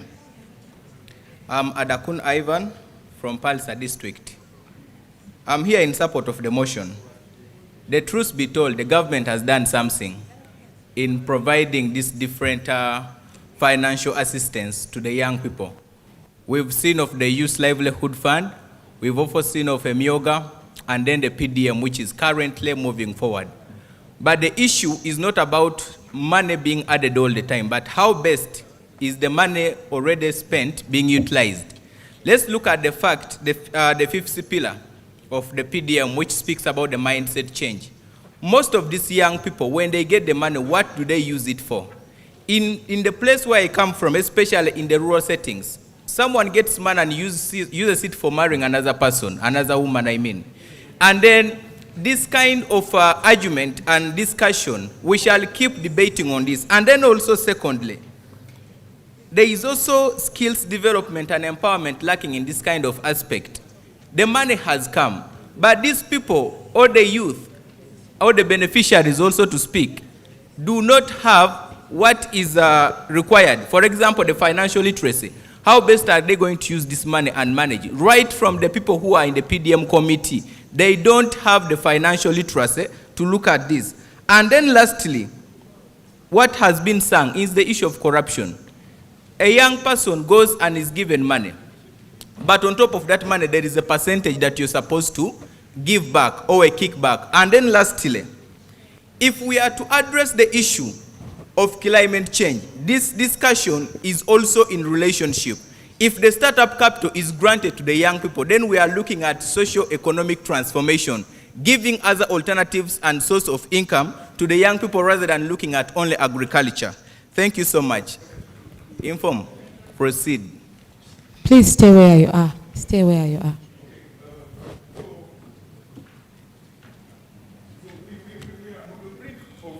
Losing the debate here. We are turning this debate into a Please introduce yourself. My name is Derek Barasa from Ginger constituency. We are turning this debate into a sham one for the respect of a startup. I beg that we define, and we have been particular about it. We are not talking about PDM, we're talking about venture capital for seed investment schemes, particularly the first round of what people in tech and health call Class A startup capital initiative. We're not talking about village farmers who have more than 350,000 or they're coming up in circles that have over 1 million shillings. We're talking about people who don't have anything, particularly in their first year. But now, when you talk about PDM was being given to people in their fourth year. In fact, people are having acres, 5 years, whatever. So we are losing the debate here. I advise you as I sum up. There has been, this whole concept has been practiced in Kenya, Nigeria, Ghana, and it was borrowed from the former Chancellor of Britain, George Osborne. He writes meticulously describing what a startup is. I think this house is losing what a startup is, and we should focus on small initiatives. People don't have anything. Thank you so much. Okay, thank you so much. Just to conclude on what you've said, if what I've spoken about in regard to startup capital, looking at finance that is being given to the young people, also being poorly managed, if we cannot start a discussion from there, how much will we discuss on what even does not exist to start with? Thank you so much. Yes, so I just want to pose a question to us. It is argued out that are there economies that have thrived on dashing out money to people? I don't know whether we would have also that conversation, but I also want to take cognizance of the team from the refugees section who are around, and I want to give them an opportunity to also say something. Yes, someone from the team.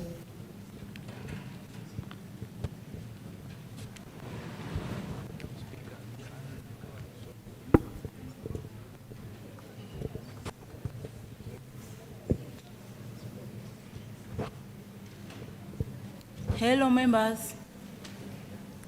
I want to the translator because the language is difficult. Which language are you going to speak? For Swahili. For Swahili.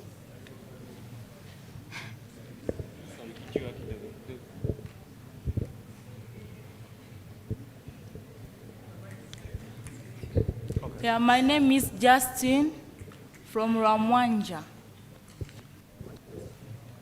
District Kamwenge. Yes, please do. Yes, mimi ni refugee.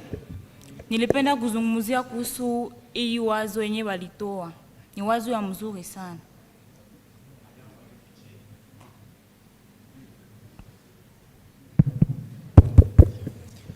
I am a refugee and I would like to talk about the situation that we have. Unajikuta sisi wa refugee tuko na nguvu ya kutumika, lakini tunakosa capital. We as refugees, we have capacity to contribute to our society, but then we have difficulties getting those opportunities. Toza omba kwa bunge wetu watusaidie na ile capital kusudi na sisi tuendeleshe. Unajikuta mtu analala njaa na ako na nguvu ya kutumika, atatumika vile lakini atapata pesa kidogo sana. Kwa hiyo kuongeza ile uchumi tutakuwa mzuri sana kusema refugee. We as refugees, we'd like our members of parliament also to help us to access capital because we can work. But even if we do so, sometimes we find like the amount of money we get is little. Par exemple, unajikuta sisi tunalima. Mwaile kulima yetu tunakosa ile mbegu, dawa. Mkituletea ile tutatusaidia tunaendelea kimaisha. Most of the time we are farmers, but then you find we lack things such as seeds to plant. But so if you can help us get such seedlings, we really appreciate. Tunaomba kabisa kwa bunge wetu wakumbuke wa refugee kule kuwasaidia. Itaweza tusaidia sisi sote kwa sababu tunatoka kwetu tunakimbia vita. Tukifika huku hatuna ile ujuzi wa nchi. Itabidi mtu support kusudi tuendelee kule mbele. And also a call to our MPs to assist us in this because we ran from home because of wars and troubles that we have back in our original countries. And when we usually come here, we lack facilitation on how to blend into our host country. So we'd like such help from our members of parliament. Okay, asante kwa usikilivu mwema. Thank you so much for listening to me. Yes, thank you so much. Yes, Honorable Ademun. I guess we are supposed to be on this side, right?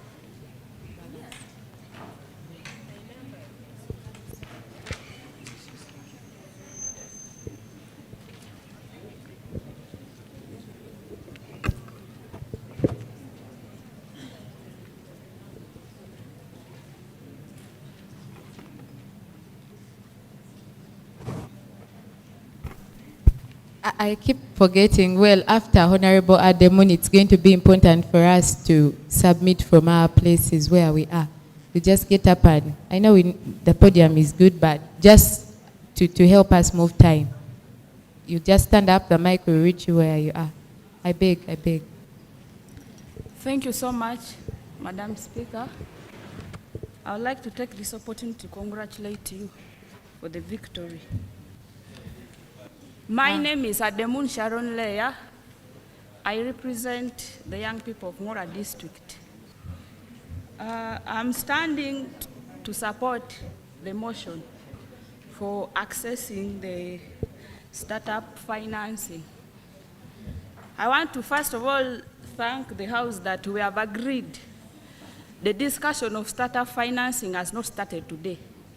As we already see that there are programs that are already running in this country, trying to give people what? The startup capital. So I think it would be very nice for us to start the discussion looking at the loopholes of the already implemented programs that we have in the country, rather than starting to discuss from zero as if we are starting from where? From zero. People are talking about the PDM, people are talking about the EMIOGA, but why do we not be honest with ourselves and see that EMIOGA has been there? Have the young people benefited? PDM has been there, but have the young people benefited? So those are the discussions that we should be having right now. For example, I had someone saying that money is in the villages the government has put money in the villages, in the PDM. It is very true. But what is the procedure of accessing that money? For example, I am in Kampala. I have a business idea that needs urgent funding. And you are telling me that, Sharon, you have to go back to your constituency to wait for 1 million to finance your business. First of all, the cost of going to the village and coming back to support the business this side. By the time you receive the 1 million, maybe half of the money would have Would have gone to the expenses of getting that money. Also, the procedure Yes, for forming Honorable a group. Ademun, just highlight for us your resolution. So my resolution Yes. is, I think the discussion should be accessibility and availability of this money that the government is intending to give the young people. What do I mean by there? Like, if a person has a business idea, we need to look at that business idea exclusively as it is, but not telling people to first go and form groups and before you get the funding. And yet the business, when you have a business, businesses need the funding there and then. Not waiting for you to go to the village, then you go to the parish, they tell you money is not there. And also not every business has the funding of 1 million or 500. People have businesses that are that are big and need more funding. So when we talk about these programs, so maybe the PDM is good, but not for everyone. Yes, because not everyone Honorable. wants 1 million for what? Yes. For funding. We've captured the resolution. I'm seeing the gentlemen are giving me shooting eyes. Let's get the gentleman at the back first before we get another. The gentleman at the back. Back. Please submit from where you are. But then I'm inquiring, really, I think we should demand these people, the PDM, Yoga people to publicize statistics. We want to know who are these youth who are benefiting. We want to know them and their success stories. It's important that PDM Secretariat really reaches out to publish this document. Yes, proceed. Thank you very much, Right Honorable Speaker. My name is Loki Willisam, and I am the Speaker for the Northern Region Subnational Parliament. It is true we have had government programs like NOSAF, Emyoga, and the most recent PDM.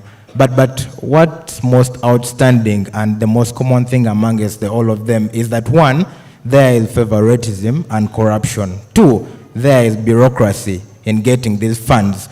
And before NOSAF or Emyoga are given a decent death, we already have PDM. What assurance do we have that it would live?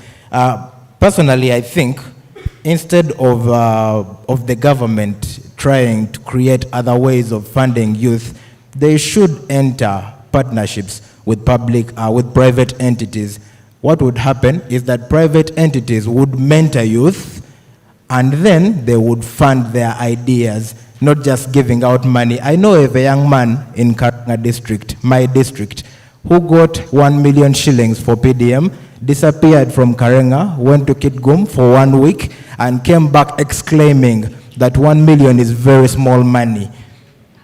The government should ensure that they give tax incentives to companies, to private companies that involve themselves in youth startups. We think that even for the existing programs, or those that they think of putting in place, there should be a more streamlined way of accessing those funds. So, ladies and gentlemen, I think this motion should not pass. Thank you very much. Really? Yes, Honorable Harmony.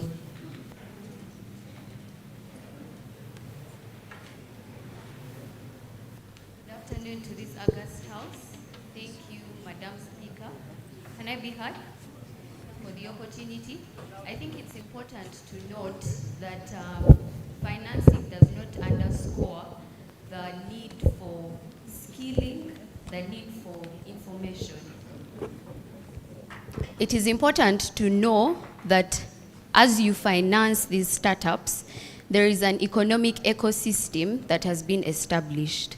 In order for individuals to remain relevant and to have sustainable startups, they need to understand what is relevant in the economy.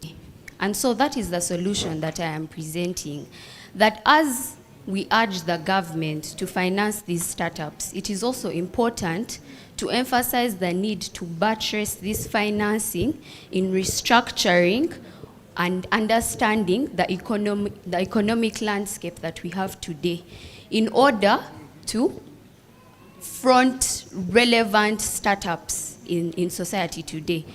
Inform the youth of what is relevant today, innovations that will be sustainable, skill them with financial literacy, the ability to advocate for themselves in this economy, and therefore you'll be able to even have the private sector, like the venture capitalists, supporting these people because they see long-term goals that are achievable. Thank you.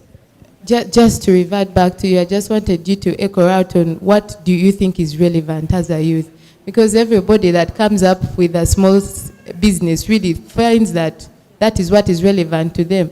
So when you come here, it's like you're saying, me who wants to do poultry farming, mine is irrelevant, and the one who is doing technology is more relevant. According to you, what is relevant? I think everything that comes up as a startup initiative is relevant. It depends on the value that you're adding to the economy. So even those that want to do poultry farming and those that are probably giving solutions to waste management, are they adding value?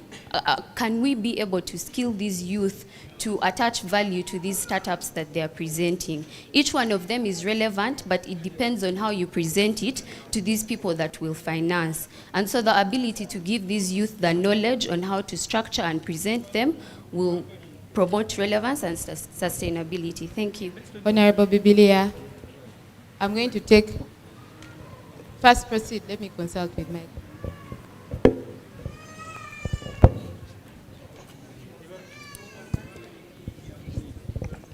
Yes, good evening, honorable colleagues.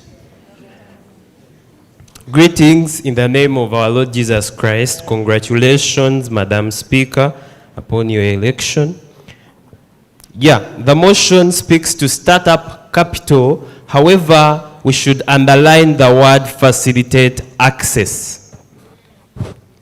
Yes, we are aware of PDM Emioga, yes. But there is some young man down there that is not aware and cannot access the same. How do we facilitate his access to such capital? And that's the motion of the day. So, as I speak to this motion, I'm going to give us some reasons why the youths cannot access capital. One, collateral. A young man from campus hardly has any piece of land that will help them attain capital. Secondly, if I have my village land, the high interest rate scares me. Thirdly, we have rigid requirements that you cannot sustain as a young man or as a young lady. We have a high taxation. Personally, in my vacation, I started a business in Chikubo. As we talk now, it's down. You have income tax the first year, and the evaluation is technical. You have a lot of things that come into that 1 million, maybe you have gotten two, that will make it 200,000, and of course the business will not run. So, how do we facilitate? How can government facilitate access to startup capital to us? One, let's break these barriers. Because if we don't break the barriers to our access to capital, trust me, we are creating another source of income to a corrupt fellow in government. Okay. Thank you so much. I'm going to take 6 speakers, and this is how we are going to do it. We're going to take 3 from here, and then we are going to take 3 from Madam Speaker, for purposes of record, yes. Musasizi Biblia, Wakiso. Okay then, thank you so much. So I'm going to take 3 people, please. 3. I want us to know that we have other motions. Yes, just no. So we have other motions that are going to be discussed. So in case I don't choose you, just know you'll be chosen in the next session. So I'm going to ask the lady in, yes, Honorable, yes, yes, and then Honorable Zahara, and then the gentleman at the front. Honorable Aldo, yes. This will be the three for this side. Thank Then you so much, we shall Honorable come to this Speaker. side. My name is Zahara Mariam Mondera, and I'm the current Speaker of the Busoga Sub-Region. As this gentleman was speaking to us, I realized you were still thinking in the same direction, because most of the points that are jotted down are the exact points that this person hinted on. As we young youth, we should highlight the fact that the government has done something. They have provided us, saying the PDM, Emioga, skilling Uganda, but have the youth found purpose? Have the youth found purpose? In my Busoga sub-regional parliament, one of the youth said, you know me, when I went for those PDM things, he just went to access the government funds. He said, this is our money, you know? This is our money and we should what? We should eat it. That is what he said. This is their money. So if youth have not yet found purpose for the money that the government has provided to start up all these incentives for them to thrive in this country, I believe the youth are still going to keep on rioting, saying the government is not doing anything, but the government has surely done something to facilitate them. Then the next thing is, it is true the government has facilitated, but how are they following up on these funds that the government is dishing out to the different people? When you look at the fact that if the government has given out these incentives of the PDM money, can they give the youth tax incentives like for 2 years? Because ideally, if I don't have the ability to run a business as a young individual, am I going to just sit back and say, you know, the government has given me maybe 1 year, you know? On top of the business that you've opened, you have to pay taxes, the tax here, tax there, tax, you know, all of those taxes that keep on coming back.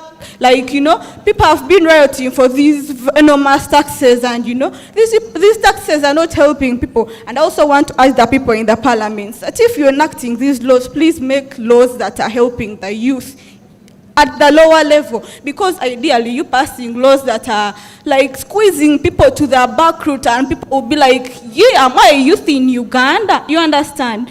Let these rules that are being passed over the bills in the parliament be of, like, let them be lenient. They understand the youth are starting up something, but can you give them 2 years for them to build themselves? And actually, my last point will be, Madam Speaker, that if the government has provided these tax incentives, Honorable Zahara, one just concluding.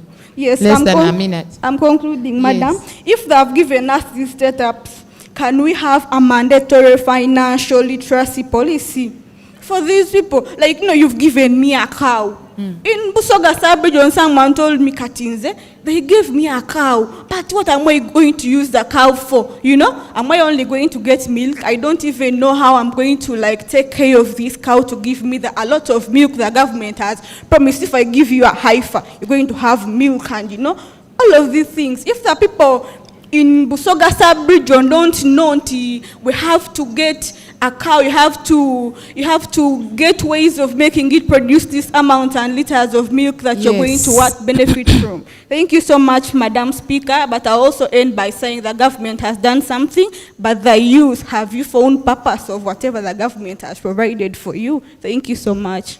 Thank you for that.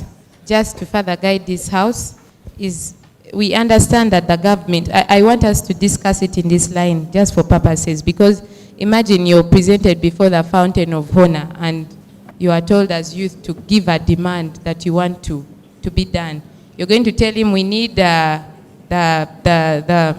parliament, we need the government to facilitate access to startup financing. This will be his question yes, point of order. Right, Honorable Speaker, this debate is very important, but we are forgetting the importance of this House. The importance of this House is to make a law, not to describe its implementation or the failures in implementation of government policies of the executive. when the mover was moving the motion, what we wanted to see here is what is the recommendation of a law that this House is going to pass and say this law defines what a startup is in Uganda, is going to create tax incentives, is going to give maybe fair competitive pricing in the region to help our people in Uganda, and things like that. So what we want at the end of this is policy, is legislation, we want a law. Thank you so much, Honorable Speaker. You just interfered into my communication because I was trying to drive the House back to the same point that you're talking about. I think if you listen to my communication, I said because there are various, we need to ask our partners later on probably to guide us into the concept of how policies and laws are made. Because even as we are talking right now, it's possible that our resolutions can be adopted. So the question I was bringing on board is that, for example, if you are granted permission to be before the head of state, and it could be a first step for policy to be implemented, and they ask you that, what are your demands? And you come and ask him that, we need startup for financing. His question would be, there is PDM, there is EMIOGA, there is Capital Venture Fund, there is YLP.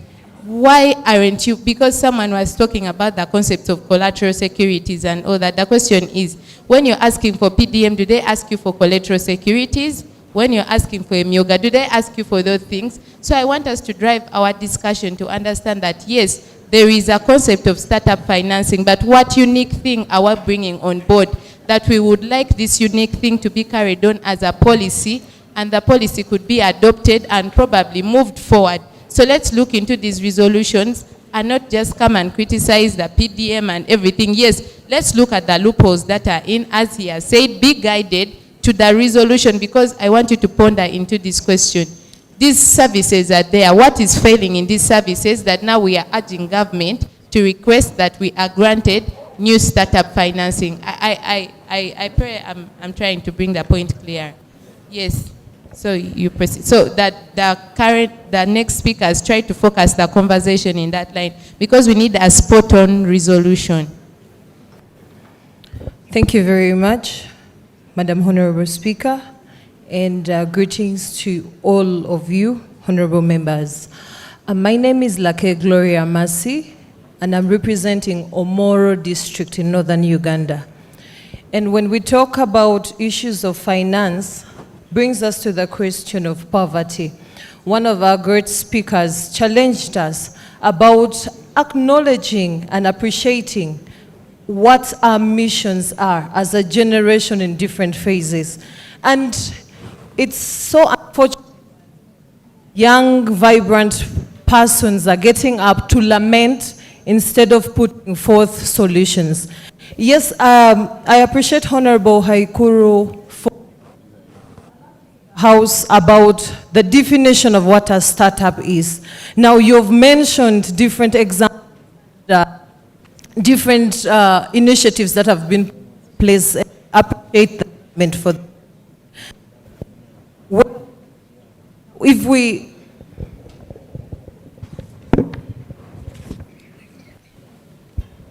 now speaking from a personal perspective, and a girl who has come from an origin of poverty.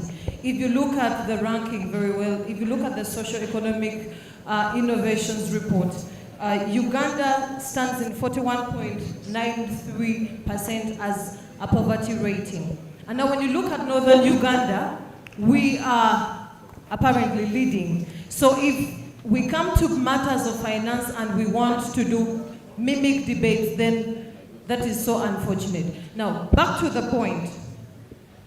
I am in support of this motion. There is need for financing. Well, we have stated that there are some already initiatives in place, but it's not adequate. It's not accessible. It's not sufficient. Why? The why, it's not my business to go in and ponder in. But what are the solutions as in relation to what has been discussed already by other honorables? One is we need a transparent procedure.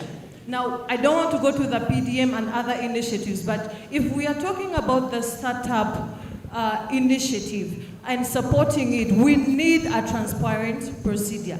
Now, that should be in relation to a described law or a bill, anything that is legal that can give a description of how a person or a group of people can access these capitals. Then another thing is, you know, when we're talking about youth-oriented initiatives, we expect that the youth take leadership or the spearheading. You will agree with me, this house, that most of our programs that are allocated to the youth are headed by old men who don't understand the plight of young people.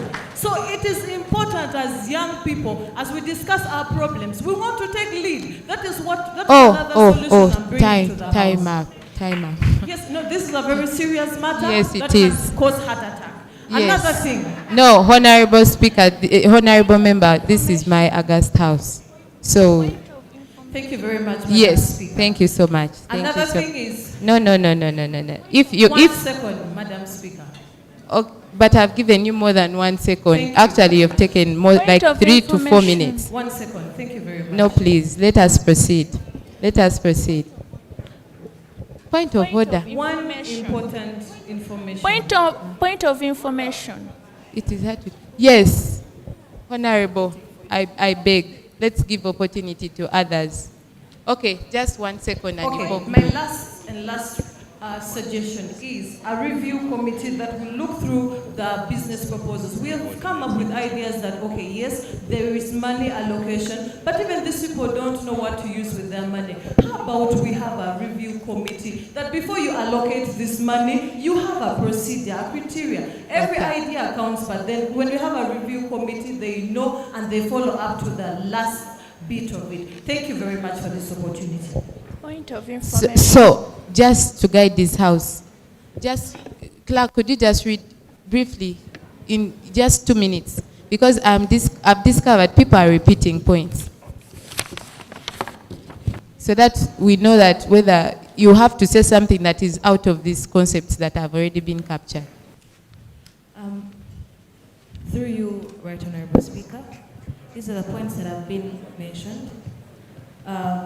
Collaboration with the private sector, skilling of financial knowledge to the youth, setting of achievable and manageable goals, and then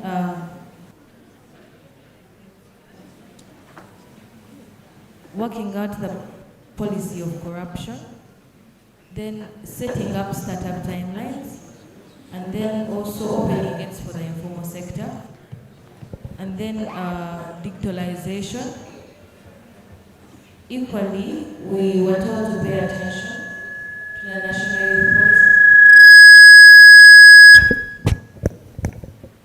to the national youth policy, and then set up capital increment, fostering partnerships,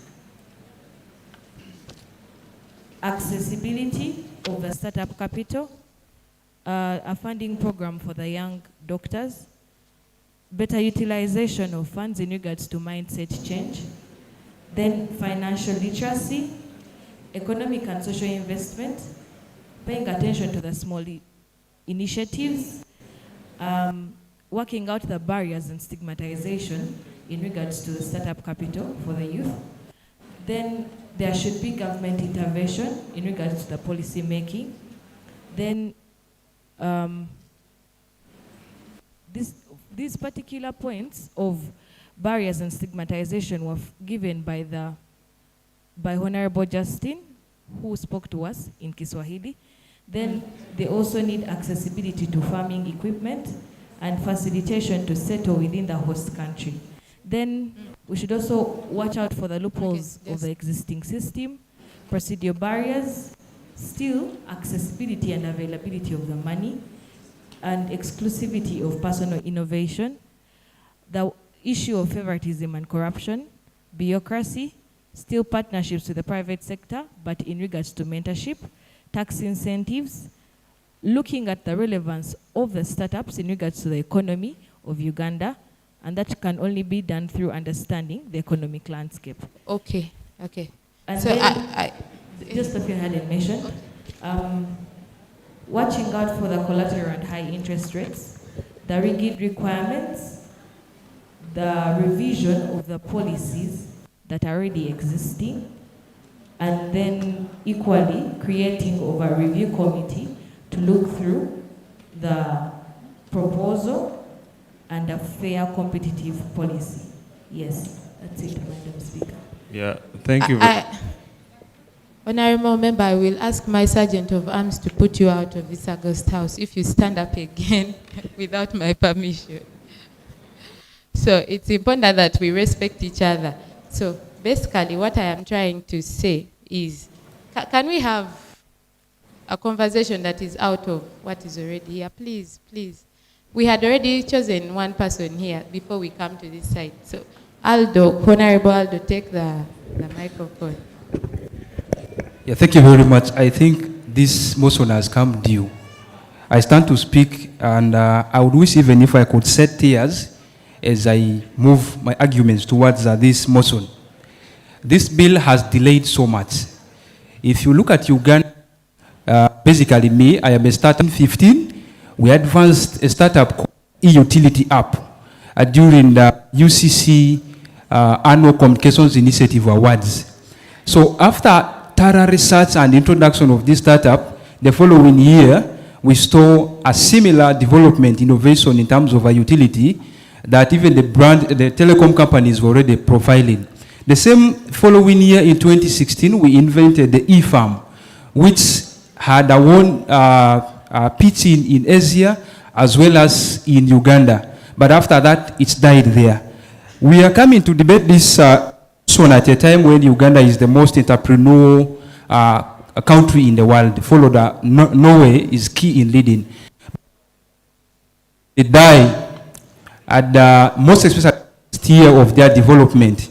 Why I said this is because all the startup acts or the startup finance access acts emanated from the 2012 Italy Convention, whereby we know very well Kira EV has been one of the recommendable and one of the most successful startup innovations in Uganda. And the government has been doing a lot in terms of startup development. If you see, the policies or the ideas people are bringing on have been issues of government, the presidential initiative.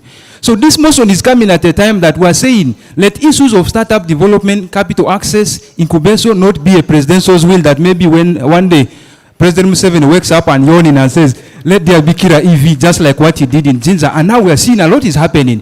Why can't we have, Parliament does not act like we are preaching in the church. We deal with the laws, we deal with policies that we put it right. Why can't we streamline all these policies? Right now today we have what we call the business loans, which have been given to the financial institutions. If I go to the bank, just in 2021 we had a project in West Nile, eco-friendly, that was funded. But of course, we needed to access loans. Reaching the bank did not present us with evidence or the agreed loan. At the end of it all, they were giving us options to commercial bank. So we are saying through this bill here, can we have all these activities streamlined that the Parliament says every year, if it is 70 million, let it be put there so that we can be able to have all these ideas put clearly. So our idea here is not to say, let us, we must say, we must pass this bill. We have seen it work in Tunisia and in Senegal. After 20, just allow me put this is a statistical data that will help this. Yes, the movers did put only 4 months. A startup cannot be developed in 4 months, trust me. What we're saying is, in Tunisia, there's a 3 years tax incentive for startups to thrive. And there must be also a bailout. If my startup dies within the first 1 year, the government must bail me out of it.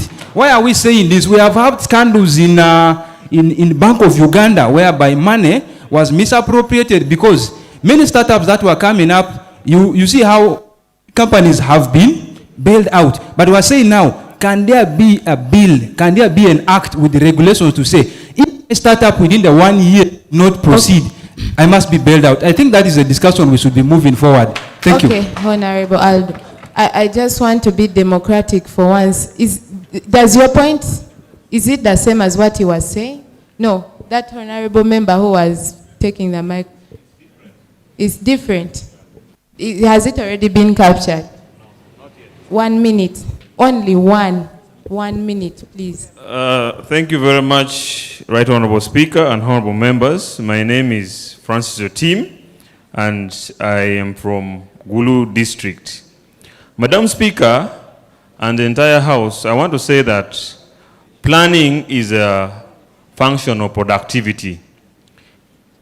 The challenges that we face today in the country, especially we the young people, is because of the recklessness of the National Planning Authority.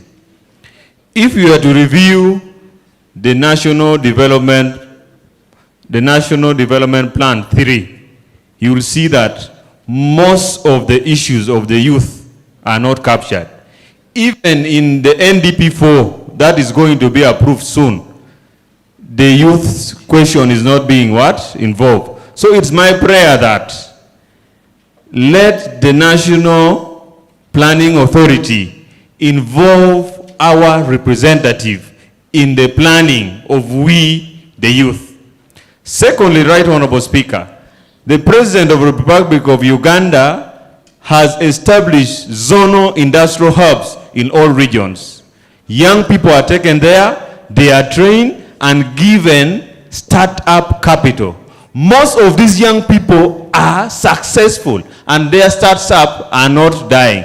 So the question is, the solution to our problem is that we should carry on with that model. We need to skill our young people. And therefore, I want to send my prayer that let us have incubation hubs in all regions of this country. Incubation hub like Uganda Industrial Research Institute, URI, where youth come and incubate their ideas, and after they are financed, and I believe that such ideas, such business normally don't die. Yes, and also lastly, thank you so much. Operation Wealth Creation should also include the youth in their program. They have a lot of money, but they are not giving the money to the young people. Thank you. Honorable Tim, thank you so much, but I don't know how this conversation drives us again to skilling hubs. Because at the end of it all, I'm just giving an example of a sector that I am real conversant in, though I do not do it. So there is a lot, in the incubation hubs, they teach baby arts and design, makeup and cosmetology. I'm asking myself, after getting the skill of cosmetology, what happens to you? Are you going to use the skill when you don't have a startup financing? That is the question we need to address, because I'm just doing a rough estimation of the makeup kit and all that, how much it would cost. This money that the government is giving us, is it sufficient enough if you've moved with your skill and you're coming on ground to start from zero? Would it be sufficient enough? That's the conversation we shall be driving into. We are taking 3 people from here who have not yet spoken. So if you have spoken, please. Yes, we are going to have, this side we have a lot of ladies, so we'll have 2 genuine, and I'm giving you 1 minute. There is Honorable Victor, and then there is, at least that row has been represented. The next row, that gentleman there, and then, yes, the lady. She's the only lady who has raised her hand.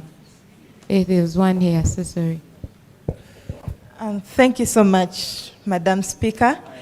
My name is Ruth Chizigeta Bingwa from Kamuli District. 1 minute, please. Yes. So, Right Honorable Speaker, I'm going to speak about protection of the youth's businesses. And I'm going to speak for the retail businesses and the wholesale businesses.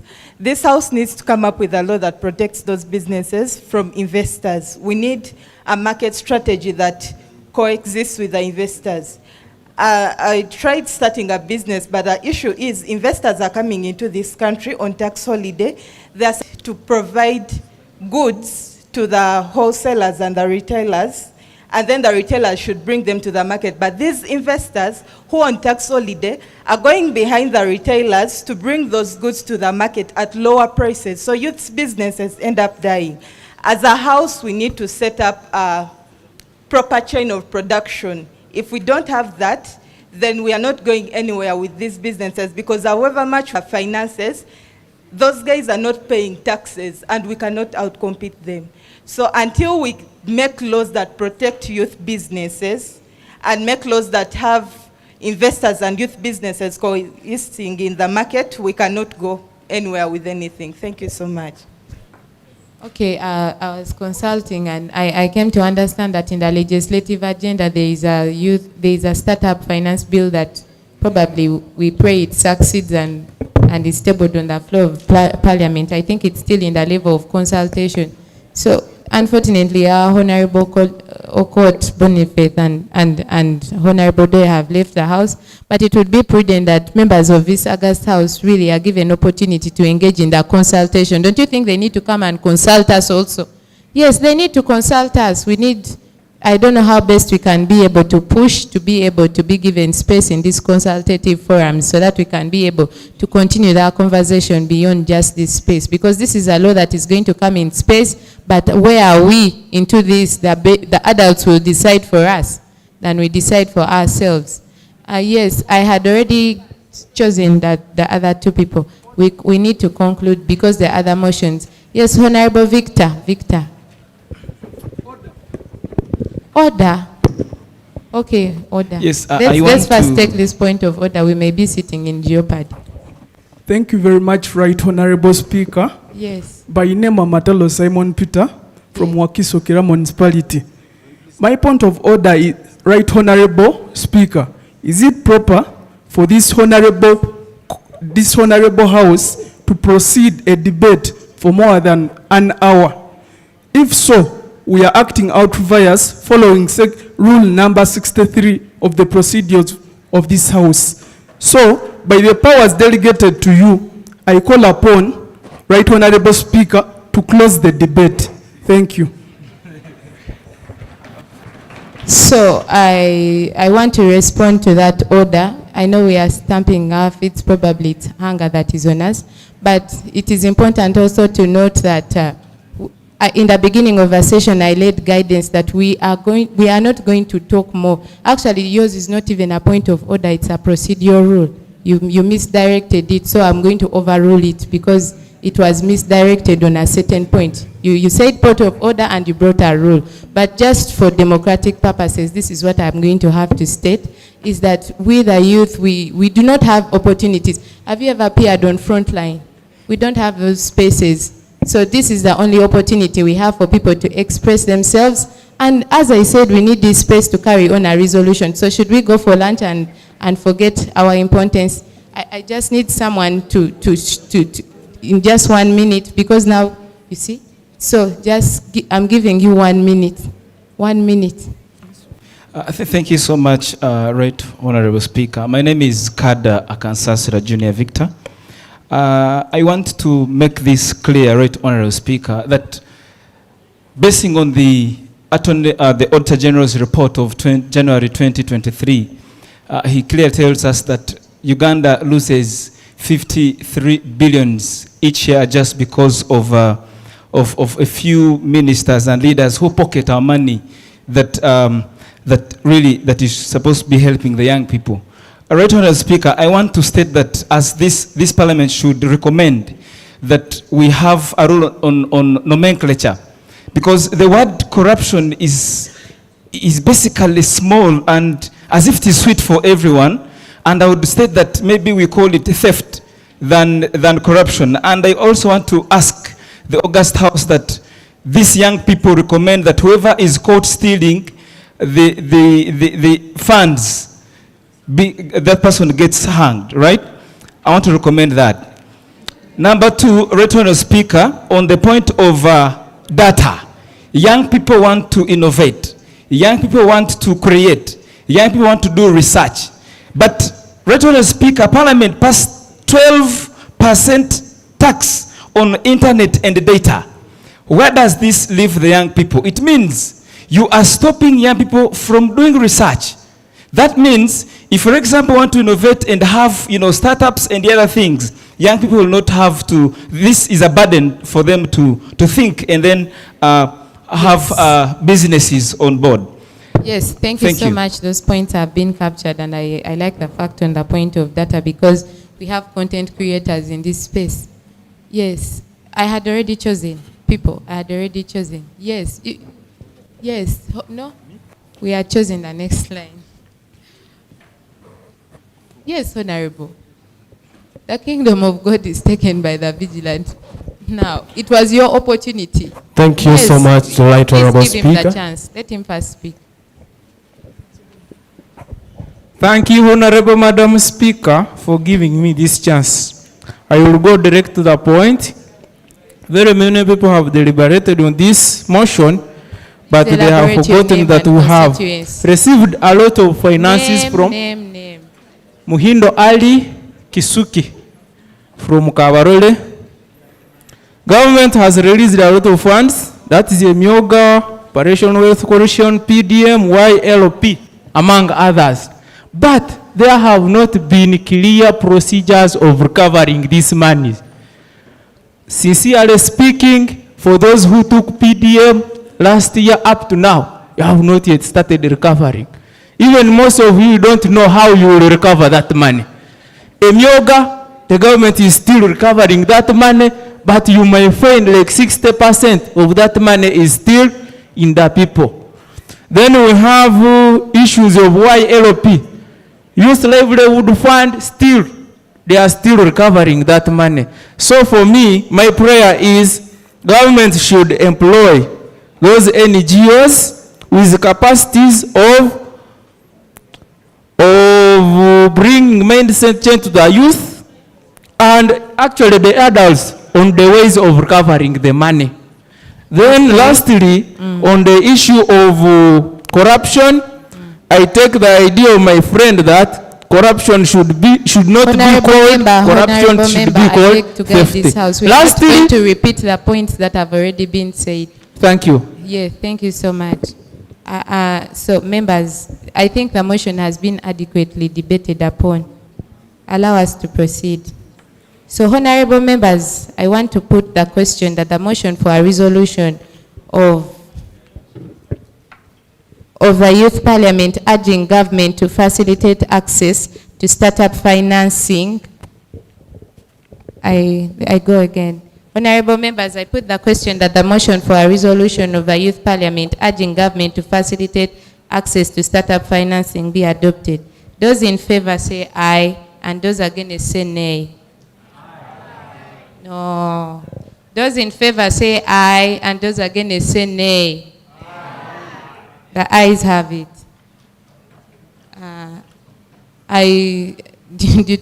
We are going to have to take a short break, and I take this opportunity to adjourn this house. Yes, I take an opportunity to adjourn this house as we go for lunch, and we shall proceed after that. Thank you so much.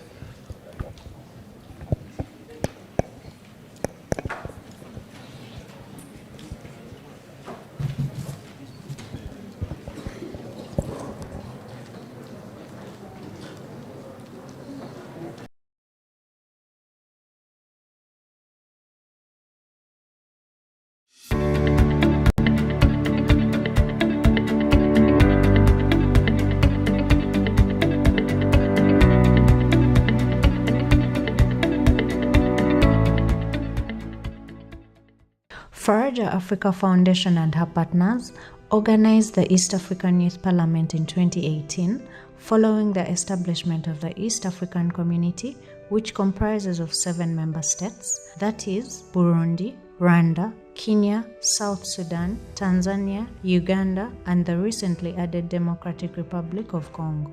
Well, my name is Abdullahi Lugome.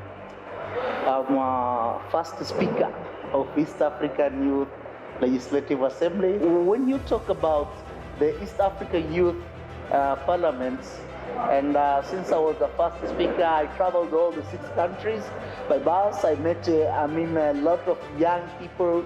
I got a big connection with them. So that's really inspired me that what am I going to do after finishing being a speaker? So being a partner was the first thing I was looking to partner with Faraja and continuing supporting young people. And actually, we did it. We started advocating for the post-parliament agendas. The East African Youth Parliament, also known as the Vijana Assembly, is a platform that provides young people with a dedicated space to participate in regional governance, advocate for youth issues, and contribute to the development and integration of the East African community. What sparks your participation in the East African Youth Parliament? Okay, I'm passionate about East Africa. I'm a Pan-Africanist, and I love having that nationalism, especially East African, like how they say Africa is our business.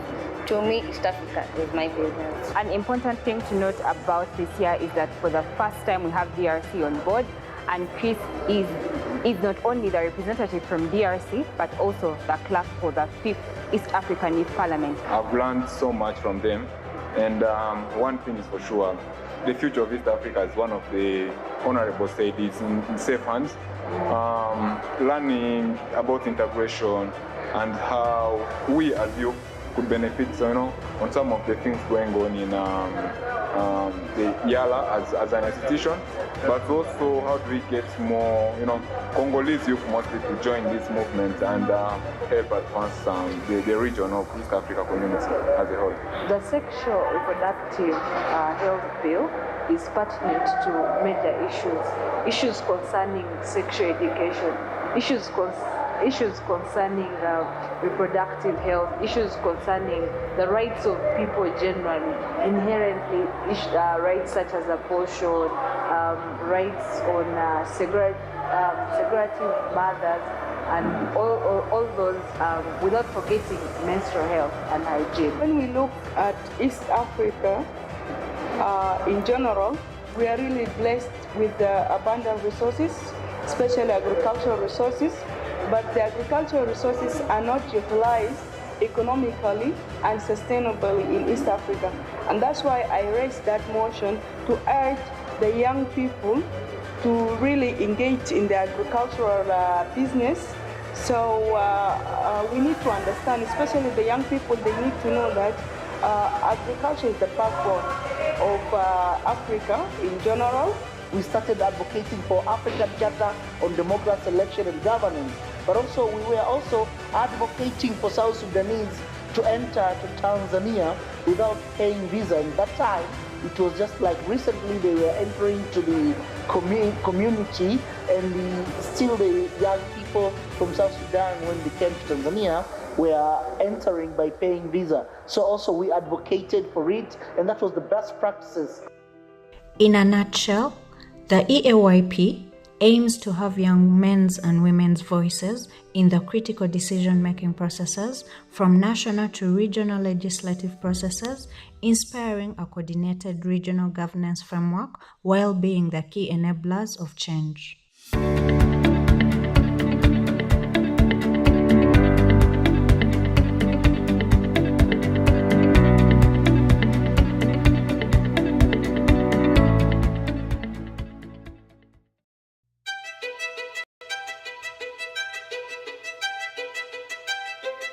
The East African Youth Parliament, also known as the Vijana Assembly, is a platform that provides young people with a dedicated space to participate in regional governance, advocate for youth issues, and contribute to the development and integration of the East African community. This is majorly a learning place. The more we present ideas here, we are grooming a leader. This East African Youth Parliament occurs every year in November.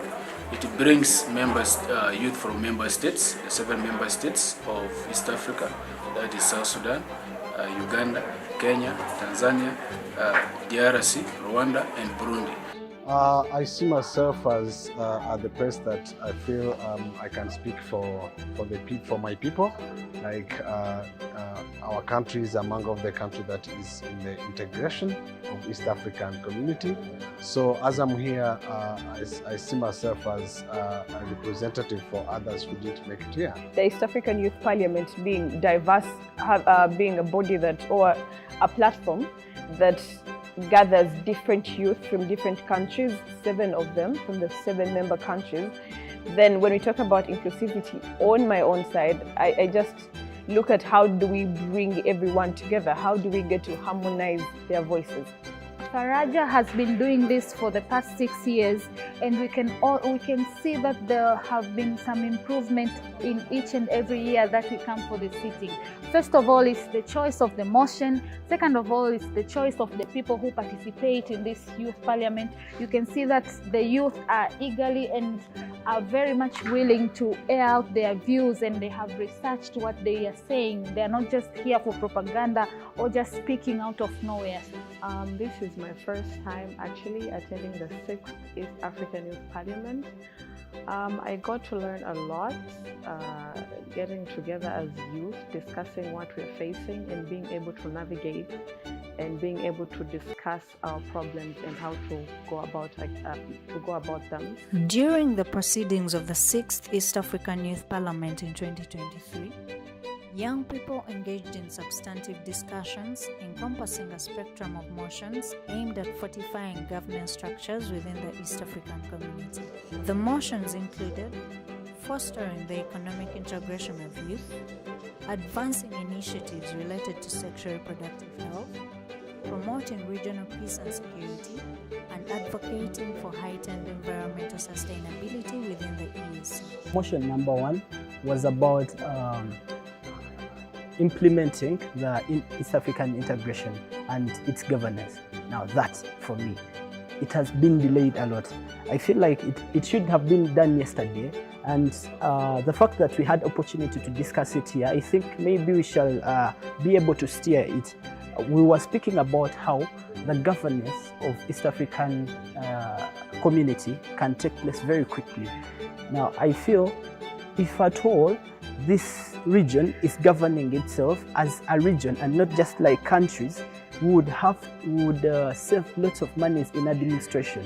Within this assembly, the youth formulated several recommendations and issued a collective appeal to their respective governments and authoritative figures, urging concerted efforts to better the well-being of the populace in the region. Of course, yeah, I agree 100%, just because East Africa is people, and among our people it is there is a big percentage is youth. So it is all about the activity that the integration is about us. So we have to take part, we have to take a role in order to make this integration be beneficial to everyone. Kenya, Tanzania, Rwanda, Burundi, South Sudan, Congo, all of them have embassies in most of these countries. But if at all we were one region and we have just one governance, we would have one embassy, and that all that money that is being spent in about 7 embassies, that would be just one. But also lots of things that are being different. We could pick what is better in Tanzania, pick what is better in Uganda, Kenya, and all of it is together. We are only picking the good, and we have one government of many good things. My experience was quite amazing, meeting people from different countries, exchanging ideas, engaging and debating as well. Today, I must say I'm elated, I'm grateful and happy for being newly elected as the Speaker for the East African Youth Parliament. It is a great mantle, it is a big office, and all I can pledge is to work hand in hand with all the different speakers from all the different East African states that have their speakers, to have us work together and put together the different resolutions. Of particular significance was the acknowledgement that inadequate governance stands as a formidable challenge confronting East African communities, thereby exacerbating more intricate issues within the region. Consequently, the youth underscored the imperative of instituting good governance as a fundamental measure, asserting that this represents the inaugural stride toward effecting positive transformations within the East African context. The same challenges they have announced, they have been complaining, the same complaints they have are exactly the same challenges, the same complaints that we have as ELFI.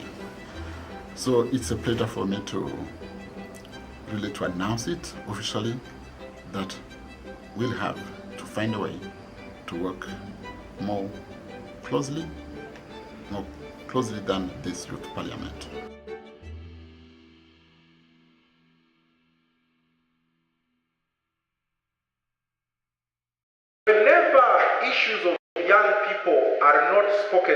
young people themselves.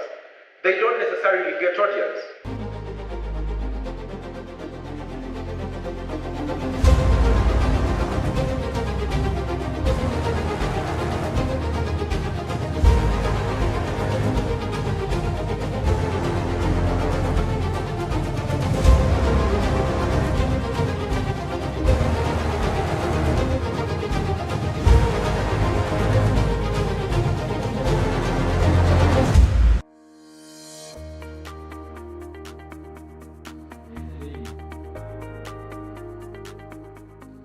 This being the 6th edition of the National Youth Parliament, organized by Faraja Africa Foundation. Yeah. As always, the drill is you have the regional parliaments where youth get to debate on various issues. So how were the regional parliaments of this year? Well, quite interesting. They were bigger compared to last year. Remember, because last year we still had COVID, that was, sketchy. This time around, we had bigger numbers and we had wider participation. This year's Central Regional Youth Parliament has been an interesting one, where I've had young people come together and deliberate on issues that are actually pressing us.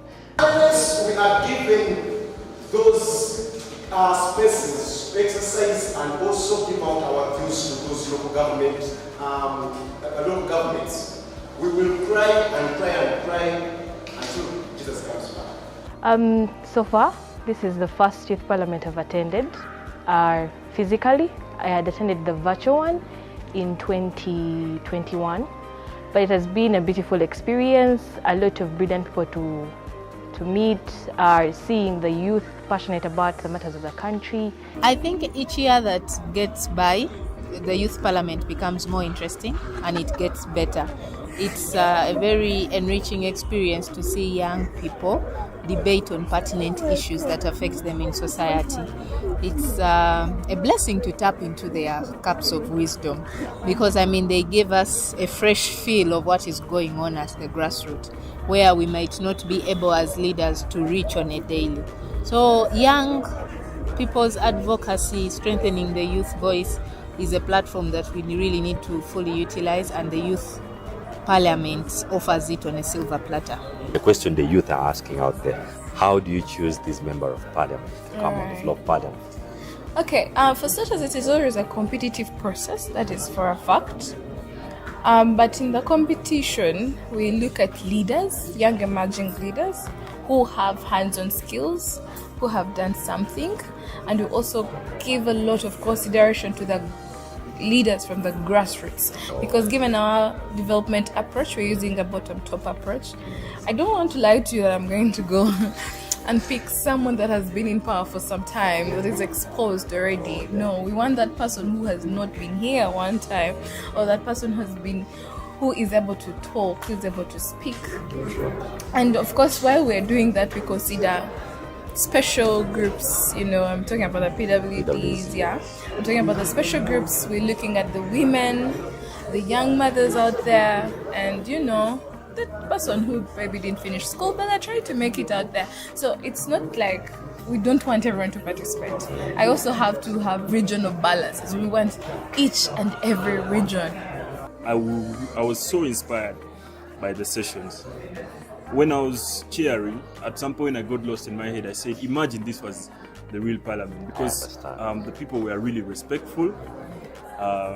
Under my guidance, I managed to imagine in 30 minutes, 18 politicians speaking to the point. That was special, and we need to improve this, keep on going with this. Now, one day is not enough for everyone to understand the content of the motions. We tried, but we can only try. So this has inspired me. I want to really talk, say, okay, what are the chances? Can we see, is there any chance that we could keep on these conversations? Maybe even if it's quarterly. Because this crowd, if they have another chance to debate, they'll just get better and better and better. So the issues that were carried out from all these different regions were put together. And of course, we use the whole problem analysis sort of method to come down to the motions that we've discussed today in the chambers. During the event, we had 3 motions, but one of the most outstanding motions that really that really touched me was the motion on cattle rustling in the eastern part of Achule sub-region and Karamoja. This is something that we have been talking about. We tried all angles, and when this thing was brought, and I believe what we brought out here will again spark fire on the government to at least act. Traders who have handed over their guns to the government, you will find that they have been promised that maybe we are going to give you these livestock and other things to do. Because what the Kejongs knows, most of them they know about cattle keeping. There should be an alternative of other things so that they don't go around and killing people, taking away their cattle. They should know that without keeping the cattle, we can also survive on our own. It is not only about the cattle raids that is taking place. As I speak right now, families are leaving their home as early as by 5 p.m. to go to seek for a refuge in one of the nearest places that they feel it's a bit safe. One of them being churches, institutions like schools, just that they can comfort themselves in. Because these cattle raiders are no longer only taking cattle, but they're also killing people. Well, the issue of climate change and then in relation to also agriculture for the young people, that one is very directly related to the young people because climate change and agriculture eventually evolve into a reduction in the quality of life that the young people are living. And if young people cannot live a certain quality of life where they can have their basic needs and all that, it can set grounds for other challenges to rise, especially community-based challenges. We've had a discussion around land, and this has been a very big challenge where we have people have been losing their land grabbers. We've had people owning miles and miles of land in this place because of the different bureaucracies that rotate around land, lease, non-lease, but we've actually come to discuss this as young people because in the long run we are all affected. These are areas of settlement, these are areas of habitats where the young people are living and actually trying to earn a living. Having agriculture as our background, the young people here are actually doing a lot of agriculture on this land. Others are rearing cows and others are planting crops. So having the young people come to discuss on these issues that are affecting them, especially the land issue. The land is rotating around economically, socially, and in all ways the land is important to the young people and it is a resource to us. Then for service delivery, it was mostly on medical interns and boosting the education of the country. And then for National Youth Council, we were of the view that we as youth, the budget should be boosted since we see that in this financial year, it was decreased from 4 billion to 800 million. So many issues within the health sector. I would point out that the government should really invest in the preventive measures, especially when it comes to cancer. Cancer has been a very big problem for the country. Looking at the women who have the breast cancer being the highest in the country. So if we have preventive measures, we will not lose a lot of money having to borrow from World Bank and all these other countries.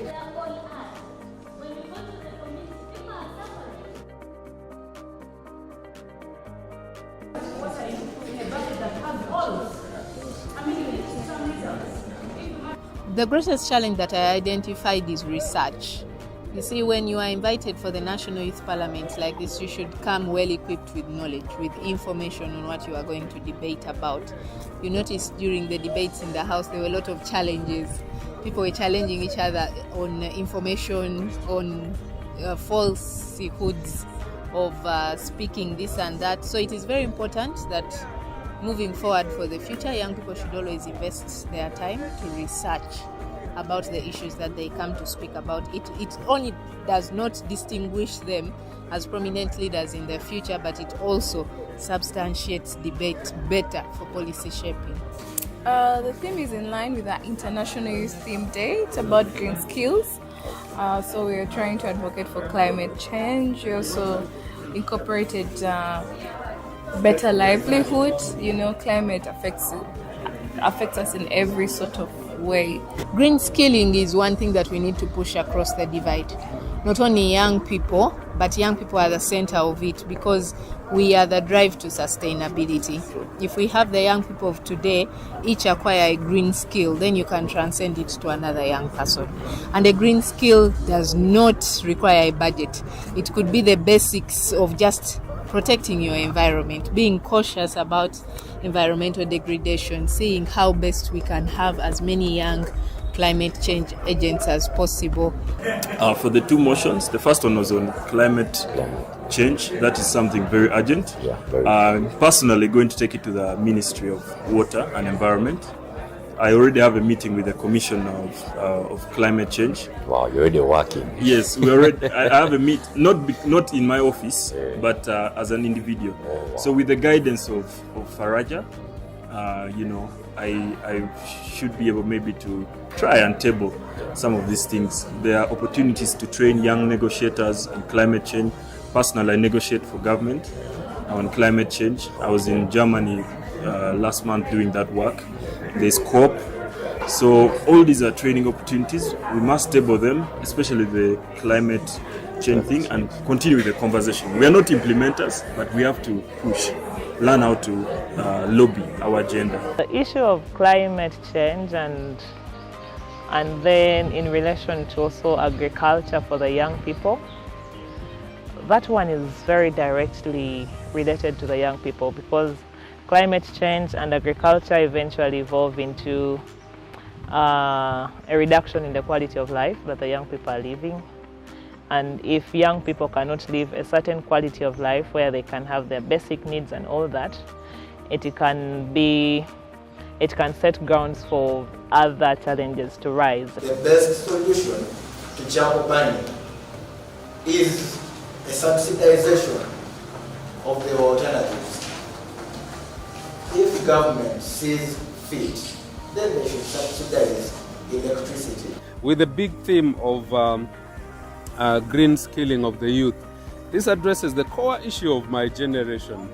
We have big population of the youth, not guided, without any meaningful skills. That is why they go into forest and cut everything down for very temporary need. But the big issue is, as legislators, we shall take it upon ourselves that going forward, when a bill comes into the floor, we need a certificate of environmental responsiveness and also bias on the youth so that every agenda actually affects the youth. To the organizers, this is a very good platform for the young people to express their views, and I hope that once these resolutions are taken high up to the ladders, feedback can be brought back to the people who initiated the conversations, and they can understand how their submissions fed into the national policies that are formulated.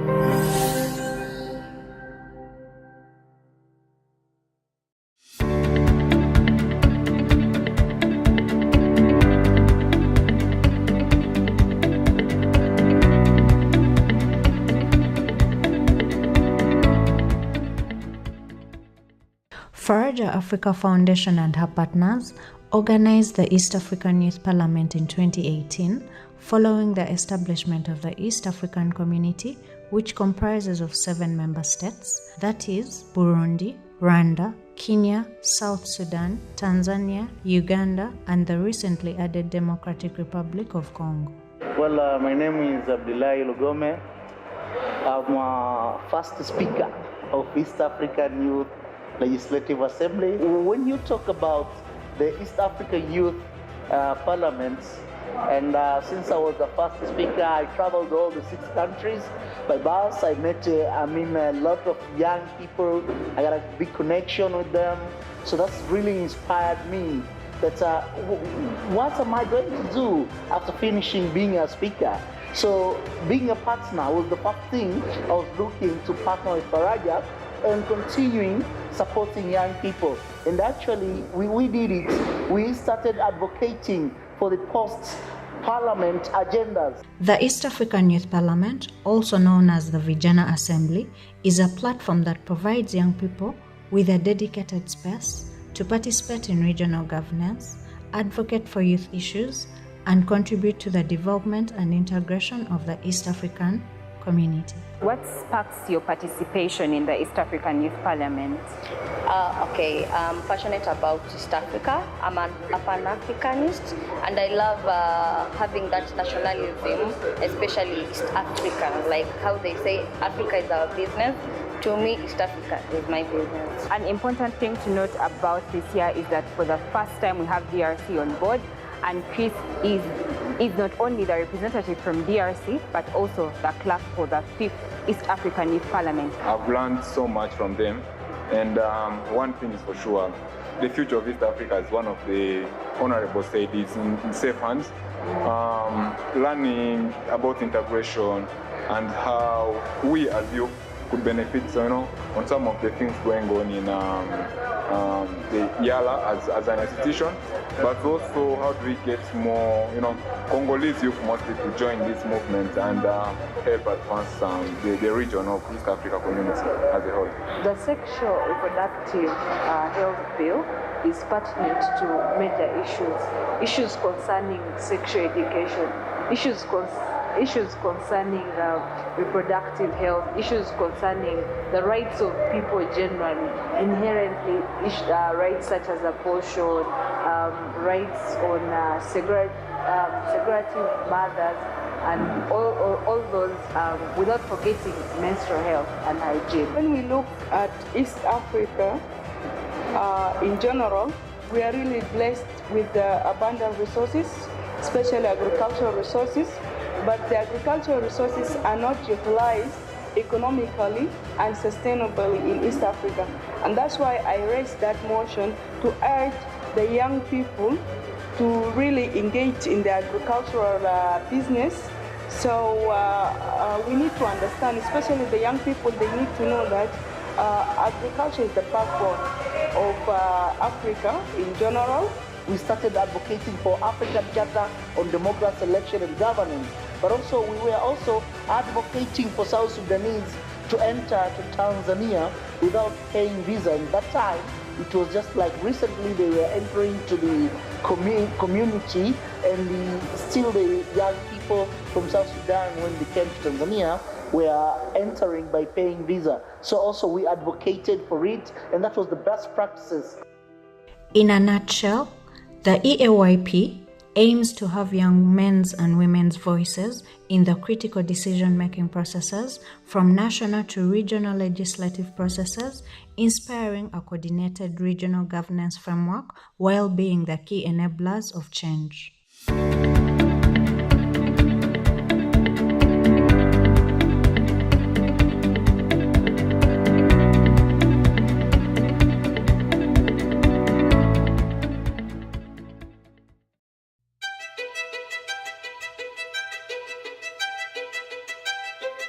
The East African Youth Parliament, also known as the Vijana Assembly, is a platform that provides young people with a dedicated space to participate in regional governance, advocate for youth issues, and contribute to the development and integration of the East African community. This is majorly a learning place.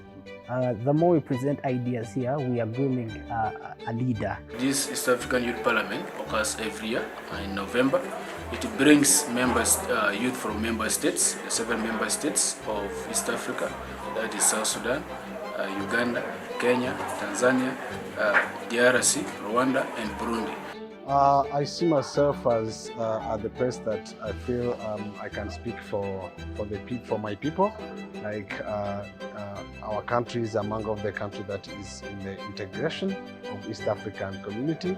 So as I'm here, I see myself as a representative for others who didn't make it here. The East African Youth Parliament being diverse, being a body that, or a platform that gathers different youth from different countries, 7 of them from the 7 member countries.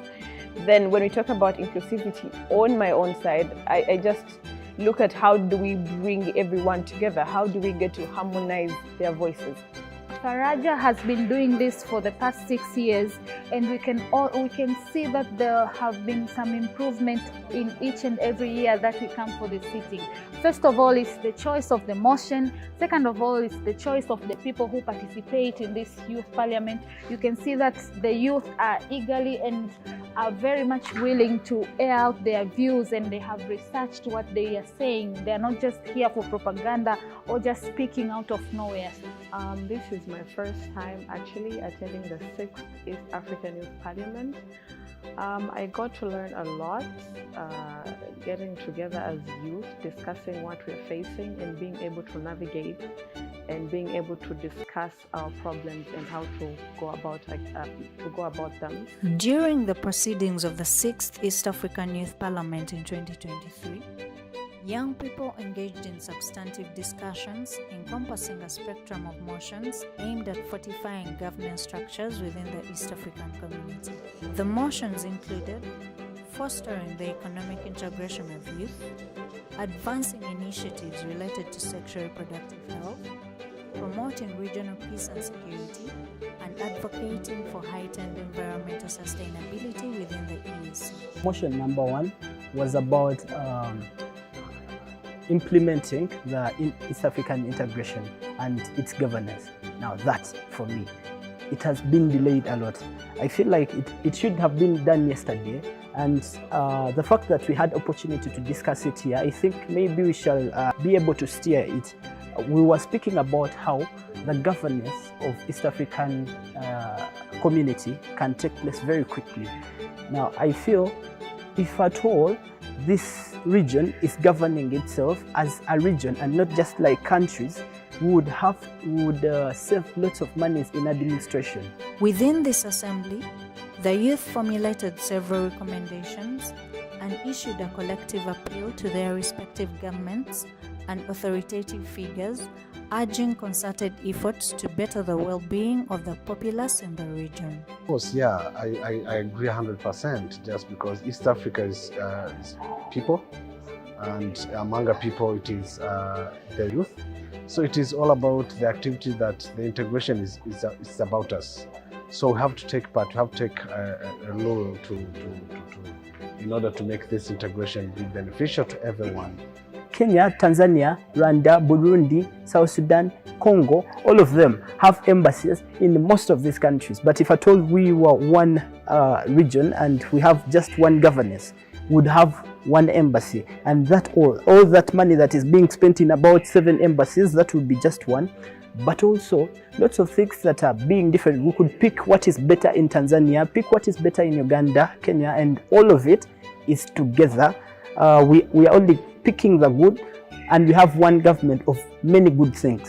My experience was quite amazing, meeting people from different countries, exchanging ideas, engaging and debating as well. Today, I must say I'm elated, I'm grateful and happy for being newly elected as the Speaker for the East African Youth Parliament. It is a great mantle, it is a big office, and all I can pledge is to work hand in hand with all the different speakers from all the different East African states that have their speakers, to have us work together and put together the different resolutions. Of particular significance was the acknowledgement that inadequate governance stands as a formidable challenge confronting East African communities, thereby exacerbating more intricate issues within the region. Consequently, the youth underscored the imperative of instituting good governance as a fundamental measure asserting that this represents the inaugural stride toward effecting positive transformations within the East African context. The same challenges they have announced, they have been campaigning, the same complaints they have are exactly the same challenges, the same complaints that we have as ELFI. So it's a pleasure for me to announce it officially that we'll have to find a way to work more closely than this youth parliament.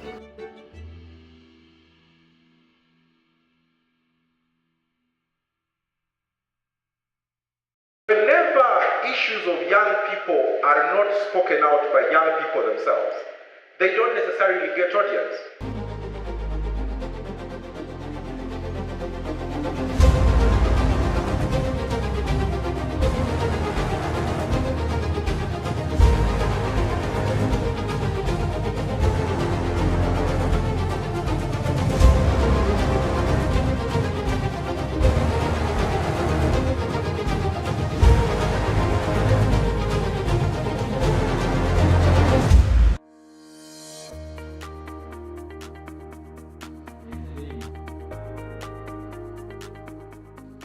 This being the 6th edition of the National Youth Parliament, organized by Faraja Africa Foundation. Yeah. As always, the drill is you have the regional parliaments where youth get to debate on various issues. So how were the regional parliaments of this year? Well, quite interesting. They were bigger compared to last year.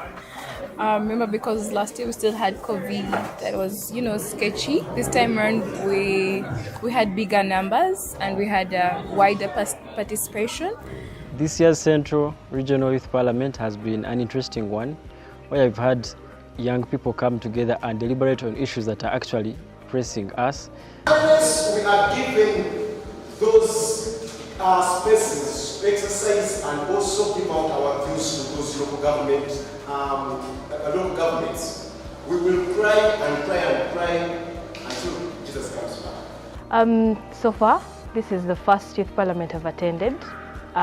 Physically, I had attended the virtual one in 2021, but it has been a beautiful experience. A lot of brilliant people to meet, seeing the youth passionate about the matters of the country. I think each year that gets by, the youth parliament becomes more interesting and it gets better. It's a very enriching experience to see young people debate on pertinent issues that affect them in society. It's a blessing to tap into their cups of wisdom because, they give us a fresh feel of what is going on at the grassroots, where we might not be able as leaders to reach on a daily. So young people's advocacy, strengthening the youth voice, is a platform that we really need to fully utilize, and the youth parliament offers it on a silver platter. The question the youth are asking out there, how do you choose this member of parliament to come on the floor of parliament? Okay, for starters, it is always a competitive process, that is for a fact. But in the competition, we look at leaders, young emerging leaders, who have hands-on skills, who have done something, and we also give a lot of consideration to the leaders from the grassroots, because given our development approach, we're using a bottom-top approach. I don't want to lie to you that I'm going to go and pick someone that has been in power for some time, that is exposed already. No, we want that person who has not been here one time, or that person who is able to talk, who is able to speak. And of course, while we're doing that, we consider special groups, I'm talking about the PWDs, yeah. I'm talking about the special groups. We're looking at the women, the young mothers out there, and the person who maybe didn't finish school, but are trying to make it out there. So it's not like we don't want everyone to participate. I also have to have regional balance. We want each and every region. I was so inspired by the sessions. When I was cheering, at some point I got lost in my head. I said, imagine this was the real parliament, because the people were really respectful. Under my guidance, I managed to imagine in 30 minutes, 18 politicians speaking to the point. That was special, and we need to improve this, keep on going with this. Now, one day is not enough for everyone to understand the content of the motions. We tried, but we can only try. So this has inspired me. I want to really talk, say, okay, what are the chances? Can we see, like, is there any chance that we could keep on these conversations? Maybe even if it's quarterly. Because this crowd, if they have another chance to debate, they'll just get better and better and better. So the issues that were carried out from all these different regions were put together, and of course we used the whole problem analysis sort of method to come down to the motions that we've discussed today in the chambers. During the event, we had 3 motions, but one of the most outstanding motions that really that really touched me was the motion on cattle rustling in the eastern part of Achule sub-region and Karamoja. This is something that we have been talking about. We tried all angles, and when this thing was brought, and I believe what we brought out here will again spark fire on the government to at least act. Traders who have handed over their guns to the government, you will find that they have been promised that maybe we are going to give you these livestock and other things to do. Because what the Kejongs knows, most of them they know about only cattle keeping. There should be an alternative of other things so that they don't go around and killing people, taking away their cattle. They should know that without keeping the cattle, we can also survive on our own. It is not only about the cattle raids that is taking place. As I speak right now, families are leaving their home as early as by 5 p.m. to go to seek for a refuge in one of the nearest places that they feel it's a bit safe. One of them being churches, institutions like schools, just that they can comfort themselves in. Because these cattle raiders are no longer only taking cattle, but they're also killing people. Well, the issue of climate change and then in relation to also agriculture for the young people, that one is very directly related to the young people because climate change and agriculture eventually evolve into a reduction in the quality of life that the young people are living. And if young people cannot live a certain quality of life where they can have their basic needs and all that, it can set grounds for other challenges to rise, especially community-based challenges. We've had a discussion around land, and this has been a very big challenge where we have people have been losing their land grabbers. We've had people owning miles and miles of land in this place because of the different bureaucracies that rotate around land, lease, non-lease, but we've actually come to discuss this as young people because in the long run we are all affected. These are areas of settlement, these are areas of habitats where the young people are living and actually trying to earn a living. Having agriculture as our background, the young people here are actually doing a lot of agriculture on this land. Others are rearing cows and others are planting crops. So having the young people come to discuss on these issues that are affecting them, especially the land issue. The land is rotating around economy, and in all ways the land is important to the young people and it is a resource to us. Then for service delivery, it was mostly on medical interns and boosting the education of the country. And then for National Youth Council, we were of the view that we as youth, the budget should be boosted since we see that in this financial year, it was decreased from 4 billion to 800 million. So many issues within the health sector. I would point out that the government should really invest in the preventive measures, especially when it comes to cancer. Cancer has been a very big problem for the country. Looking at the women who have the breast cancer being the highest in the country. So if we have preventive measures, we will not lose a lot of money having to borrow from World Bank and all these other countries.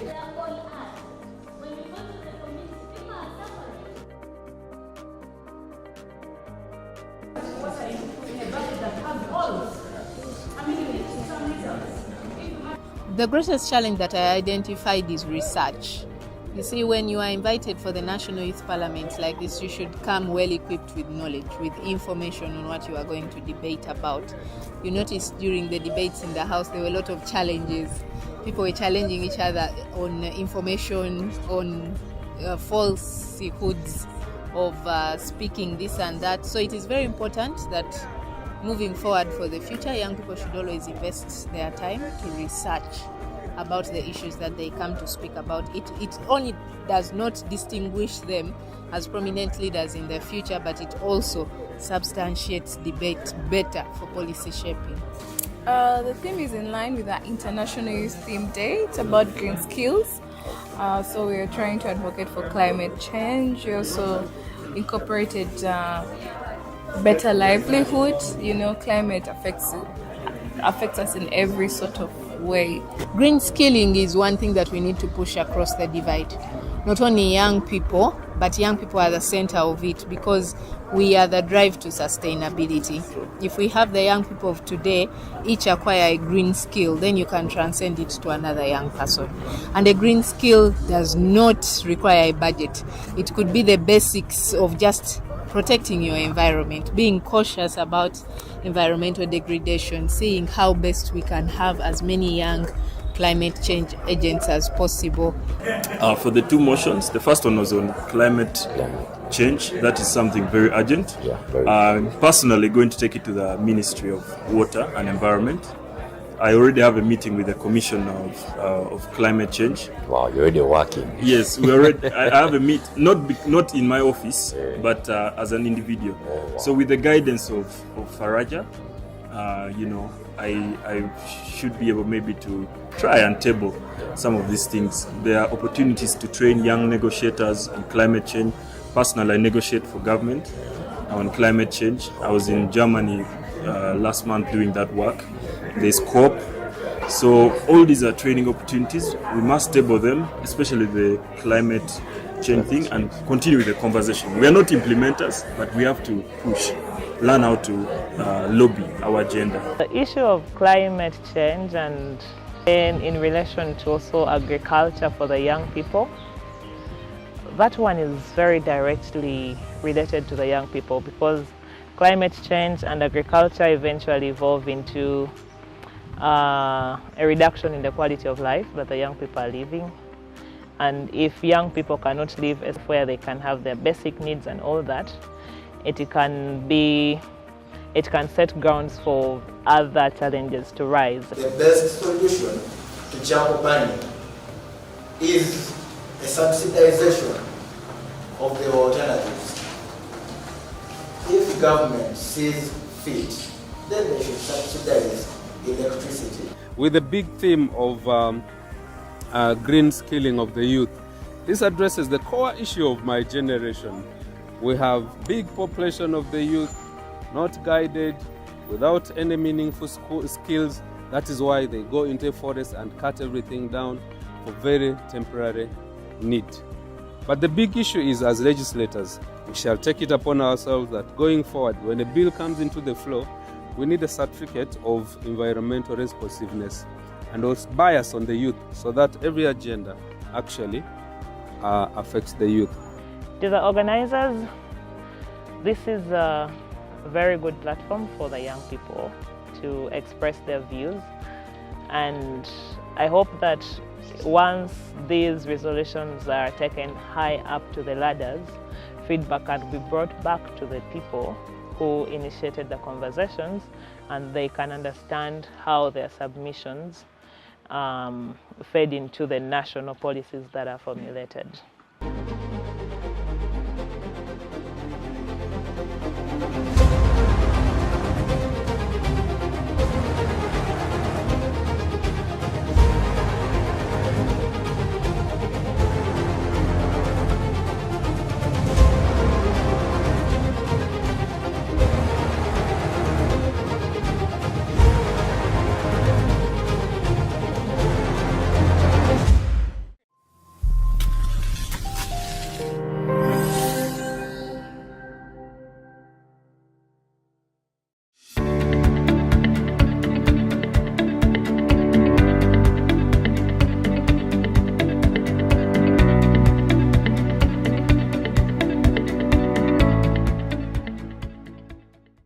Faraja Africa Foundation and her partners organized the East African Youth Parliament in 2018, following the establishment of the East African Community, which comprises of 7 member states, that is, Burundi, Rwanda, Kenya, South Sudan, Tanzania, Uganda, and the recently added Democratic Republic of Congo.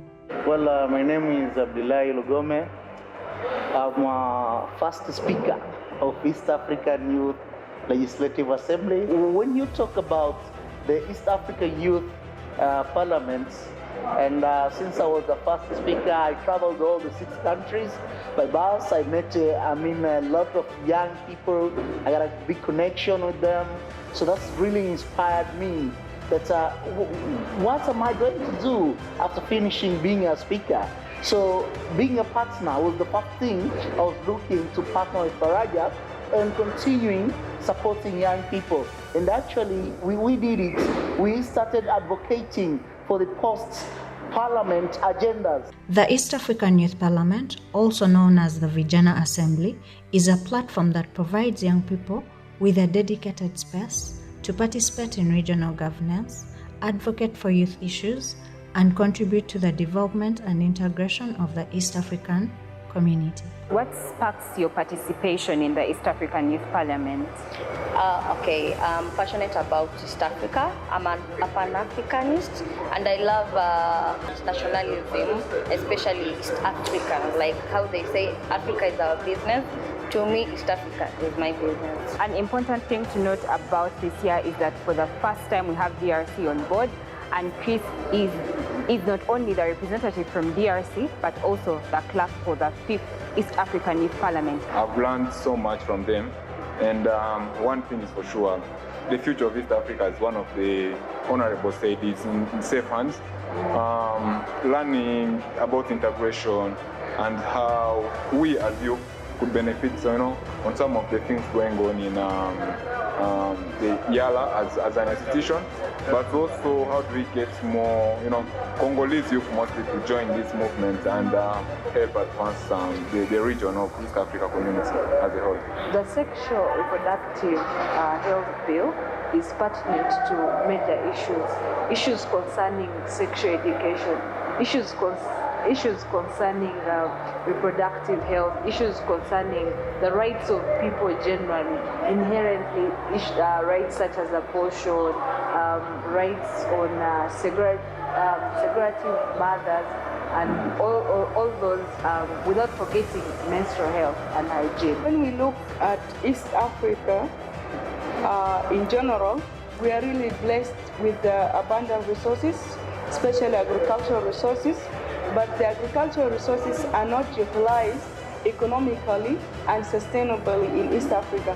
And that's why I raised that motion to urge the young people to really engage in the agricultural business. So we need to understand, especially the young people, they need to know that agriculture is the backbone of Africa in general. We started advocating for African Charter on Democracy, Election and Governance, but also we were also advocating for South Sudanese to enter to Tanzania without paying visa. In that time, it was just like recently they were entering to the community, and still the young people from South Sudan, when they came to Tanzania, were entering by paying visa. So also we advocated for it, and that was the best practices. In a nutshell, the EAYP aims to have young men's and women's voices in the critical decision-making processes from national to regional legislative processes, inspiring a coordinated regional governance framework while being the key enablers of change.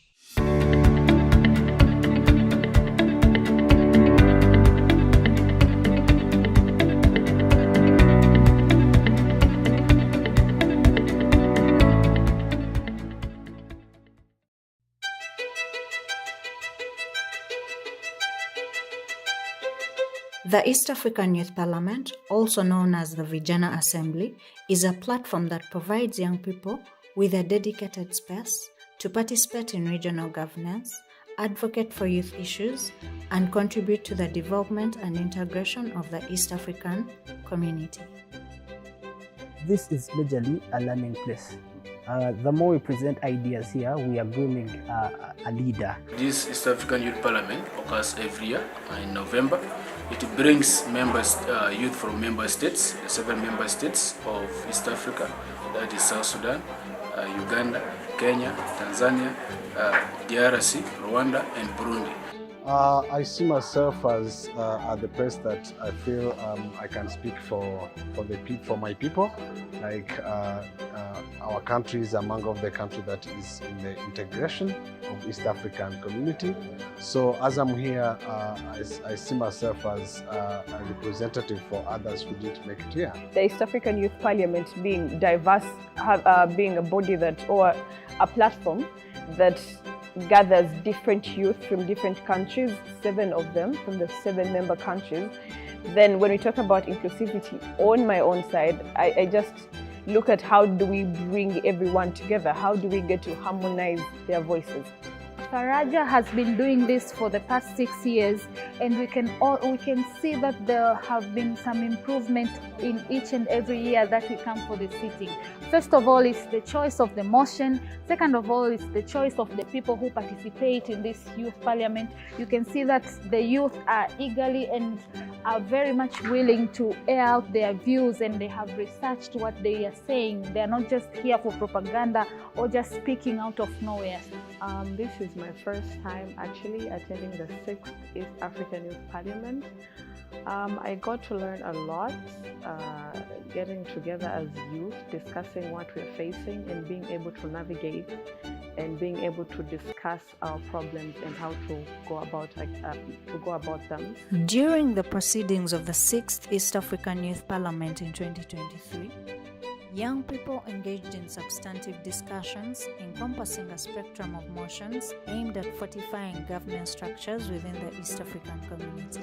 The motions included fostering the economic integration of youth, advancing initiatives related to sexual reproductive health, promoting regional peace and security, and advocating for heightened environmental sustainability within the EAC. Motion number 1 was about implementing the East African integration and its governance. Now that, for me, it has been delayed a lot. I feel like it should have been done yesterday, and the fact that we had opportunity to discuss it here, I think maybe we shall be able to steer it. We were speaking about how the governance of East African community can take place very quickly. Now, I feel if at all this region is governing itself as a region and not just like countries, we would save lots of monies in administration. Within this assembly, the youth formulated several recommendations and issued a collective appeal to their respective governments and authoritative figures, urging concerted efforts to better the well-being of the populace in the region. Of course, yeah, I agree 100%, just because East Africa is people, and among the people it is, there is a big percentage is the youth. So it is all about the activity that the integration is about us. So we have to take part, we have to take a role in order to make this integration be beneficial to everyone. Kenya, Tanzania, Rwanda, Burundi, South Sudan, Congo, all of them have embassies in most of these countries. But if at all we were one region and we have just one governance, we would have one embassy. And that all that money that is being spent in about 7 embassies, that would be just one. But also lots of things that are being different. We could pick what is better in Tanzania, pick what is better in Uganda, Kenya, and all of it is together. We are only picking the good, and we have one government of many good things. My experience was quite amazing, meeting people from different countries, exchanging ideas, engaging and debating as well. Today, I must say I'm elated, I'm grateful and happy for being newly elected as the Speaker for the East African Youth Parliament. It is a great mantle, it is a big office, and all I can pledge is to work hand in hand with all the different speakers from all the different East African states that have their speakers, to have us work together and put together the different resolutions.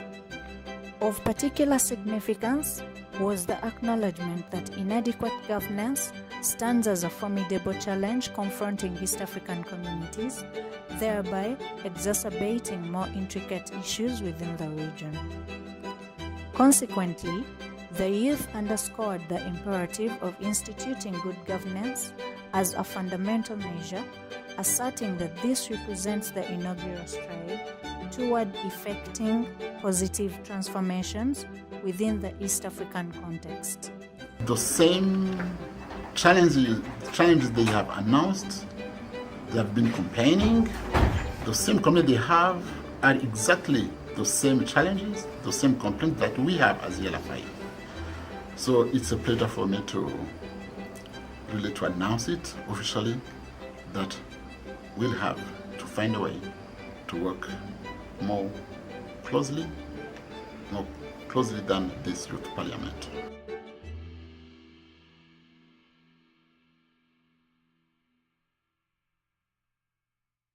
Whenever issues of young people are not spoken out by young people themselves, they don't necessarily get audience.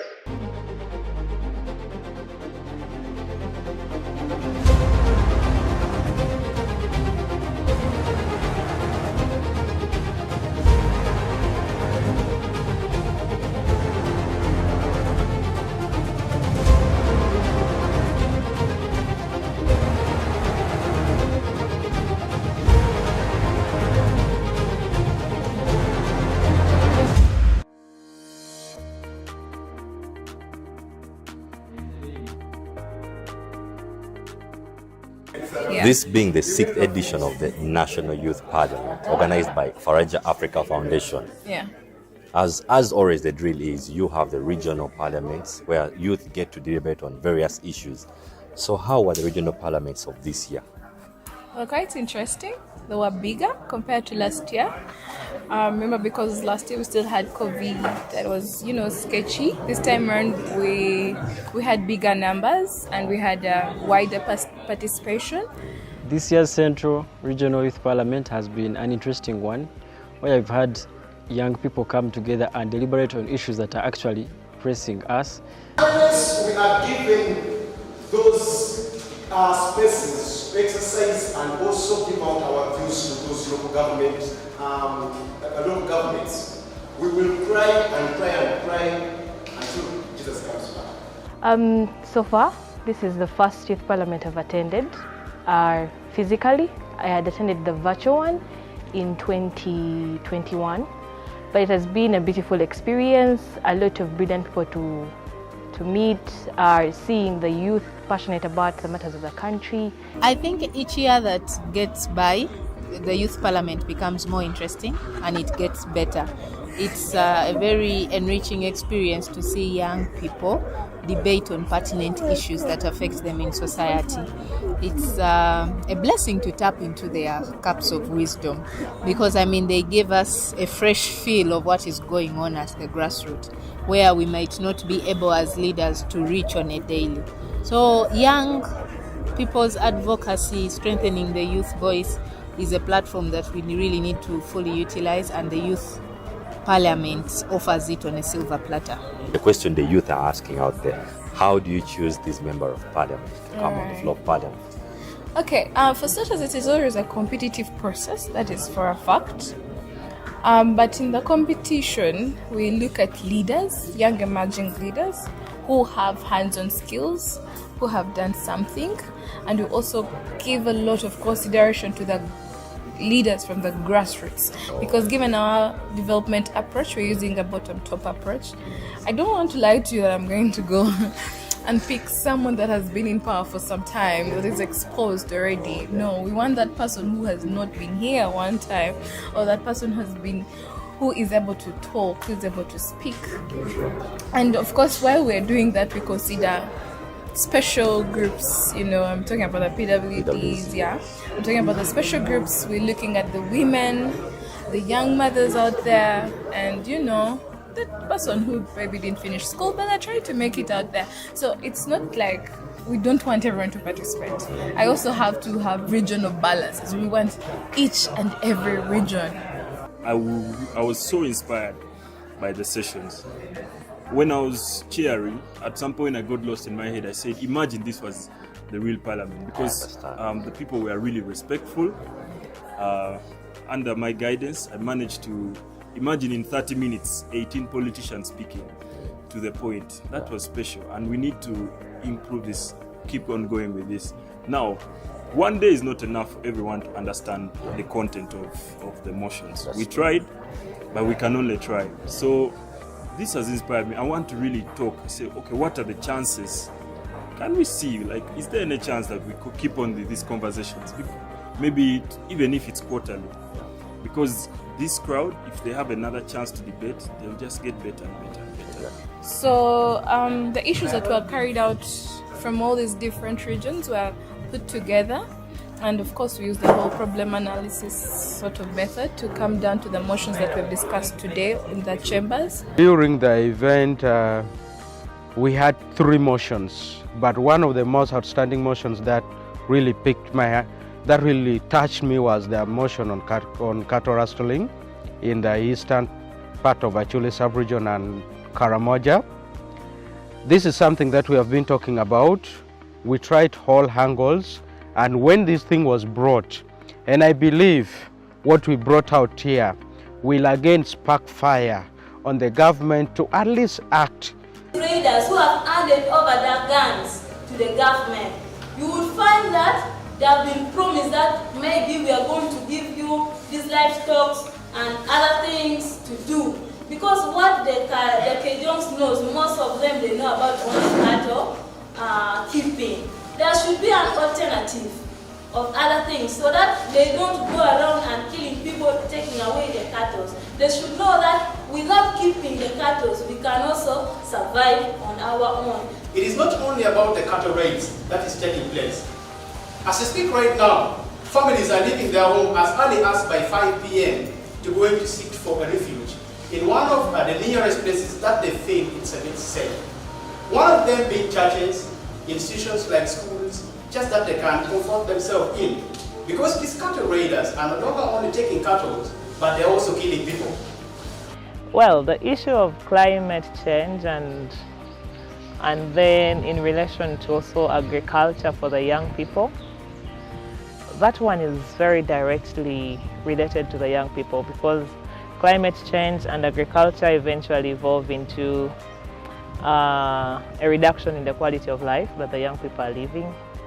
And if young people cannot live a certain quality of life where they can have their basic needs and all that, it can set grounds for other challenges to rise, especially community-based challenges. We've had a discussion around land, and this has been a very big challenge, where we have people have been losing their land grabbers. We've had people owning miles and miles of land in this place because of the different bureaucracies that rotate around land, lease, non-lease. But we've actually come to discuss this as young people, because in the long run we are all affected. These are areas of settlement, these are areas of habitats where the young people are living and actually trying to earn a living.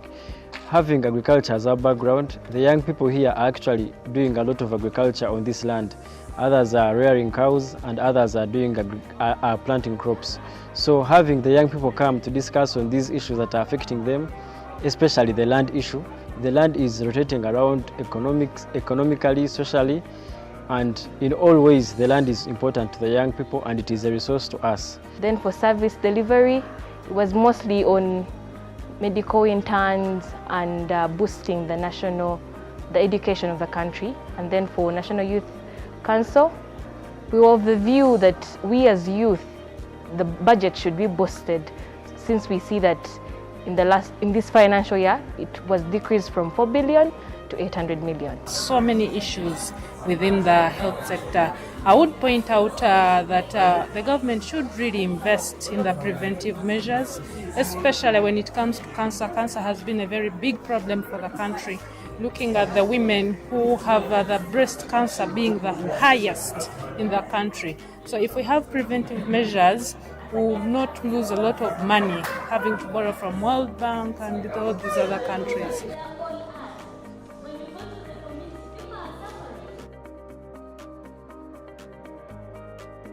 in a budget that has goals.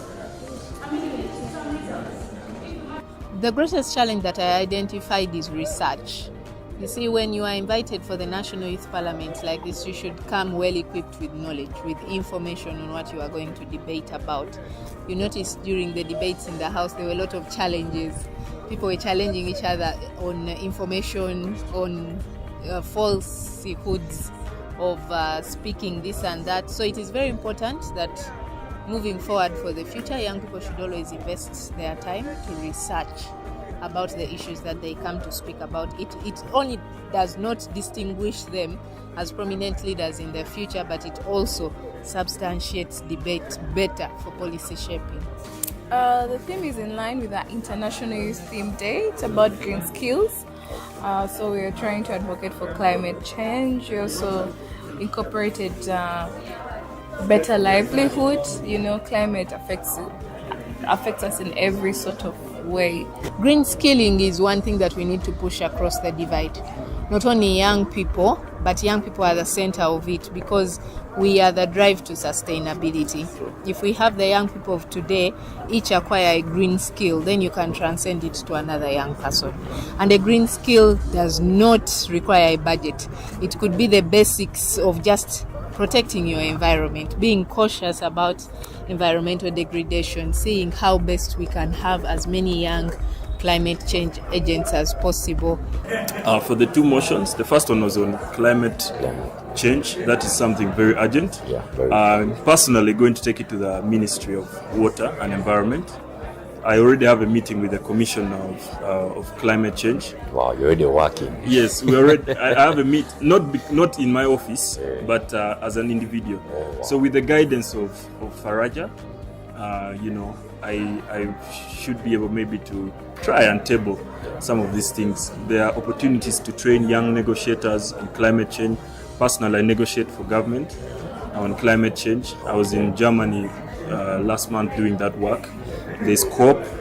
So all these are training opportunities. We must table them, especially the climate change thing, and continue with the conversation. We are not implementers, but we have to push, learn how to lobby our agenda. The issue of climate change and then in relation to also agriculture for the young people, that one is very directly related to the young people because climate change and agriculture eventually evolve into a reduction in the quality of life that the young people are living. And if young people cannot live a certain quality of life where they can have their basic needs and all that, it can set grounds for other challenges to rise. The best solution to jungle burning is a subsidization of the alternatives. If government sees fit, then they should subsidize electricity. With the big theme of green skilling of the youth, this addresses the core issue of my generation. We have big population of the youth, not guided, without any meaningful skills. That is why they go into forest and cut everything down for very temporary need. But the big issue is, as legislators, we shall take it upon ourselves that going forward, when a bill comes into the floor, we need a certificate of environmental responsiveness and also bias on the youth so that every agenda actually affects the youth. To the organizers, this is a very good platform for the young people to express their views, and I hope that once these resolutions are taken high up to the ladders, feedback can be brought back to the people who initiated the conversations, and they can understand how their submissions fed into the national policies that are formulated.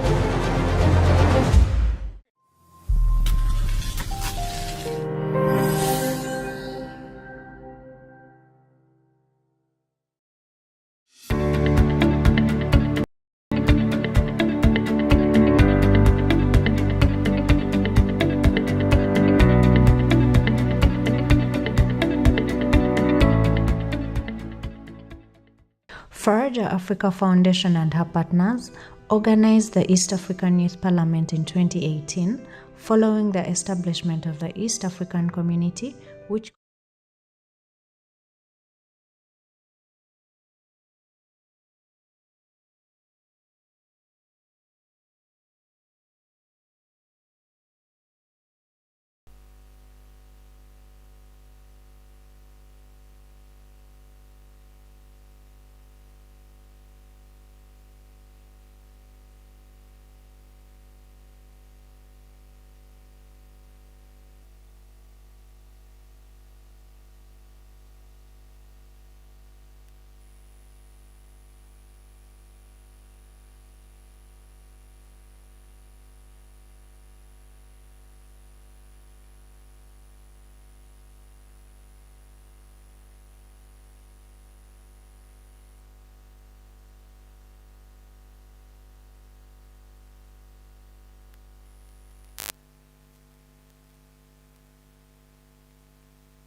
Welcome back from our lunch. Thank you all for voting for me. I don't take that for granted. Let me call upon my clerk to handle the next motion on the order paper.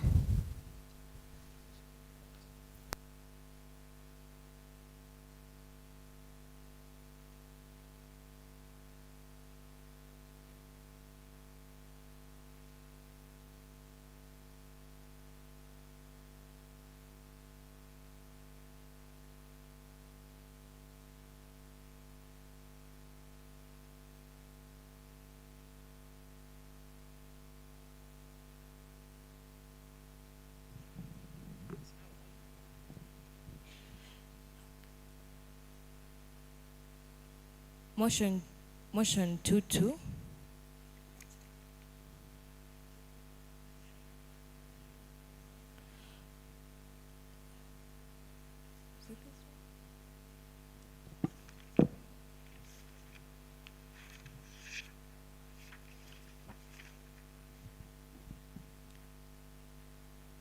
Item number 10, motion for a resolution of the Youth Parliament urging government to review Uganda's legal and policy framework to ensure both political and financial accountability.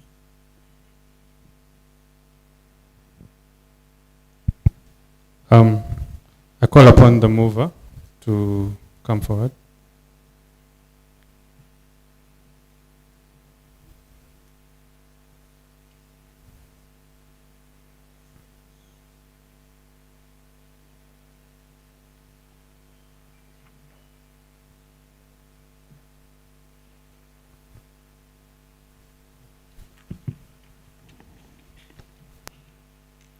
Good afternoon. Right Honorable Speaker, my name is Ambere Dafin. I am a Programs Officer at African Youth Federation and I represent the youth of Ibanda District. I am here to move a motion for a resolution of the Youth Parliament urging government to review Uganda's legal and policy framework to ensure both political and financial accountability.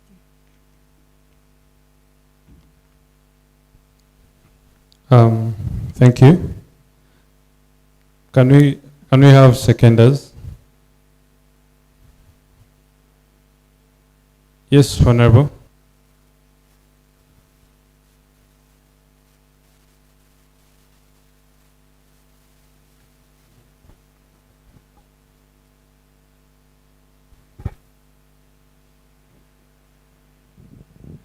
Right Honorable, greetings to you all.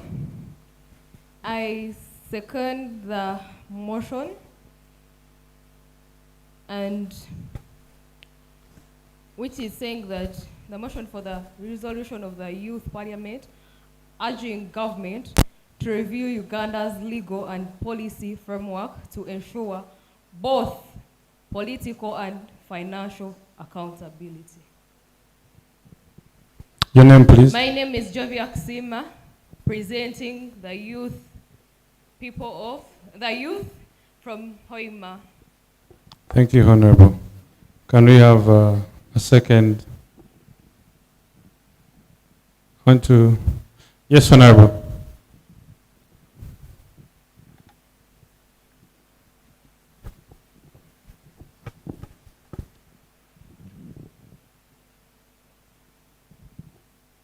Good evening, dear members of Parliament. I'm called December John from Kasese. I second the motion. Thank you, Honorable from Kasese. I now call upon Honorable to come and make a justification of the matter. Honorable from, okay.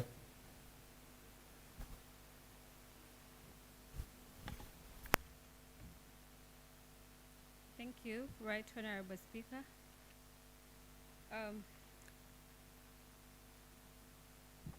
The August House present, it is imperative for us to note that Uganda currently stands at 26% rate of corruption, and we have a scourge of corruption which is destroying the country faster than HIV and malaria put together. It is also very clear that we have one of the strongest legal regimes against corruption. However, with the strongest laws establishing accountability institutions, including those under the executive government, judiciary, and also the legislature. We have continued to witness unprecedented levels of corruption, impunity, and treasonous acts of those charged with responsibility for oversight. The recent developments around corruption and accountability have led to the serious tensions that easily undermine our stability as a country and the hopes the young people have in their country. Right Honorable Speaker, in the pursuit of a transparent and accountable government, it is imperative that we review Uganda's legal and policy framework to safeguard both political integrity and financial stewardship. Let us ensure that our laws reflect the aspirations of the nation, committed to justice, transparency, and the responsible management of public resources. Right Honorable Speaker, the young people in this August House today have prayers that I am here to present, and the young people demand the immediate commissioning of inquiries into these corruption allegations within the Parliament of Uganda, the Uganda Police Force, the Uganda Roads Authority, and the Uganda Revenue Authority. The young people also demand the immediate review of our legal and policy framework with the review of comprehensive reforms of our accountability cycle, our political cycle, and the mandate of our duty bearers. These recommendations of Parliament to execute regarding actions against corruption should be legal and binding to the executive. Lastly, Right Honorable Speaker, individuals and groups of individuals under investigation for corruption should take leave of absence from their public offices until the investigations are concluded. Honorable, remind me of your name again. Your name again.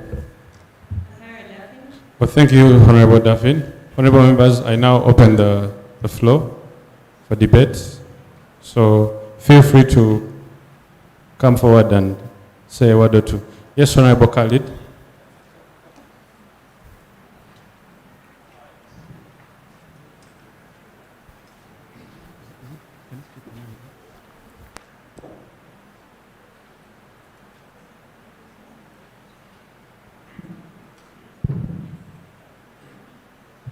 Thank you, Honorable Speaker.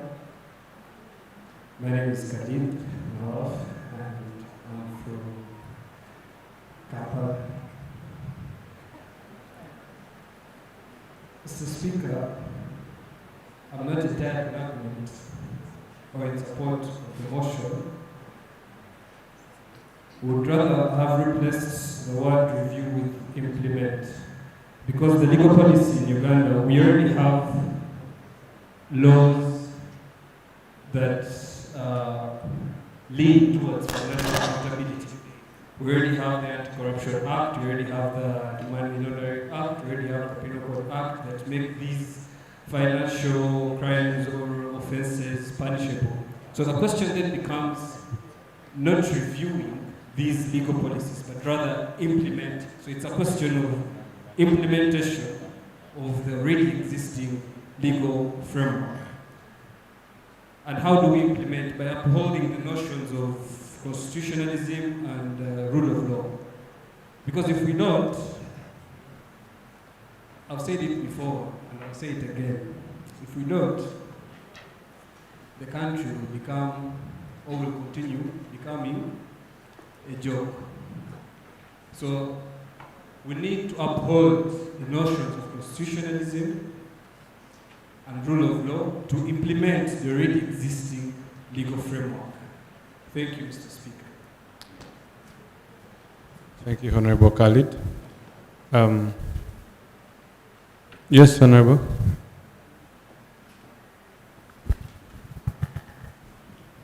Thank you so much, Right Honorable Speaker, and the August House at large. I would like to submit in support of the motion urging government to review Uganda's legal and policy framework to ensure both political and financial accountability. Before I go into support the motion, I would like to first of all rebut on what the previous speaker has talked about, the issue of implementing the already existing laws and policies. Are we going to implement some of these policies that are outdated? Because the laws existing in Uganda right now, according to statistics, 43% of the laws are outdated. 30% of the laws are relatively modern and effective. Are we going to implement these laws that are relatively not modern or that are outdated? Now let me support the motion that urges government to support, to implement the review.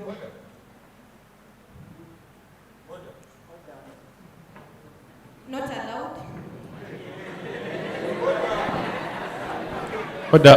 Order granted, Honorable Chinabere.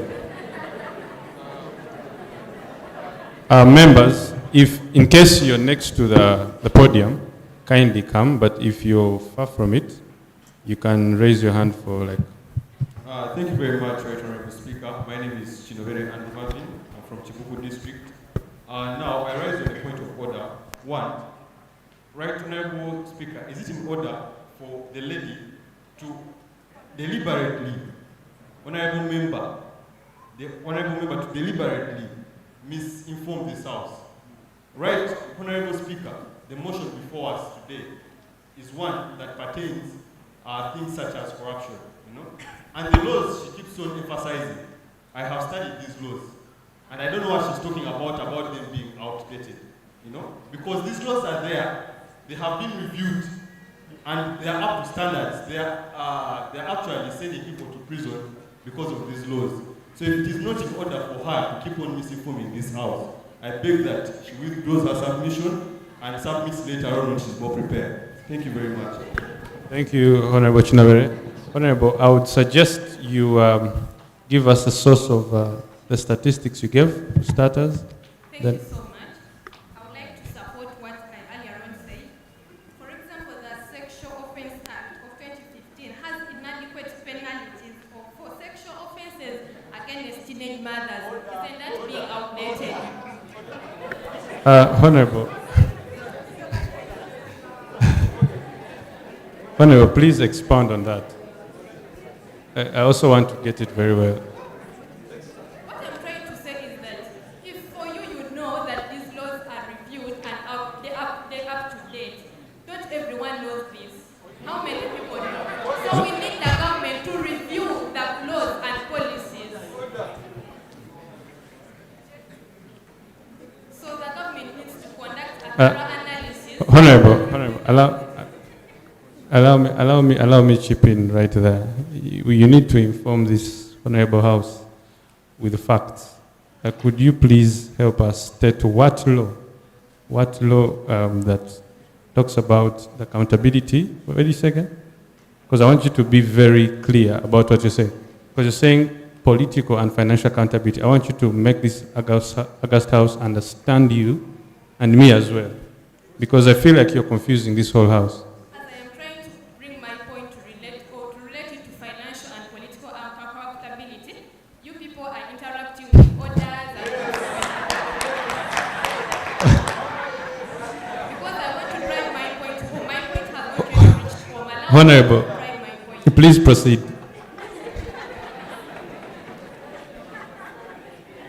Before I continue, I am Ruth Apadet, representing youth from Mbale City.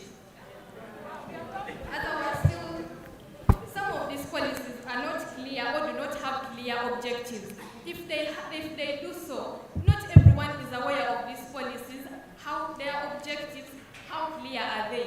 That is why I am advocating that government should review these policies. How are you going to account financially when that law is not related or is not up to date to the situation? How are you going to account financially? So as I conclude, the government should conduct a thorough analysis and review of these laws and sensitize people to create awareness. Do not just review or implement without creating awareness as well. Thank you. Thank you, Honorable. Yes, please, can someone take a microphone to the gentleman? Thank you so much, Right Honorable Speaker. This is my maiden speech. You allow me to introduce myself. My name is Roderick Muhumure. I represent the people of Mbale City, and I'm glad to be a member of this parliament.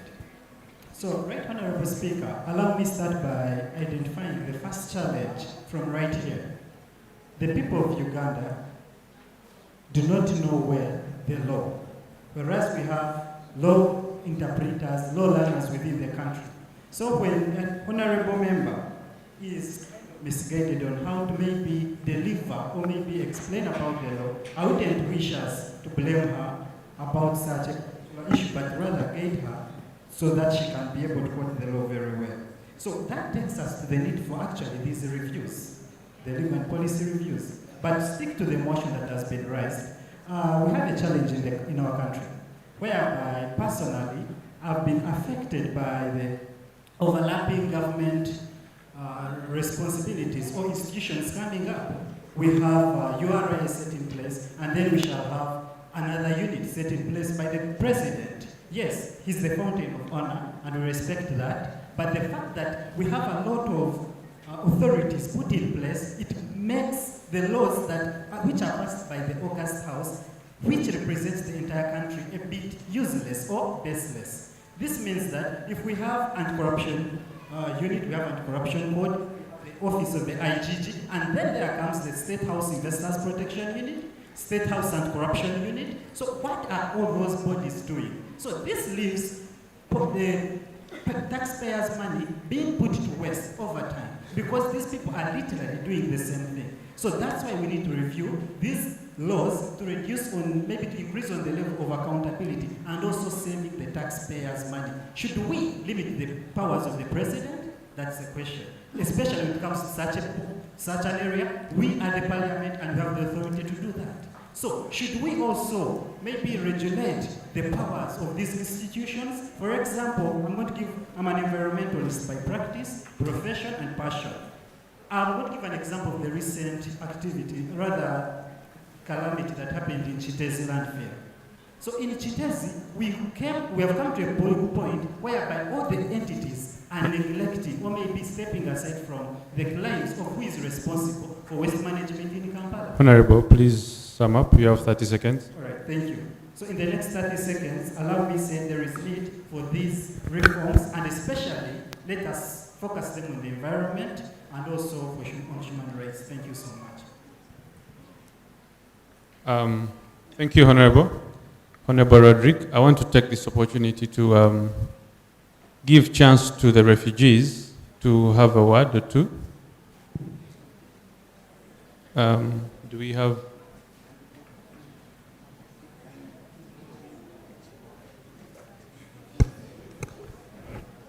Okay. Yes, Honorable, please.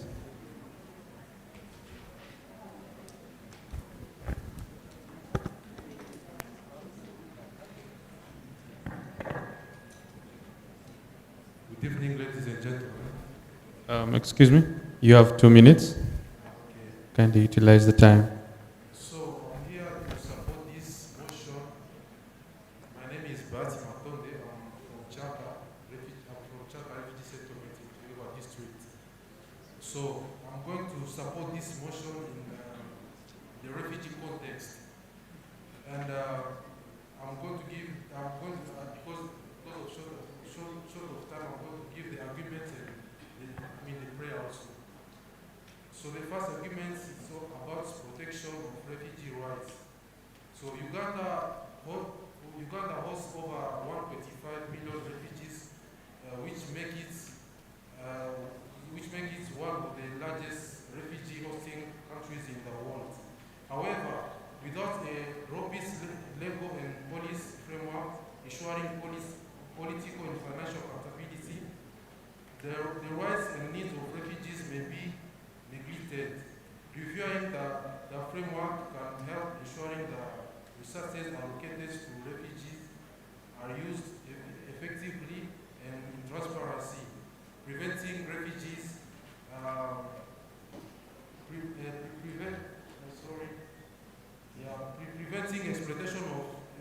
preventing exploitation and ensuring that refugees are benefiting this support matching with their needs.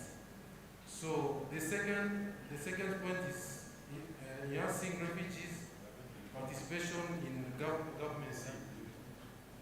So refugees tough non-citizens play a significant role in Uganda socio-economic fabric. A revised legal framework will provide clear guidelines for refugee participation in local decision-making processes, ensuring that their voices are heard in matters that directly affect them. This will also foster social cohesion and reduce potential conflicts between host communities and refugees. So the third point is it's about the effective use of resources. Uganda received significant international aid to support refugees programs. However, without a proper financial accountability measures, there is a risk of mismanagement or corruption. A review of the police framework can introduce strong oversight mechanisms ensuring that Honorable, funds are 30 seconds. Kindly summarize. Yeah, I'll say review of the police framework can introduce stronger oversight mechanisms ensuring that funds are utilized effectively for the intended purpose such as improving health care, education, and livelihood opportunity for refugees. So because of time, let me stop here. Thank you. Thank you, Honorable. Members, if in the previous session you were able to say something, let's give chance to new members to also have something to talk about. Yes, please, Honorable. Please come take.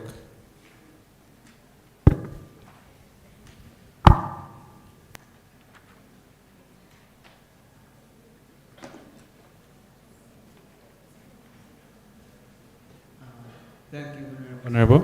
And about time, you have 2 minutes and 30 seconds. Okay, thank you, Honorable Speaker. To me, Mr. Derek from Faraja District.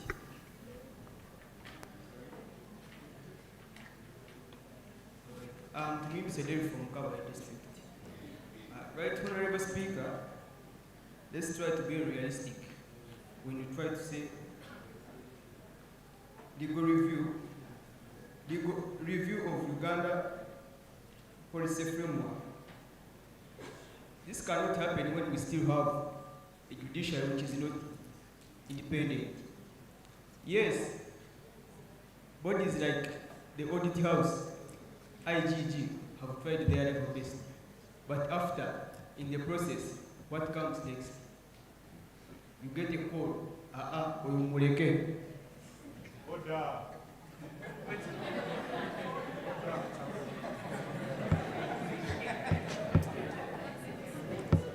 Right, Honorable Speaker, before this government doing anything, it set the judiciary free first. Because even in corruption, we have been witnessing the same law enforcement team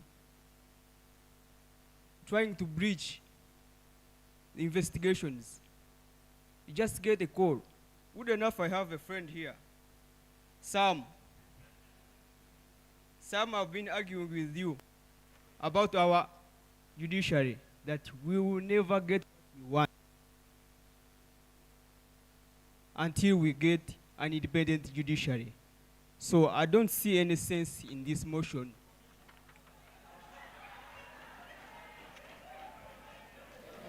Thank you, Honorable Speaker. I beg to submit.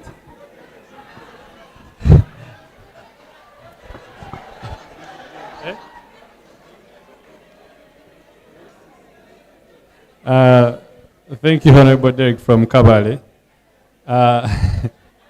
Members, order. Order, members. Let's respect his views. Let me give chance to Honorable. Please. Yeah. No, the lady. Order. The lady in purple. Yes, please.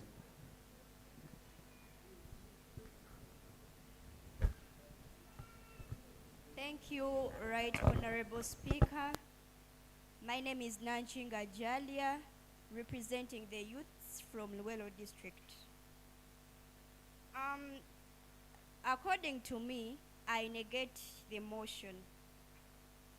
First of all, I think we are all aware that in our country, Uganda, we have very many laws and policies which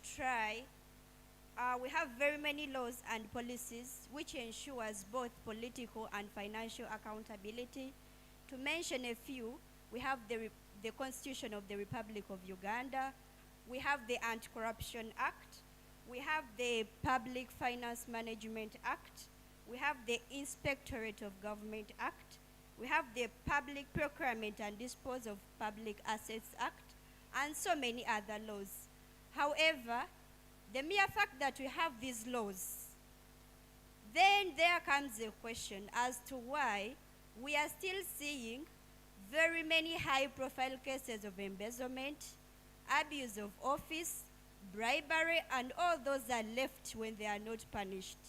To me, I think the solution to this, it is not for us to come up and review these laws, but rather to get to know what is the problem, what is causing this. Yes, we are having the laws in place, but we are seeing these offenses, they are still taking place.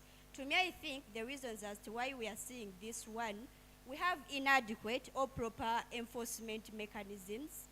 The institutions which are responsible for these accountability purposes, maybe they need to be strengthened.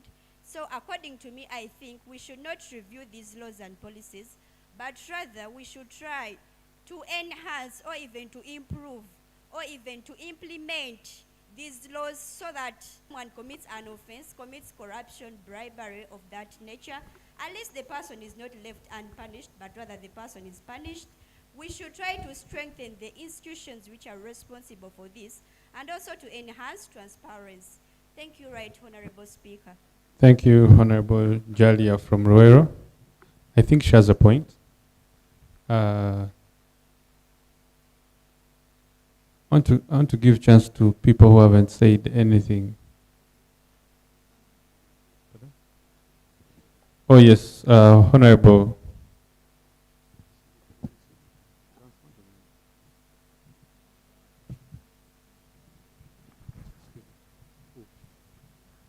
The one at the back, please. Sorry, Honorable. Good evening, ladies and gentlemen. Compose Ismail. Here I'm representing Arua City. Your name again? I'm representing Arua City. My name is Kombozi Ismail. I support the move of this motion. Reason being that if these laws and policies are not, the framework is not changed, as we are witnessing right now, corruption which the law does not allow, and we saw youths fighting the same corruption which the law does not allow, and the same law that does not allow corruption in Uganda is the same law arresting the youths who are fighting the corruption and put them in prison. And for me, to change the behavior, maybe I don't know whether it's the behavior or the what, the system they are using to apply the laws, if it is a bit changed, it is good. And secondly, the policies must be reviewed. Reason being that sometimes is sneaked through policies. In Uganda currently, without fear or favor, I will say there is a type of corruption in Uganda here a common person cannot understand. That is the budgetary corruption. They put it through budgets. You can imagine a road that could cost 1 billion will go up to 1.5 billion, which means they have sneak corruption through the legal laws they are trying to they are using to rule the country. So I'm really very proud to this lady, my fellow comrade. Thank you very much. May God bless you. Thank you, Honorable Ismail from Arua City. Honorable, we're going to come back to you. Let me give chance to the lady, Honorable at the back. Please come to the podium. Please come forward. No, the Honorable in maroon coat. Please, yes, you.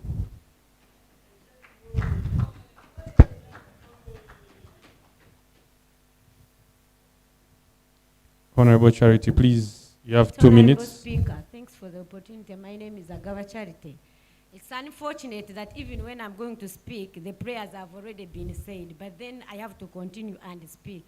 That means maybe I have to advocate for the change in the motion, which I have to contend with the first speaker about this motion, who said that we should change the word review to the word implementation. Looking at our constitution, the 1995 Uganda's constitution, as amended, it has very prescribed laws, very good actually. Even the member, honorable member, was complaining about independence of the judiciary. Looking at our constitution, the judiciary has very good prescriptions that it is independent to the maximum. But the problem is with the implementation. Who brings the Chief Justice on board? Who brings the Chairperson Electoral Commission on board? Those are the things we have to look into, not amending the laws. Looking at the motion mover's submission, comparing it with the first prayer, in case you have the agenda, in her first prayer she says, the young people demand the immediate commissioning of inquiries into these corruption allegations within the Parliament of Uganda. The Uganda Police Force, within the Parliament of Uganda, the Uganda Police Force, the Uganda Roads Authority, and Uganda Revenue Authority. If we didn't have good laws, whose failure is in the implementation, then we wouldn't trust these bodies, because in them they are already failures. What do we do as young people? Looking at the future of the country that we want, we should stand up with our voices. Number two, when you see someone droning, you don't quickly start from the point where they've drowned from. You go to either a further point where from the direction or to the direction of the water that is moving. You get from the front and start looking for the person. Here saying that we should get a commission of inquiry, that means we're looking at the thief directly instead of looking at the systems that bring those thieves on board. Instead of looking at the thieves, let's look at the infrastructure. Let's look at the institutions. Let's look at the implementation of these laws that we have. If they say there is a policy, And if someone disobeys this policy, their penalty is this. Let's look at the policy and look at the penalty towards that thing made. Speaking for the refugees, using the PDM as a case study. The rules of Uganda say that we shall not discriminate according to race, origin, what and what. But there are few people, actually refugees, cannot get the PDM money because the first requirement is the national ID. Do they have national IDs? Don't you think the law is clear, the constitution is clear, but the implementation process is what is bringing in all those requirements that are barring people from getting what is supposed to be for them? Also, looking Honorable Charity. Lastly, as in my 30 seconds. Lastly, looking at the process people go through to be subjected to their cases of corruption, they are not as clear as we thought they would be, because we think court will bring them on the face of the people, judge them and take them, but that does not happen. A case can even take 3 years. They are just they're just finding evidence, but this person ate money, and at the end of the day, what happens? Time lapse. What should we do then? Institutions that lead to the implementation of these policies, Honorable. not the review. Thank you so much, Honorable Speaker. Thank you so much, Honorable Charity. Let me give chance to Lady.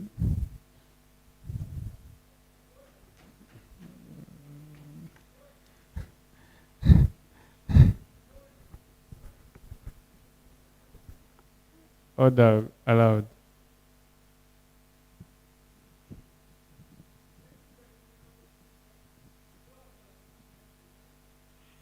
It's coming, Honorable. Thank you very much, Right Honorable Speaker. By name, Amatalo Simon Peter from Chira. Is it in order for the clerk to direct the Speaker on whom to choose? Allow me to address that. Honorable, it's not in order, but she is aware of the people that spoke in the first session. So she guides me on who to grant permission to and those not to grant permission to, because at the end of the day, we need to give an equal opportunity to everyone. Thank you. Honorable, please proceed. Okay, thank you very much, the Right Honorable. Mudondowini is my name, a youth leader from Kibuku District, Eastern Uganda. So, I should say that Uganda is a pearl of Africa, and indeed it is the pearl of Africa. One thing that perturbs me in this country is that we have laws, very perfect laws, they're very good. They provide offenses, they provide the penalties, but again, at the same time, they provide immunities. So that alone gives me this hard time, because you find someone, this person has committed this particular offense, but because of the immunity they are holding, given their respective offices, at the end of the day, they are let free. So that alone has left corruption, I should say, good news everywhere. So in my, the resolution I would give to this House, one, is not to review or reform, but rather to implement. Because not to implement, but rather to amend these laws.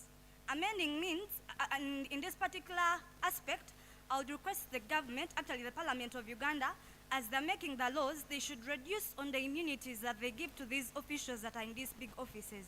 Because at the end of the day, they're the ones who are robbing everything, getting everything, and you find that the people that are at the grassroots are gaining nothing. I beg to submit. Thank you so much, Honorable. Allow me to give chance to the Honorable that I skipped.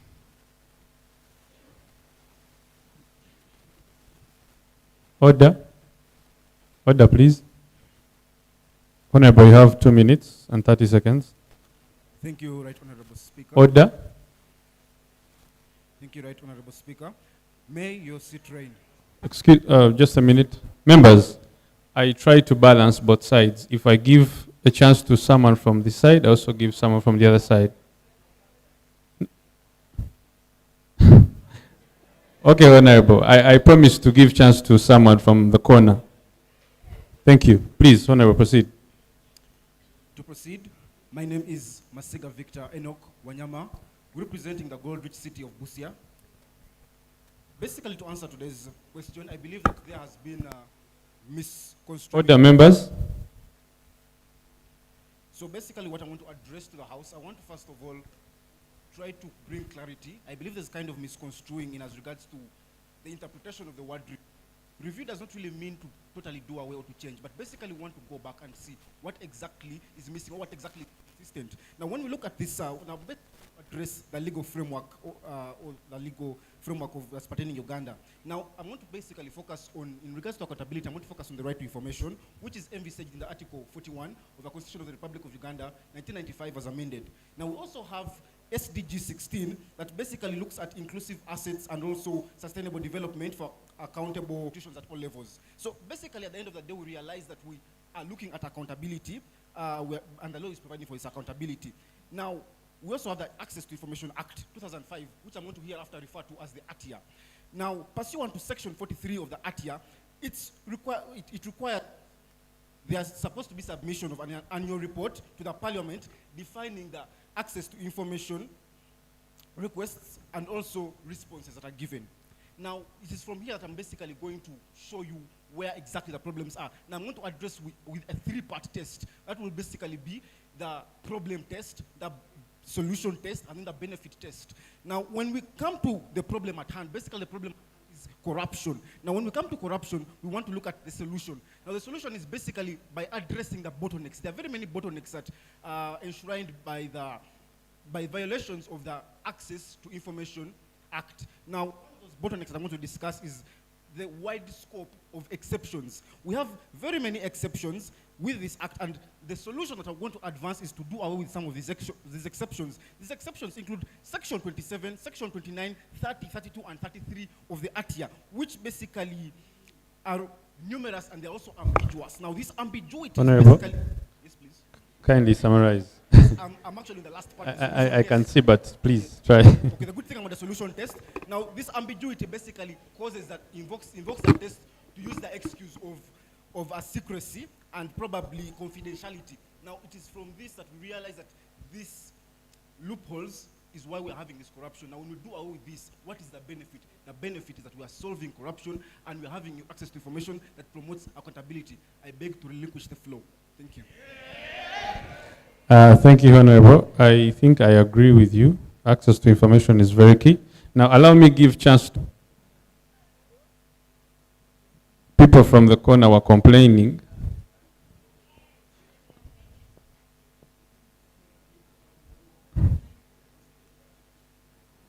Members, we still have one more motion to debate, so you will all have a chance to speak. Yes,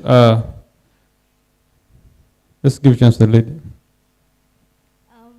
Thank you so much, the August House.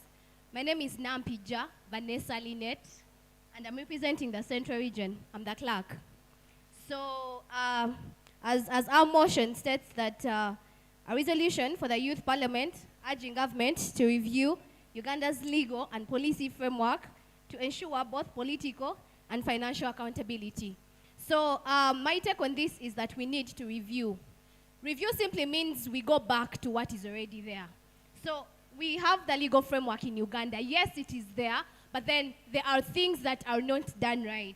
So under the legal framework, it comprises of a set of documents. And in these documents, we have the constitution, the legislation, regulations, and contracts. So all these that we have actually have act sections, different things that actually guide us on what should be done. So my stand is we need to review. We have to go back and see where the problem is. And these armed laws actually tend to include strict liability. I did law. I'm doing law as my profession. So in strict liability, we have the mens rea and the actus reus. So the mens rea is where someone does something with the mind. Someone has done it, and they know that I'm doing something wrong. And the actus reus is actually the act itself. That I'm zeroing down, me, Vanessa, I'm stealing a bottle. I know it's my action that is backed up with my mindset. So we get to see that in these policies that we have. For example, the Karamoja incident, where you see MPs stealing these iron sheets. They actually get them with these iron sheets, but somehow they maneuver and they say no, they got them with the things and they hand them over, and somehow they are not liable for the actions they have done. You get to see that. So this is actually very wrong, that when you are got with something, you are liable. Whether you didn't know, whether you knew, the fact is that you stole the iron sheets and you have to be punished in the law. So my stand is we need to review these laws. Thank you so much. Thank you, Honorable. Like I said, I try to balance sides. Yes, so I want to give room to 5 more members, then we can proceed. It's tough. Yes, please, Honorable. Please come to the front. But let's be sharp. We're trying to catch up with time. Honorable, remember you have 2 minutes and 30 seconds. Thank you, Mr. Speaker, for this opportunity. I greet you all in the name of Jesus. My name is Kakoza Derek from Masaka, and I'm here to submit on the motion at hand about the review of the laws that are being applied in our country to provide political and financial accountability. For me, basically, I won't agree with most of you are saying that we need a review, even when we have the review, even though we go back to Parliament and review these laws. But as long as we still have the same system, it will never happen. What do we need to do? We need a system overhaul. We need to break this chain. We need to go back to have this old system swept off. However much you have a review of the laws, but still, the big man is still in power. Yesterday night, the CDF himself was crying on X. I think it was being sarcastic, saying that many people have been caught up of corruption. Now Mawanda. Okay, who is Mawanda? That means that yes, even when we have a review of our laws, but still the system is still in existence. This system which has been in power for 35 years, we shall not have any result. Then lastly, as I conclude, I feel like the president has got a lot of powers.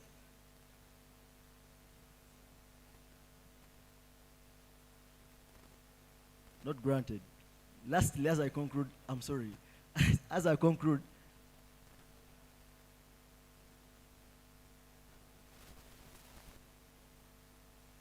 I conclude by saying, however much we have a number of reviews, many laws have been reviewed. Order granted.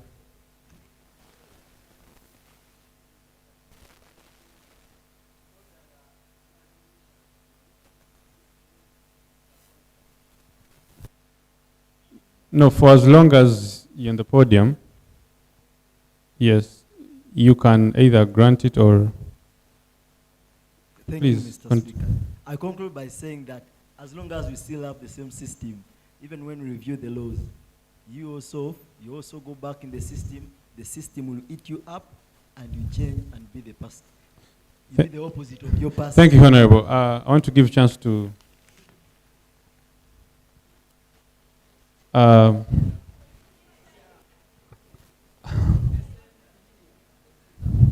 okay, let me grant the lady in a checked coat.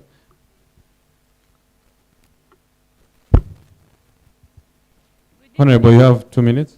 Good evening to the August House and the Right Honorable Speaker. I'm called Masika Masi, representing the youths of Kasese District.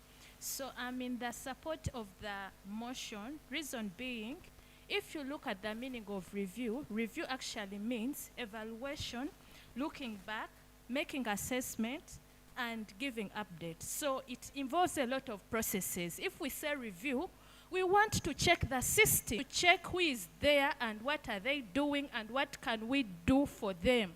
Can we pull them out of the system using the process of reviewing? So members, I'm in the support of this motion, and I strongly firmly that we should continue and go ahead to review the legal system of Uganda. Thank you so much.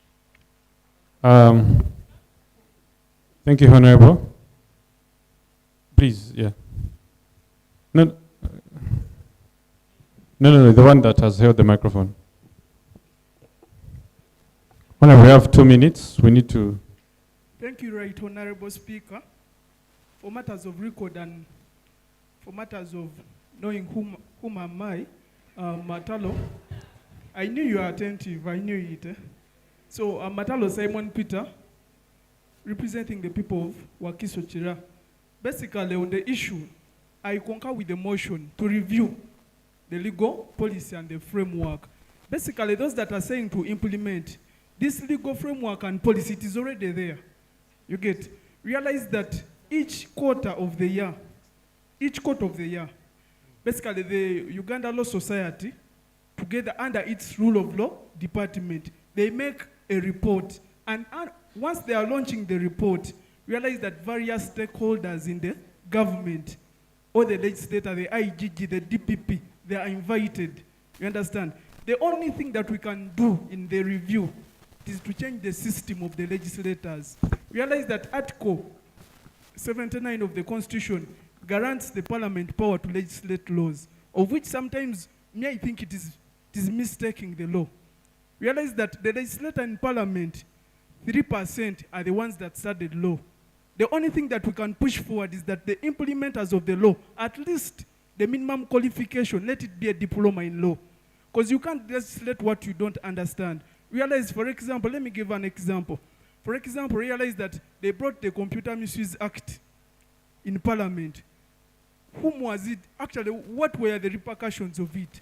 Realize that it was only favoring the nobles. But many of the legislators in Parliament, they were only saying yes, yes, yes. Realize that in the Parliament that we have, the people legislating the law, they are the beneficiaries. We, the youth, are left out in making the what? The decisions. You get, at least someone who is educated by the legal scope of what the law is talking about, at least he can reason. You get, so the review stands. I second the motion and support the motion. The only issue of reviewing the policy and the framework is at least to make a qualification for whom can legislate the what? The law. Thank you very much, Right Honorable Speaker. Thank you, Honorable from Chira. I would like to give an opportunity to the Honorable member right in front. She's been raising up her hand and I'd skipped her. Good evening, ladies and gentlemen. My name is Hannah Teresa. I'm Umpire. I'm from the Kampala constituency. Listening to all the views that have been presented, I want us to underline the word review. It has been clearly elaborated and stated what it means. So after reviewing, we don't stop at reviewing things. All these things have been tabled, they have been discussed, but we want action. When policies and laws are put into place, implementing bodies are put to implement those laws. So if we are seeing things like the Chitezi incident, what should we look at? We should look at organizations like NEMA, KCCA. What are they doing? So the whole question goes back to the implementing bodies. So if they're not doing what they're supposed to be doing, then they should be scrapped off and something else should be put, yeah. And then besides that, we are living in an evolving world and everything is changing. We're discussing the startup financing in the morning. Now, these are things that should have been considered earlier on, yeah? And bills and acts should have been put in place already because the world is changing very fast. And looking at the technology field, startups are what are running some economies in the world. Yeah, so I beg to submit. Thank you. Thank you, Honorable Hannah. I want to give a chance to Honorable Shah, then we close with the members. We have a next motion. If you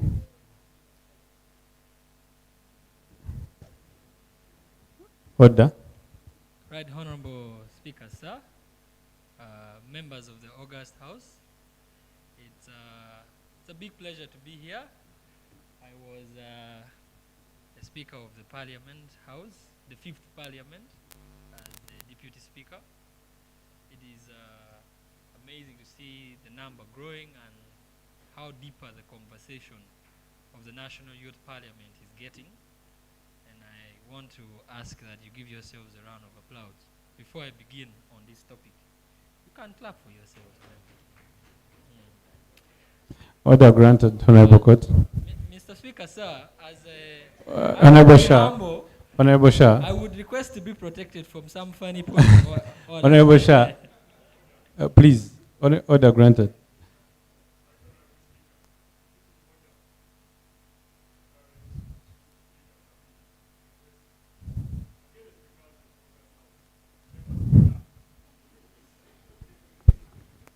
I think it's okay to give ourselves a pat on the back. It is not, Honorable Shah, Honorable Shah, it is not in, I beg you withdraw that statement.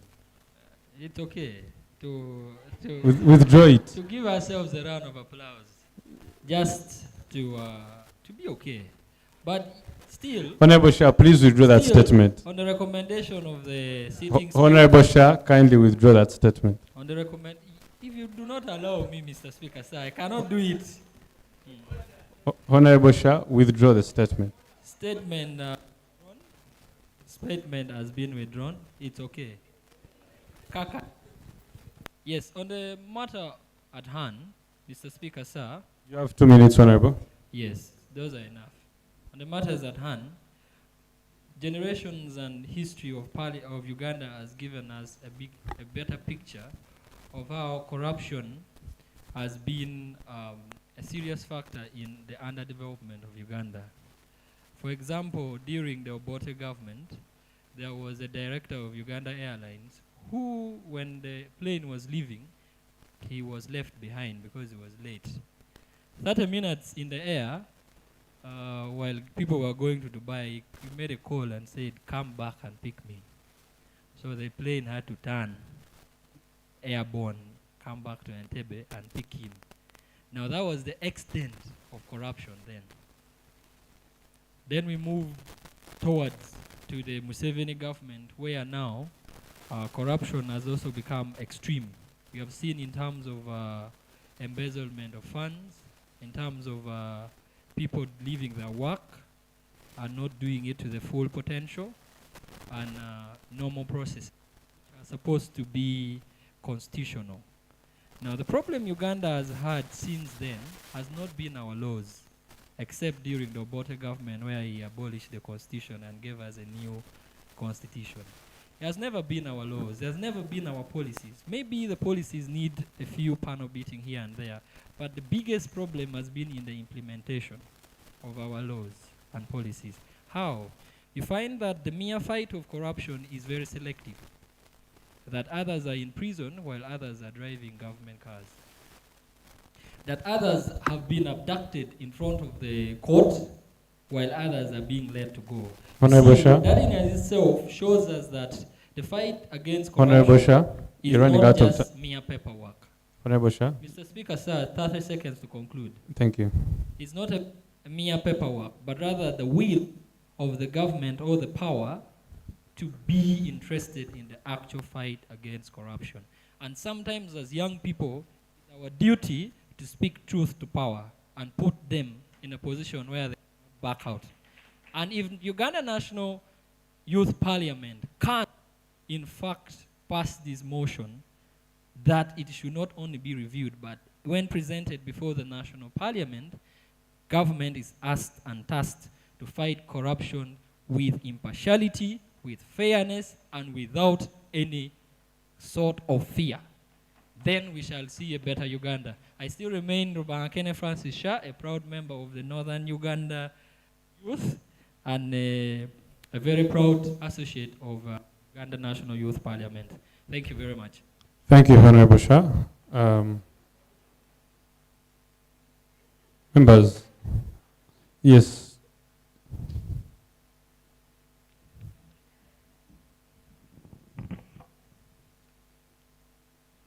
Thank you so much, Right Honorable Speaker, for giving me this opportunity. 2 minutes. We're running out of time. My name is Mugisa Patra, and I am representing the youth of Nebi district. According to Bank of Uganda capability survey, out of 22.8 million working Ugandans, only 1% earn more than 1 million while nearly 50% earn less than 150,000 shillings. Now, I don't know much about the law, but I know what I don't know how I can say it. I don't know much about the law, but I can give my experience being a Ugandan. When I look at how much I pay in terms of pay as you earn, sometimes I feel like I'm working for the government. One time I went to a supermarket and I bought goods worth 41,000, only to realize that the goods were actually about 33,000 with tax of 7,000. We are really paying a lot of taxes in Uganda, and sometimes when you look at what is happening in the government, embezzlement, mismanagement of funds here and there, honestly, you just feel like crying. And bear in mind that I'm among the 1% and I'm frustrated. What about the many Ugandans who are not in that 1%? What are they going through? No wonder the increasing incidences of suicide. So our problem as Uganda, I think it starts and ends with corruption. Corruption is something that must be dealt with the strongest terms, like it should not even be massaged. It is what is killing us as Ugandans, and it is a vice that is best fought from the top. Thank you. That is what I think. And then just to conclude, as our theme says, from cliques to progress, youth digital pathways for sustainable development. Yes, we need the digital pathways, but we also need physical pathways. What am I coming to? West Nile, I think, has the worst roads in the country. Honestly, when you go to the west, when you go to the east, the roads are so good, they are tarmacked, but when you come to Nebi, oh my God, our roads have caused loss of many lives. Our roads have caused loss of businesses. Trucks are always getting accidents. Government, please help us. We are also people. We also need enabling environments for our businesses, for our health.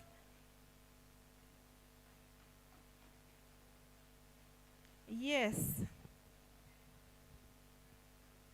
Honorable, thank you so much. Members, allow me close this debate in the interest of time, because we need to leave this place. Some people have to travel back. Right, Honorable Speaker. Please, I beg for 30 seconds. I gave them to you, Honorable, when you were reading the mission. 30 seconds, please. I'm counting.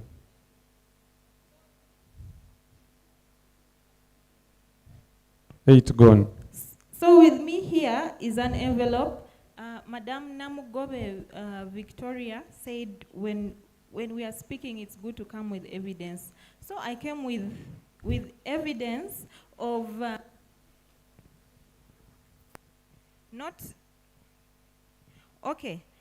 in 2023, government okayed UCDA to supply seedlings to members of the country through nursery seedling operators. So here I was, inexperienced, yes, but with that desire to start something on the side, aside from salary, which you cannot even save because of the high taxes. So I teamed up with one of the nursery seedling operators, and we managed to supply 95,000 coffee seedlings to the people, for which we were supposed to be paid by this year. But this year, out of 42 billion all the seedling operators supplied seedlings worth 42 billion. But out of that, you can imagine that Ministry of Finance okayed only 2 billion out of 42 billion, only 2. So I'm just wondering when when will we all be given when will all of us be Given paid chance. for the work that we have done? So Thank- government, please help us and really review some of these financial frameworks, because we don't really understand. Thank how- you, Honorable. Please take a seat. Members, due to time, allow me close this debate. I want to put a question to you. Honorable, please, I'll give you a chance on the next motion. We are running out of time. So those in favor of the motion say A, and those against the motion say nay. Pardon? Those in favor of the motion say A, and those against the motion say?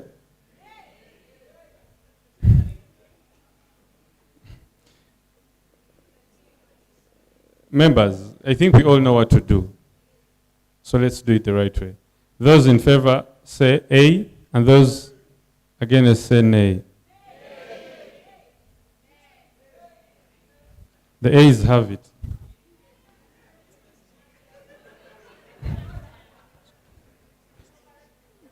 I would like to call upon my clerk to go to the next item.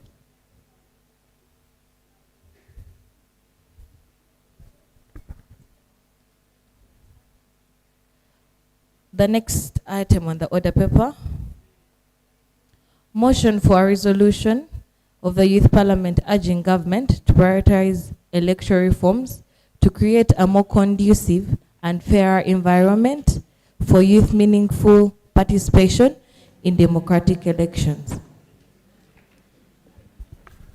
I would like to call upon the mover for the motion, and let's do this chap chap.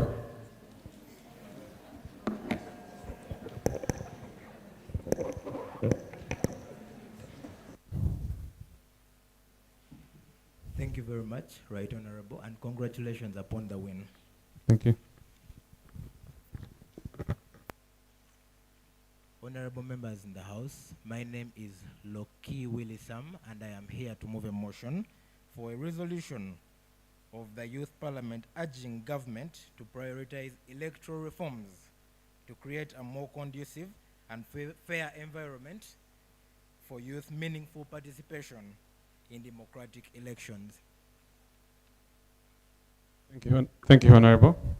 Seconders of the motion. Yes, Honorable. Let's also have a mail come over so that we do this, please.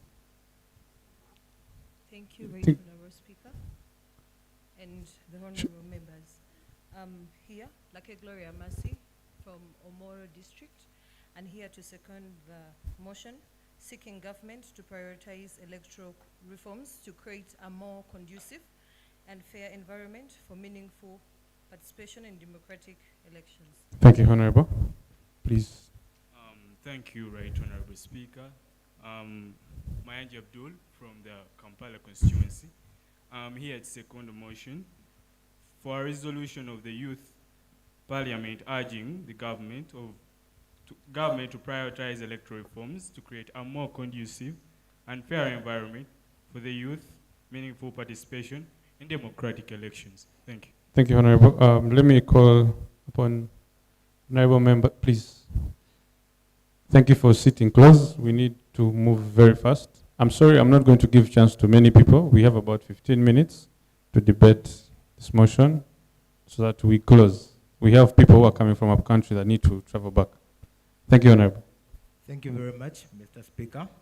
Now, honorable members of the House, this motion is rooted in the need to enhance youth engagement in democratic processes and create a leveled playing field for all actors. Youth constitute a significant portion of the population, often the largest voting bloc, by the way. But even then, youth participation, meaningful youth participation, is not there, is not realized. The cost of politics in Uganda, ladies and gentlemen, excludes meaningful participation of young people in elections. The cost of nomination fees, having 2 million shillings for an MP, having about 20 million shillings for a presidential candidate, the cost of running a political campaign, the cost of having to rally here and there against someone who has a lot more money than you, the cost of maintaining political offices, honorable members of parliament, is not only unsuitable, but also undermines the very fabric of democracy that Uganda is supposed to be on. Additionally, the cost of politics, ladies and gentlemen, has facilitated the growth and entrenchment of corruption, the very corruption that we speak of. We cannot do away with corruption if we do not cap the costs in political campaigns. People will come to get their money back. Ladies and gentlemen, the cost of politics has facilitated electoral violence, the use of electoral violence as a cheap alternative for 30 seconds. A cheap alternative for competitors, which means that the youth who are possible competitors are the most disadvantaged. They are liable to all kinds of harassment. The disadvantaged groups, ladies and gentlemen. Now, Right Honorable Speaker, our prayers as the youth of Northern Uganda and Uganda at large are that every last individual that involves in a political campaign, for as long as they are below the ages of 29, should be exempt from paying nomination fees. Thank you. Secondly, the Honorable. cost of election campaigns should be capped for presidential candidates, not more than 1 billion Uganda shillings. For people in special interest group elections, youth MPs, women MPs, election and UPDF, the election campaign should not be more than 60 million Uganda shillings. Ladies and gentlemen, for people running at the constituency, the same, not more than 50 million Uganda shillings. We think when that is done, when it is achieved, and when the office of the Auditor General is purposely involved in auditing these amounts of money saved and spent, we will have a more meaningful election. Honorable members of the House, the meaning of this motion is that we are going to get back to democracy in its generic meaning. Thank you very much. Thank you, Honorable. I now open the floor for debate.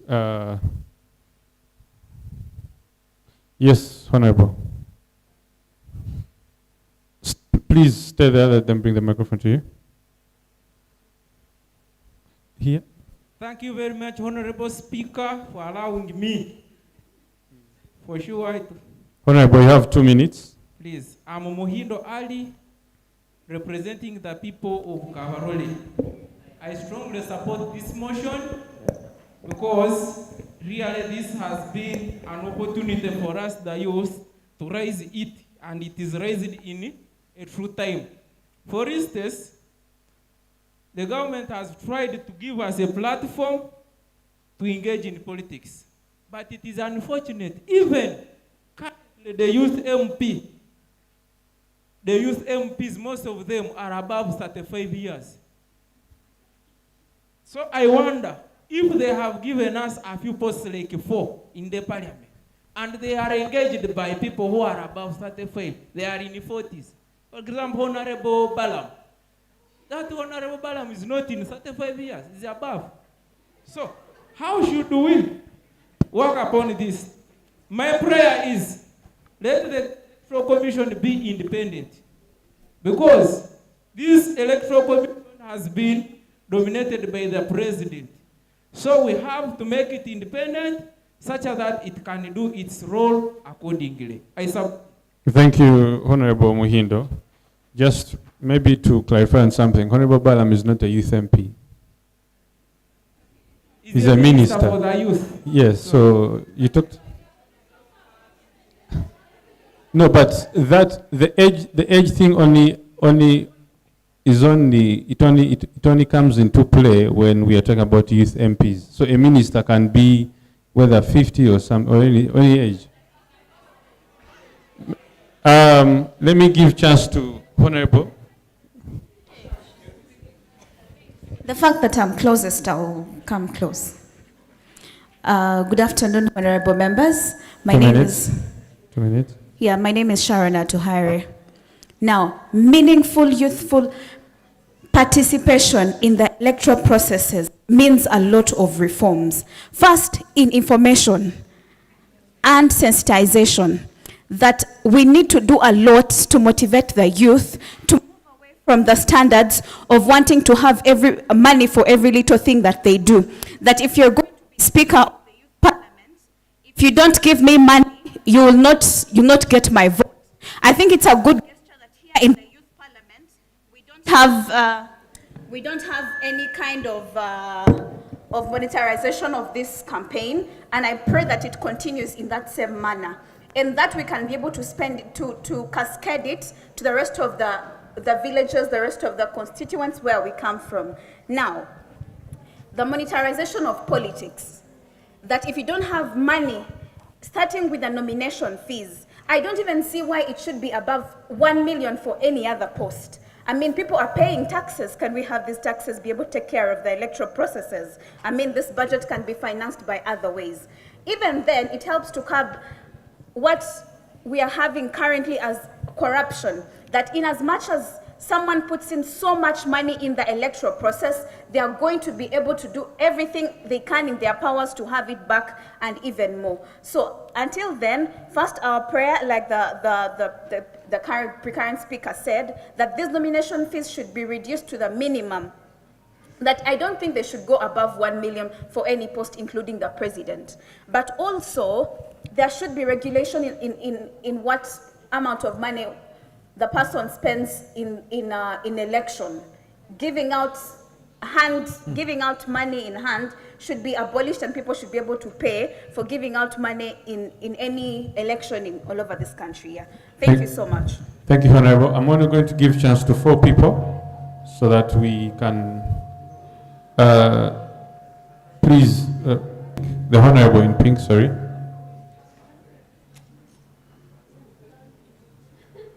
Thank you so much, Honorable Speaker. Yeah, for purposes of my name is Asimwa Shiwanpei, and I am a second-year student at Makerere University Business School. Yeah, I strongly support the motion because I really find it very hard, because there are some reforms that are supposed to be put into consideration. Fact being that the first reform, it should look about the voting age reduction, because there is no universal definition of a youth, but we do believe that someone from the age of 15 is really someone who can really look at a leader and in position to do something. So they need to put a reduction in the voting age limit. Then also the candidate age limit, whereby if someone is not yet 18, this person cannot stand out. Yet we have leaders that are supposed to be nurtured from their youthful stage, and the youth cannot really start from 18. And then the other thing is about the voting ID reform, because it's not a must that everyone who is 18 years has to have a national ID, because we well know how it's very hard to get a national ID in Uganda. That process, it's quite hard. So we really need reforms about that. Thank you so much. Thank you. Speaker. Can I get another microphone?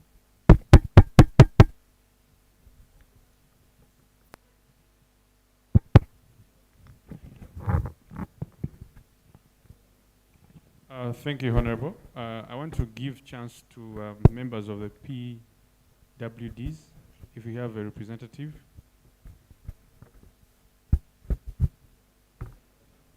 Members. Honorable, I don't think you belong to.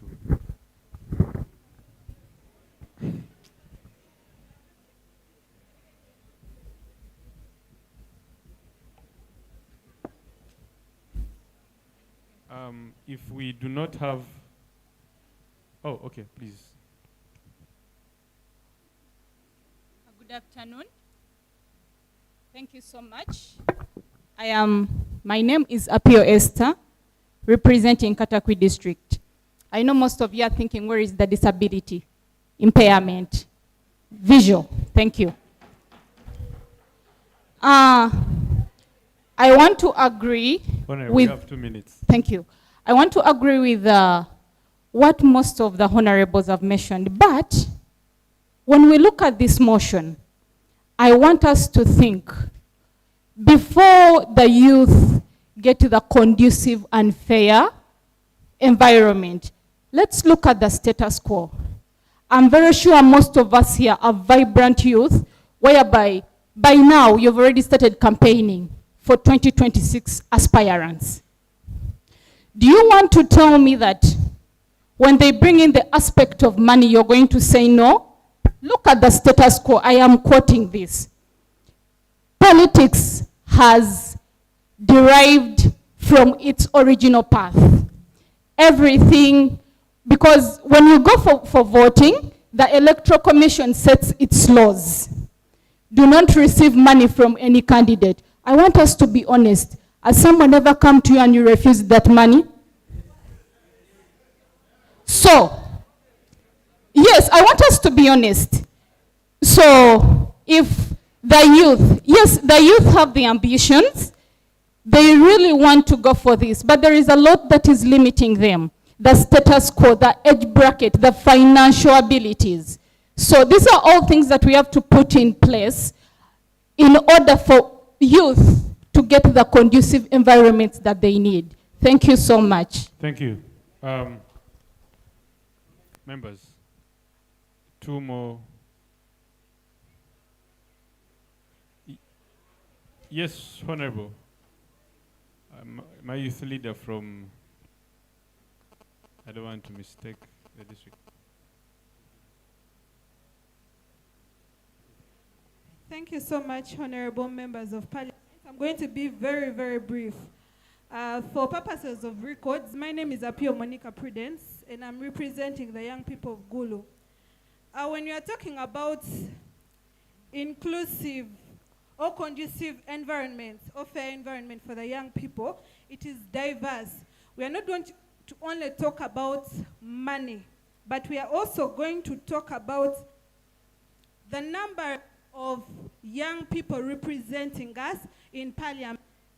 Honorable members, I would love to inform you that EC, this coming year, 2026, is adding more numbers of constituencies. And I would love to inform you that the young people who are 77% have only 5 representatives. We are calling upon the government that why can't they increase the representation of the young people? Because apparently we have them, but we also, they are not doing enough. Why can't we have female and male representative all at the regional levels? And I would love to add on the issue of nomination fees. Honorable members, the nomination fees are very expensive. That is why you see adults, the senior youth, running here and there, reducing their age to fit in the category of the young people. And they are, let me say, they are ripping off the opportunities for the young, vibrant voices that are supposed to represent us. So, ladies and gentlemen, when we talk about meaningful participation, let us go beyond issues of finances. Thank you. Thank you.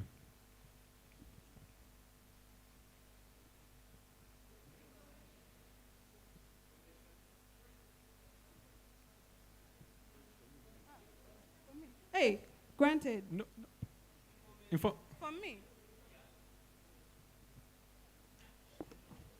Thank you very much, everyone.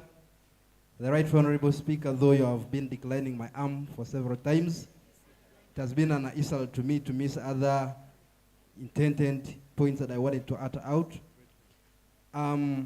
Speaking to what my honorable colleague is from talking about, it is not only creating more positions for the youth, because I agree, or you'll concur with me, that very many youth in Uganda are contesting on other different posts, not for the youth. The very youth who have been resorting to voting the old men of 70 just because they have the money.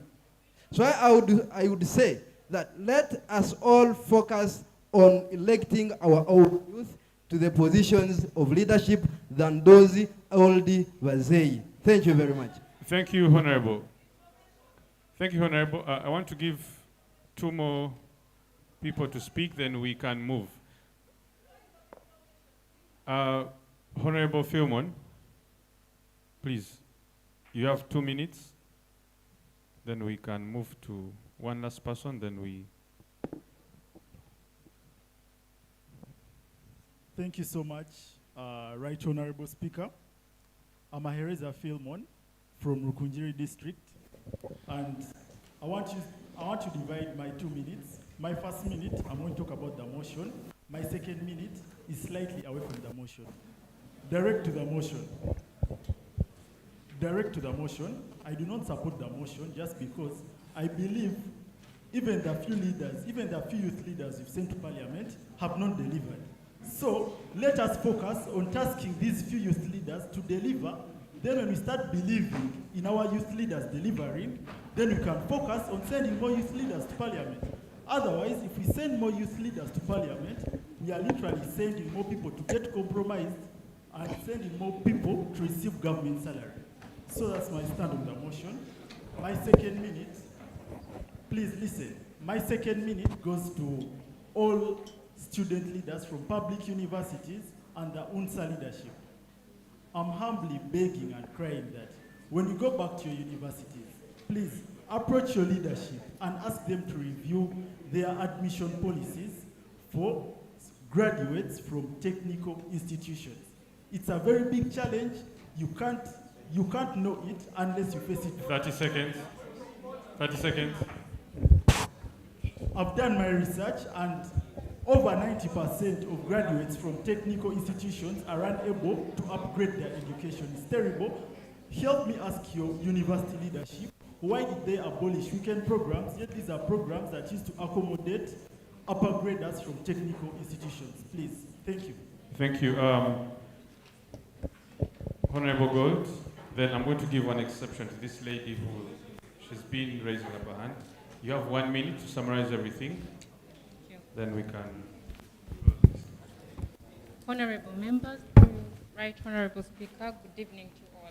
My name is Gold Ichiriza, the Vice President of Uganda National Students Association, and as well a member to the World Youth Democracy for Empowerment, European Partnership for Democracy. I agree with this motion on these grounds. The politics of Uganda, apparently today, the scape of politics in Uganda is dying. Why? Because of electoral reforms that have not been reviewed. Back then, we had civic education, which apparently I think EC has not really prioritized, be it in schools. We all agree that 50% of the young people are actually under 17 years, and these are young people in schools. And so if we don't prioritize them being educated or aware of such, of political reforms, of policies, of how their country is running, then we are losing it as a country. The other thing, commercialization of politics is really very key, but we also see it from the developed countries. Of recent in the US, we saw what Kamala Harris, the $200 million that are donated immediately in her campaign. So to me, it's a reflection of us as a country, as Uganda. If at all the big people or those that have accessibility to these funds are marginalizing the main, poor young people, then I think as a country we are losing it as well. There should be transparency, there should be considering the young generation, because we are the majority in here. I want to talk about the representation of youths in parliament. Time off. Oh, wow. But representation of youths in parliament. Our parliament is comprised of over 500 plus members of parliament. But allow me bring this to your analysis as young people. We are only represented by only 5 people. 5 people. So what does that mean to us? That means that as the biggest population in the country, we have that low representation. And I believe government should really, actually non-government, governance of this country should really be prioritized to the young generation. Thank you so much.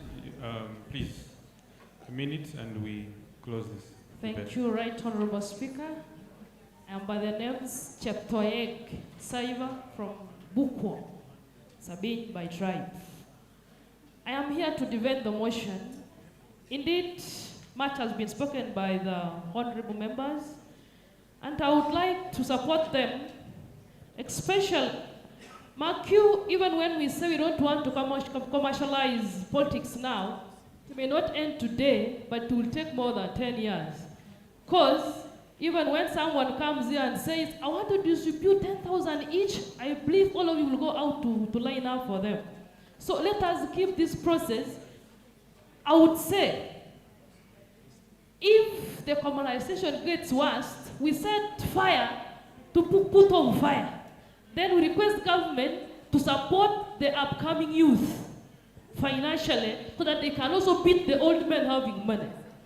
Then the voting process to be automized. As early as a child is born, at exactly the age of 15, 16, the ID is out. Not doing all these other processes. And amid this safeguarding the electoral process for the youth, we should also put in mind that there are places that we find most of the youth, and those are schools, maybe outside there. But now, when you look at this takes me to the climate justice that the other former speakers had spoken about. Like of last week, we buried 3 youths in Bukwa who were struck by lightning. And I'm made to understand some school also lost some, 79. We should also come up as the youth to see whether our institutions, where our youth are protected or not. 30 seconds. And finally, as we educate also the mass or the youth about the role of leaders, we should also urge government to drive a law on tree planting.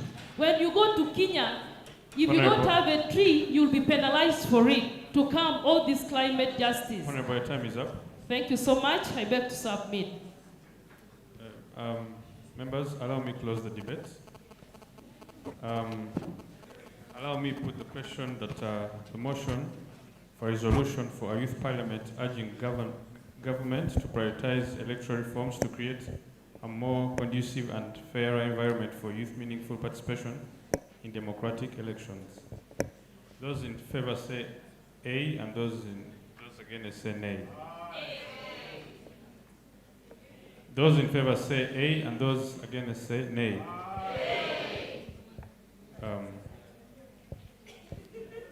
Allow me, yeah, so the ayes have it.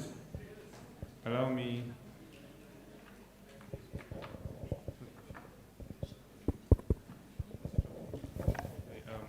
let me invite the clerk to take over. Next motion. The next item on the agenda is closing remarks, and the first organization on the floor shall be the Uganda Youth and Adolescent Forum, and you have 3 minutes.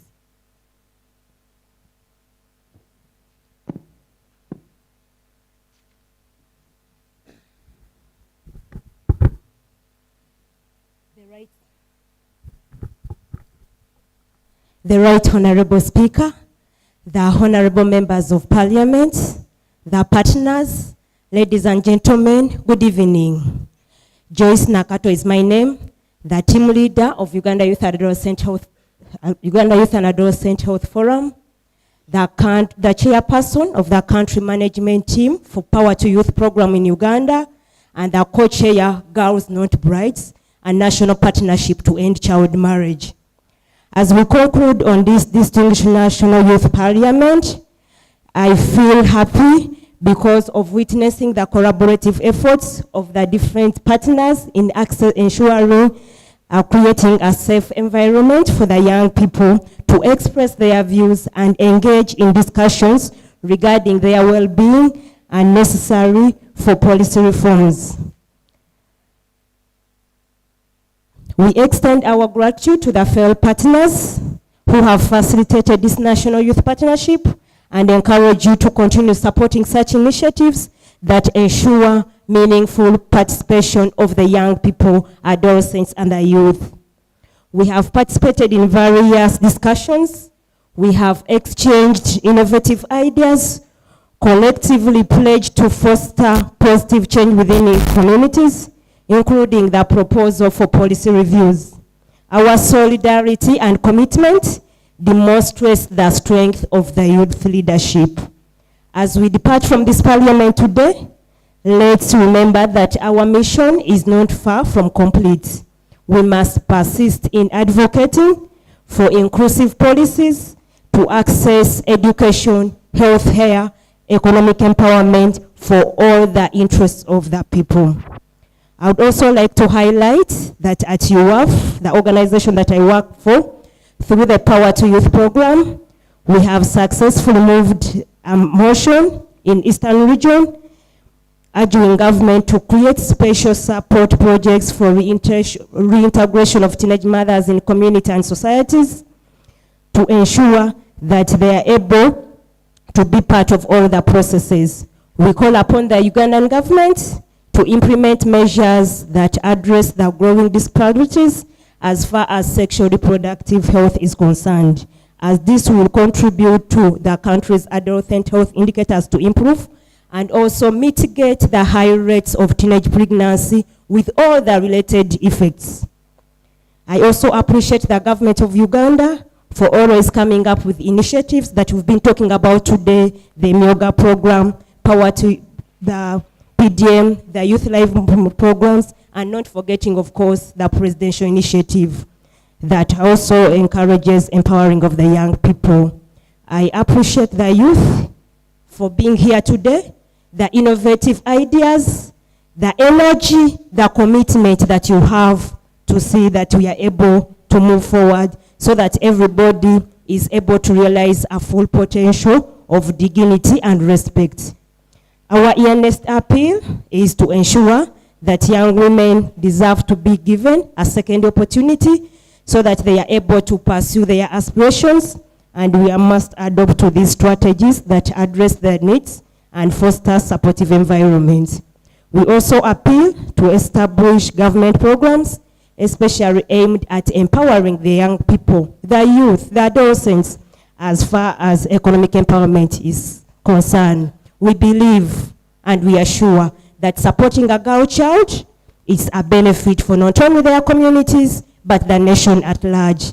Lastly, I assure you, as an organization, we continue to be committed to empower the adolescents, the young people, and you ourselves. You are the change that we want to see. I remain Joyce Nakato, for God and my country. Thank you.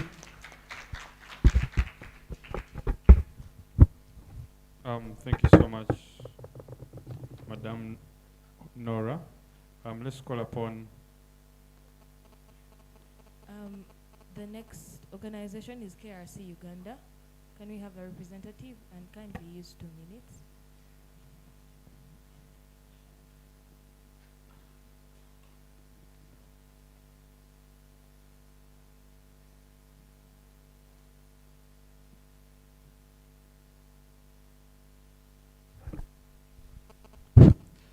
For the matter of time, I'll write on the already existing. I send greetings to you from KRC. And first and foremost, I want to appreciate Faraja, Africa Foundation, and all other partners that have made sure that we together come back here for the 7th Youth Parliament. Amongst us today, we're so much privileged to have refugees joining us. We had refugees from Chakatu in Chegegwa. We had refugees from Changwali in Chikuwe. We had refugees from Ramwanja in Kamwenge. And this is part of KRC initiative to ensure that all our programs are inclusive for the young people living with disability, the refugees, the young men and women. Today was a very good day that we were able to discuss those major issues which affect us. And when you talk about advocacy, You who faces the problem understands it more than even the duty bearers that are trying to appeal to. They don't face most of the challenges we face. And the fact that it's us who face them, we understand the magnitude and the impact they have on our lives. So we ought to identify more opportunities that we can tap into. We hope to identify more platforms that we can still use to engage with different duty bearers at different levels. We don't only have to wait for the national parliament to sit, because it sits once a year. And the challenges that we face cannot only wait for that one time when we have to sit. We believe from the different areas we come from, we have a number of leaders that we can easily reach out to.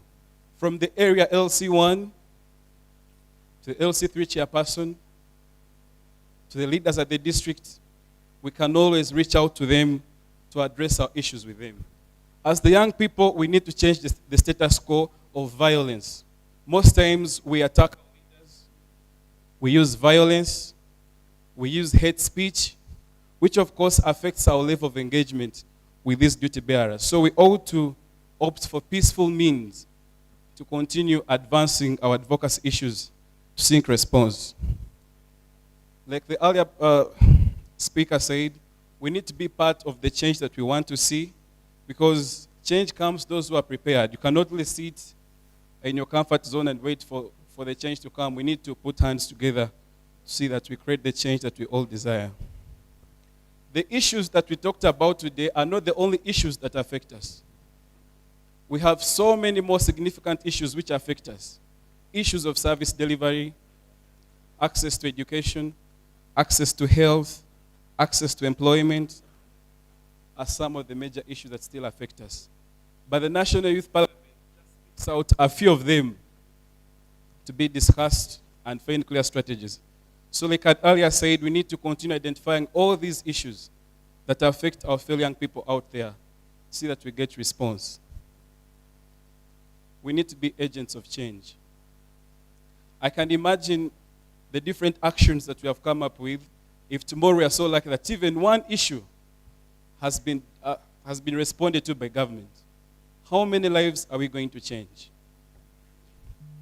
I believe we're just around 250 people, but the change that we can make can change not only Ugandans, but across East Africa. As KRC, we are committed to continue supporting different initiatives that enable young people to access space. Because limited access to spaces of engagement has always been one of the most issues which affect the young people. And as an institution, we always target that for every young person we support gets access to earn at least 3.7 million a year. So before this is achieved, we believe that those other issues that affect this young person. So creating such spaces helps us to generate solutions, ideas, and strategies that can help to challenge the status quo to have this young person take a step forward. Once again, I want to thank you, the young people, for turning up today. The partners who are here today, we really appreciate you. And we look forward to having more engagements coming on. It would be so good when you turn on your TV and we're seeing engagements of the young people, engaging peacefully, duty bearers understanding their roles. Because in advocacy, we have two things involved. That when I raise my voice, the duty bearer must have capacity to respond to what I'm saying. So we need to engage in friendly discussions, suggest possible strategies to the duty bearers for us to create change. I wish you the very best as you travel back home. Be safe on the roads. A lot of accidents happen. Be safe on the road, and wish you the very best of your time. Thank you.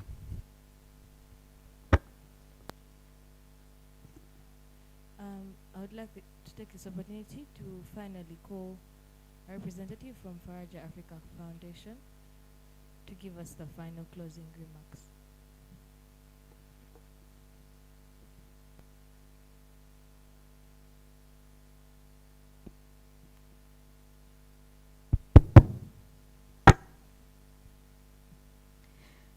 Good evening, honorable members.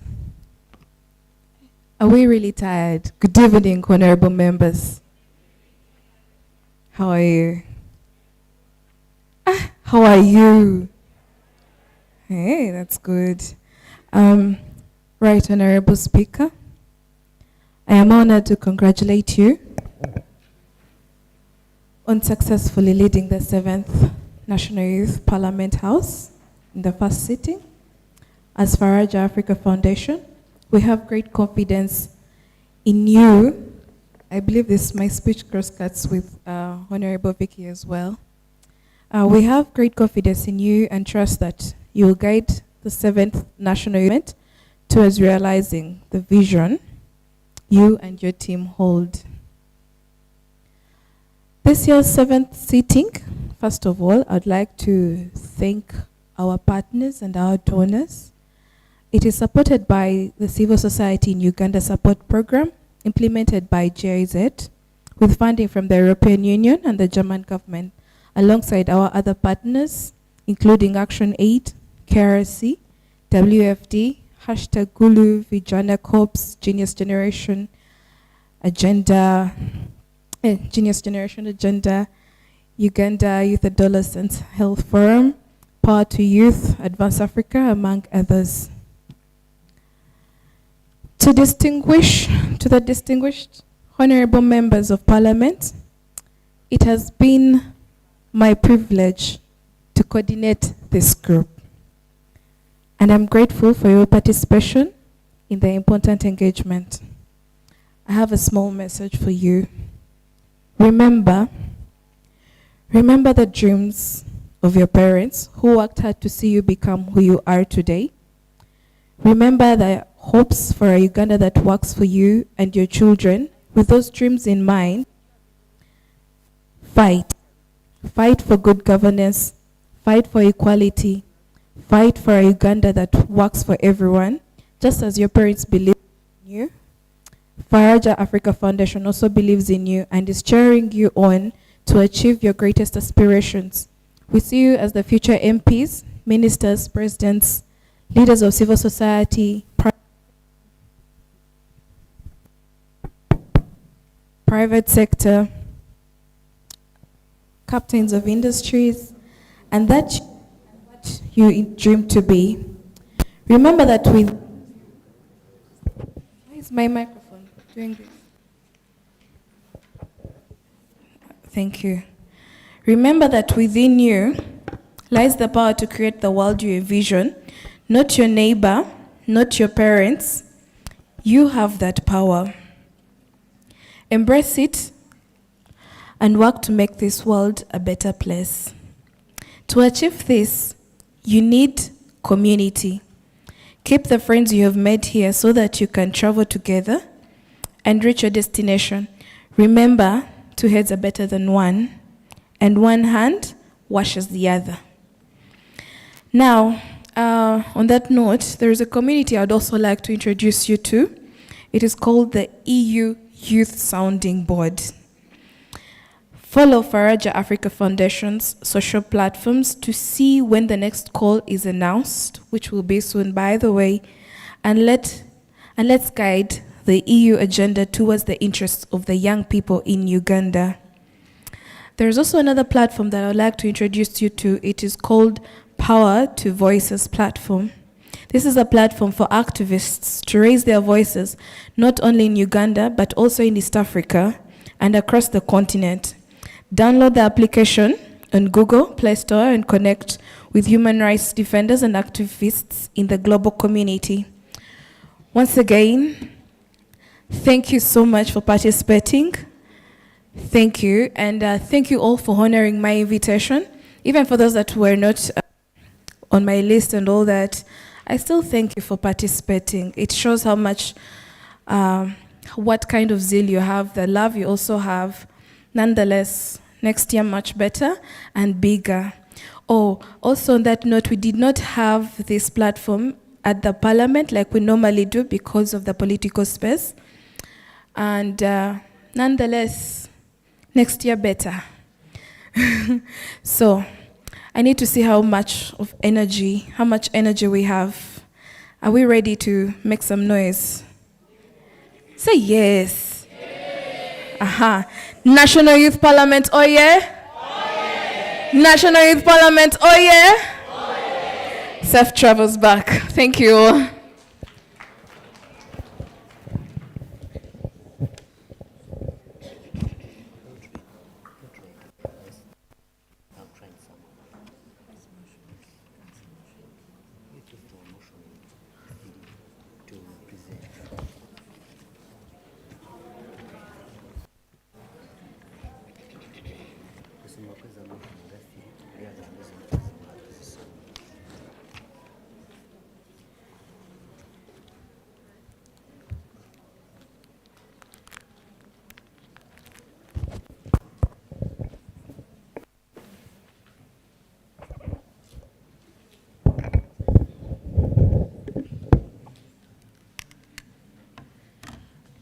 A good evening to us all. I know we are tired, but kindly bear with me. For purposes of record, my name is Irene Nakamate, and I have been the clerk to the 7th Parliament. These are the resolutions for this Parliament in regards to the motions that have been debated today. To take us back to motion 1,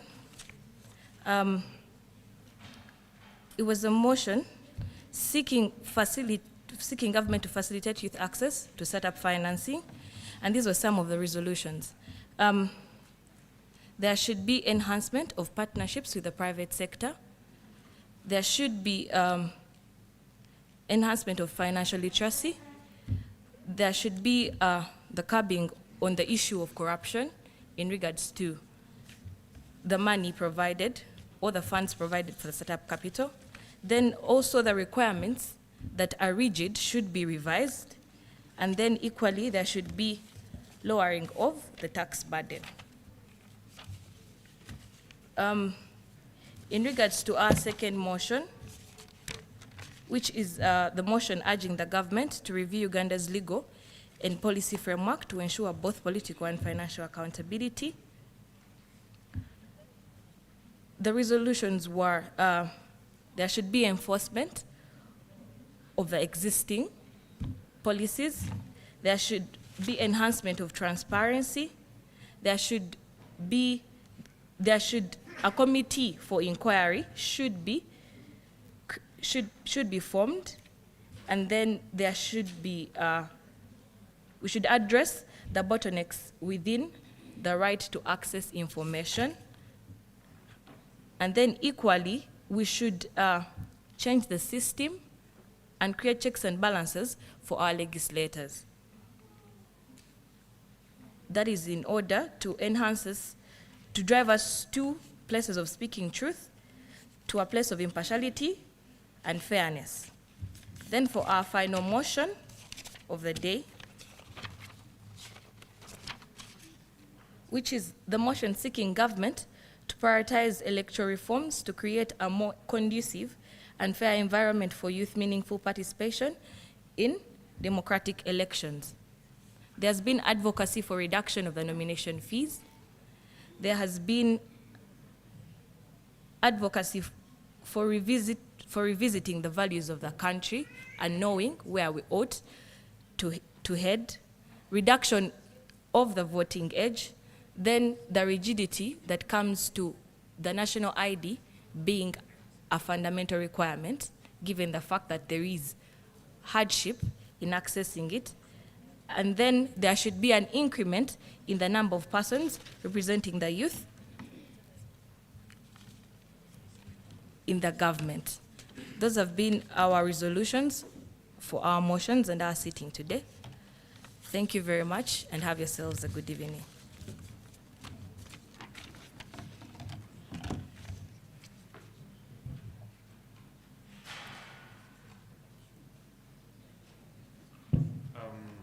Thank you. Let me take this opportunity to call upon a representative from Faraja to say something before we close. Thank you, Right Honorable Speaker. And my apologies for coming in the second time. However, I am here to acknowledge one of our team. I'm sorry, I was a little bit overwhelmed and I didn't mention them. I would like to thank the Parliament of Uganda. It has been our major supporter. Kindly, I don't know how you guys do this. Yes, it has been our major supporter in this event. And I'd like to appreciate them for everything they've done for us, for the 7 sittings that we have had so far. It is because of them that we are here. National Youth Parliament, oh yeah? Oh yeah. National Youth Parliament, oh yeah? Oh yeah. National Youth Parliament, oh yeah? Oh yeah. Thank you.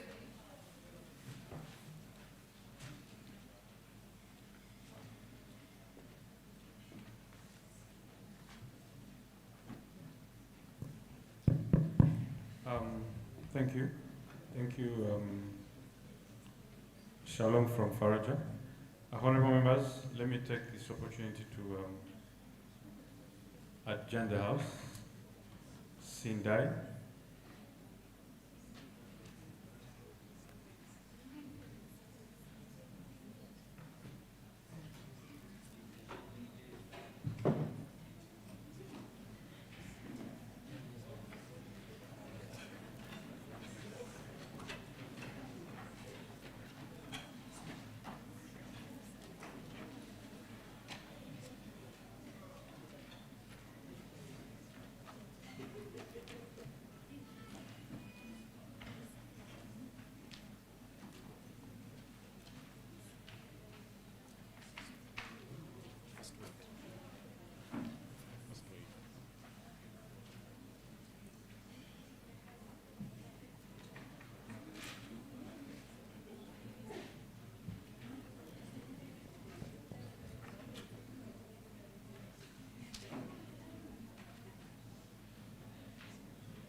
Faraja Africa Foundation and her partners organized the East African Youth Parliament in 2018 following the establishment of the East African Community, which comprises of 7 member states, that is Burundi, Rwanda, Kenya, South Sudan, Tanzania, Uganda, and the recently added Democratic Republic of Congo. Well, my name is Abdullahi Lugome. I'm first speaker of East African Youth Legislative Assembly. When you talk about Hello? the East African Youth, Let me hope everyone has registered. and since I was If the you first didn't register, speaker, I please don't traveled leave all before you the register. country. I mean, a lot of If you young didn't register people, with me, I got a big connection outside with there, them. please So don't that's go really before you inspired register. me that what am I going to do after finishing being a speaker? So being a partner was the first thing I was looking to partner with Faraja and continuing supporting young people. And actually, we did it. We started advocating for the post-parliament agendas. The East African Youth Parliament, also known as the Vijana Assembly, is a platform that provides young people with a dedicated space to participate in regional governance, advocate for youth issues, and contribute to the development and integration of the East African community. What sparks your participation in the East African Youth Parliament? Okay, I'm passionate about East Africa. I'm a Pan-Africanist, and I love having that national feel, especially East Africa. Like how they say, Africa is our business. To me, East Africa is my business. An important thing What to have I note done with about podiums? this year Make is sure that no for one the is first behind time me. we have DRC on board. Just And make sure Chris no one is behind me. is not only the representative from DRC, So me, I but still also the have a clerk point. for I the want to fifth invite the East speaker African back Youth to the Parliament. house. I've learned so much from them, and one thing is for sure, Yes, I want to the have future of East Africa, as one of the honorable said, is in safe hands. Learning about integration and how we as youth could benefit, on some of the things going on in the YALA as an institution, but also how do we get more, Congolese youth mostly to join this movement and help advance the region of East Africa community as a whole. The sexual reproductive health bill is pertinent to make the issues concerning sexual education, issues concerning reproductive health, issues concerning the rights of people generally, inherently rights such as abortion, rights on segregative mothers, and all those without forgetting menstrual health and hygiene. When we look at East Africa in general, we are really blessed with the abundant resources, especially agricultural resources. But the agricultural resources are not utilized economically and sustainably in East Africa. And that's why I raised that motion to urge the young people to really engage in the agricultural business. So we need to understand, especially the young people, they need to know that agriculture is the backbone of Africa in general. We started advocating for African Charter on democracy, election, and governance, but advocating for South Sudanese to enter to Tanzania without paying visa. In that time, it was just so like if I'm making a point, then I be holding the mic. Community, and still the young people from South Sudan, when they came to Tanzania, were entering by paying visa. So also we advocated for it, and that was the best practices. In a nutshell, the EAYP aims to have young men's and women's voices in the critical decision-making processes from national to regional legislative processes, inspiring a coordinated regional governance framework while being the key enablers of change.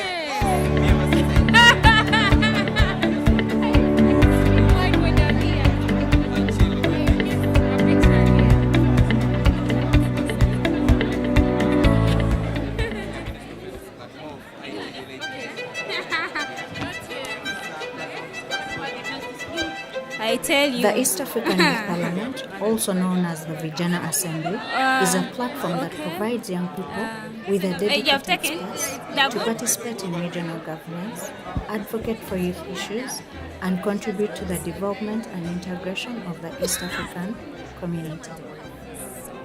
This is majorly a learning place. The more we present ideas here, we are gaining a leader. This East African Youth Parliament occurs every year in November. It brings members, youth from member states, 7 member states of East Africa, that is South Sudan, Uganda, Kenya, Tanzania, DRC, Rwanda, and Burundi. I see myself as at the place that I feel I can speak for my people. Like our country is among of the country that is in the integration of East African community. So as I'm here, I see myself as a representative for others who didn't make it here. The East African Youth Parliament being diverse, being a body that, or a platform that gathers different youth from different countries, 7 of them from the 7 member countries. Then when we talk about inclusivity on my own side, I just look at how do we bring everyone together? How do we get to harmonize their voices? Faraja has been doing this for the past